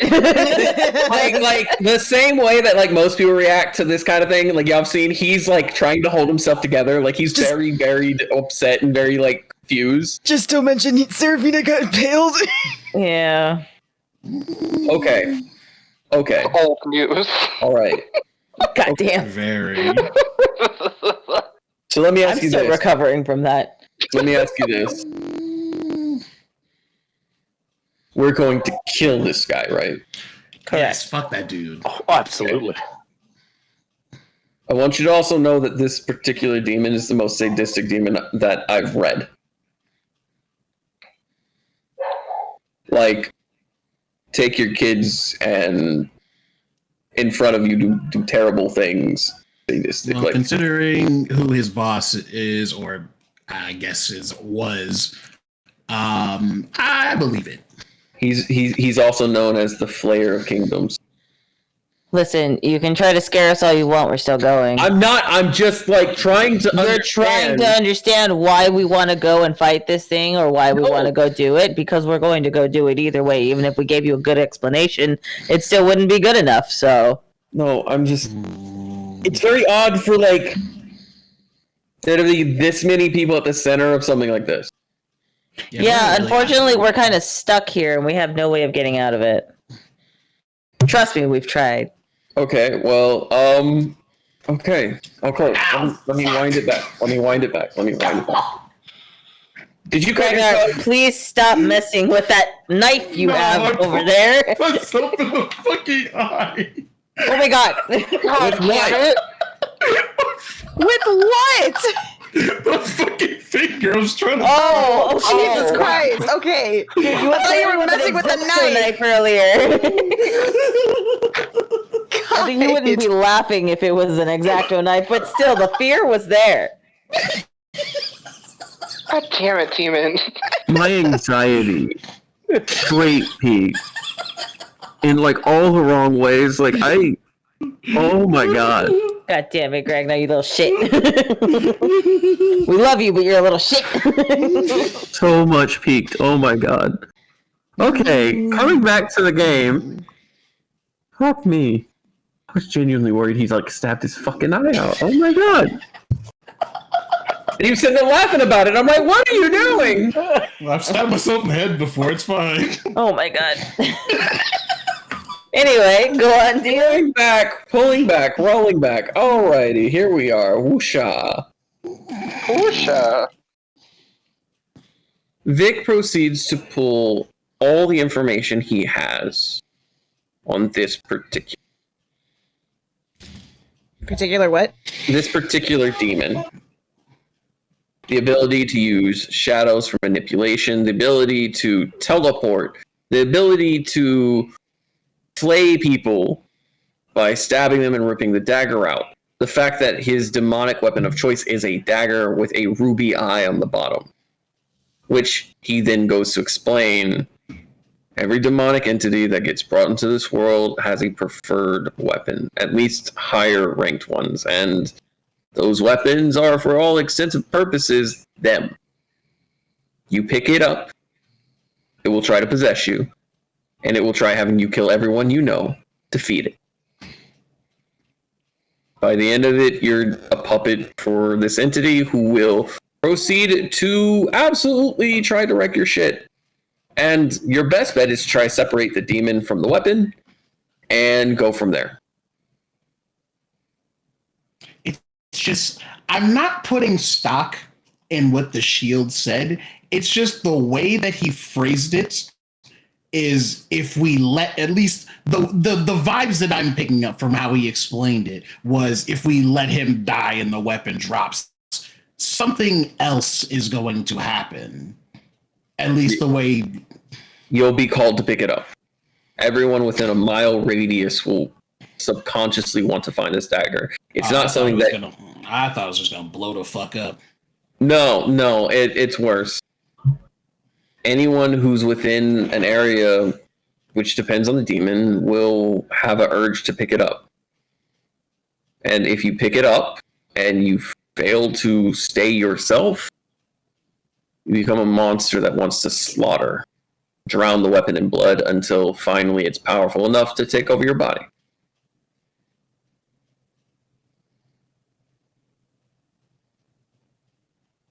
It's their main way of infecting people. Also, they tend to have thralls, which I'm assuming the slags are going to be his thralls. They infest a space, they pass on their blood in through people, and that's how you get vampires, werewolves, even trolls are descendants of demons. So we could be facing copious of different amounts of creatures and things, whatever they decided to Infest. Basically, the whole area. If they've been there for 2 or 3 weeks, the area is going to be a little warped and kind of just fucked. But if they've been there for months, you'd be surprised. I'd be surprised if anyone recognizes it as a place of our plane. How would you recommend approaching this and getting it done as effectively with the least amount of casualties possible? Small, strong team goes in, tries to find the demon, deals with them directly. Try to not engage anything else. If you have to engage something else, kill it quick. Make sure it doesn't get back to its master.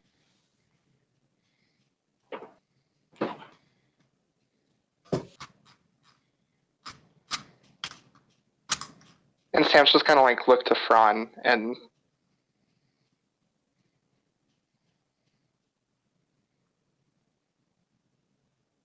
just see if he has input on this. And Fran's gonna look to Sam and just shrug. People are gonna die, Sam. I know. Okay. I think that's enough for one night. Thank you very much, Vic, for your input. You are staying for this voyage, correct? Yeah. I'm going to be working with your healer and your alchemist to procure some holy water. Very good. I would go ahead and make yourself, well, you know Gragnar, but I would go ahead and send you to go see Doc. Doc is in the room. Mm-hmm. Oh, Doc is in the room. Okay, sorry. I forgot about that. Well, just make sure you make yourself very familiar with these two. Not too Fran? familiar with Doc. Fran, He looks over at Doc, and Doc goes, Fran, please let the men know that we will be having a feast tonight.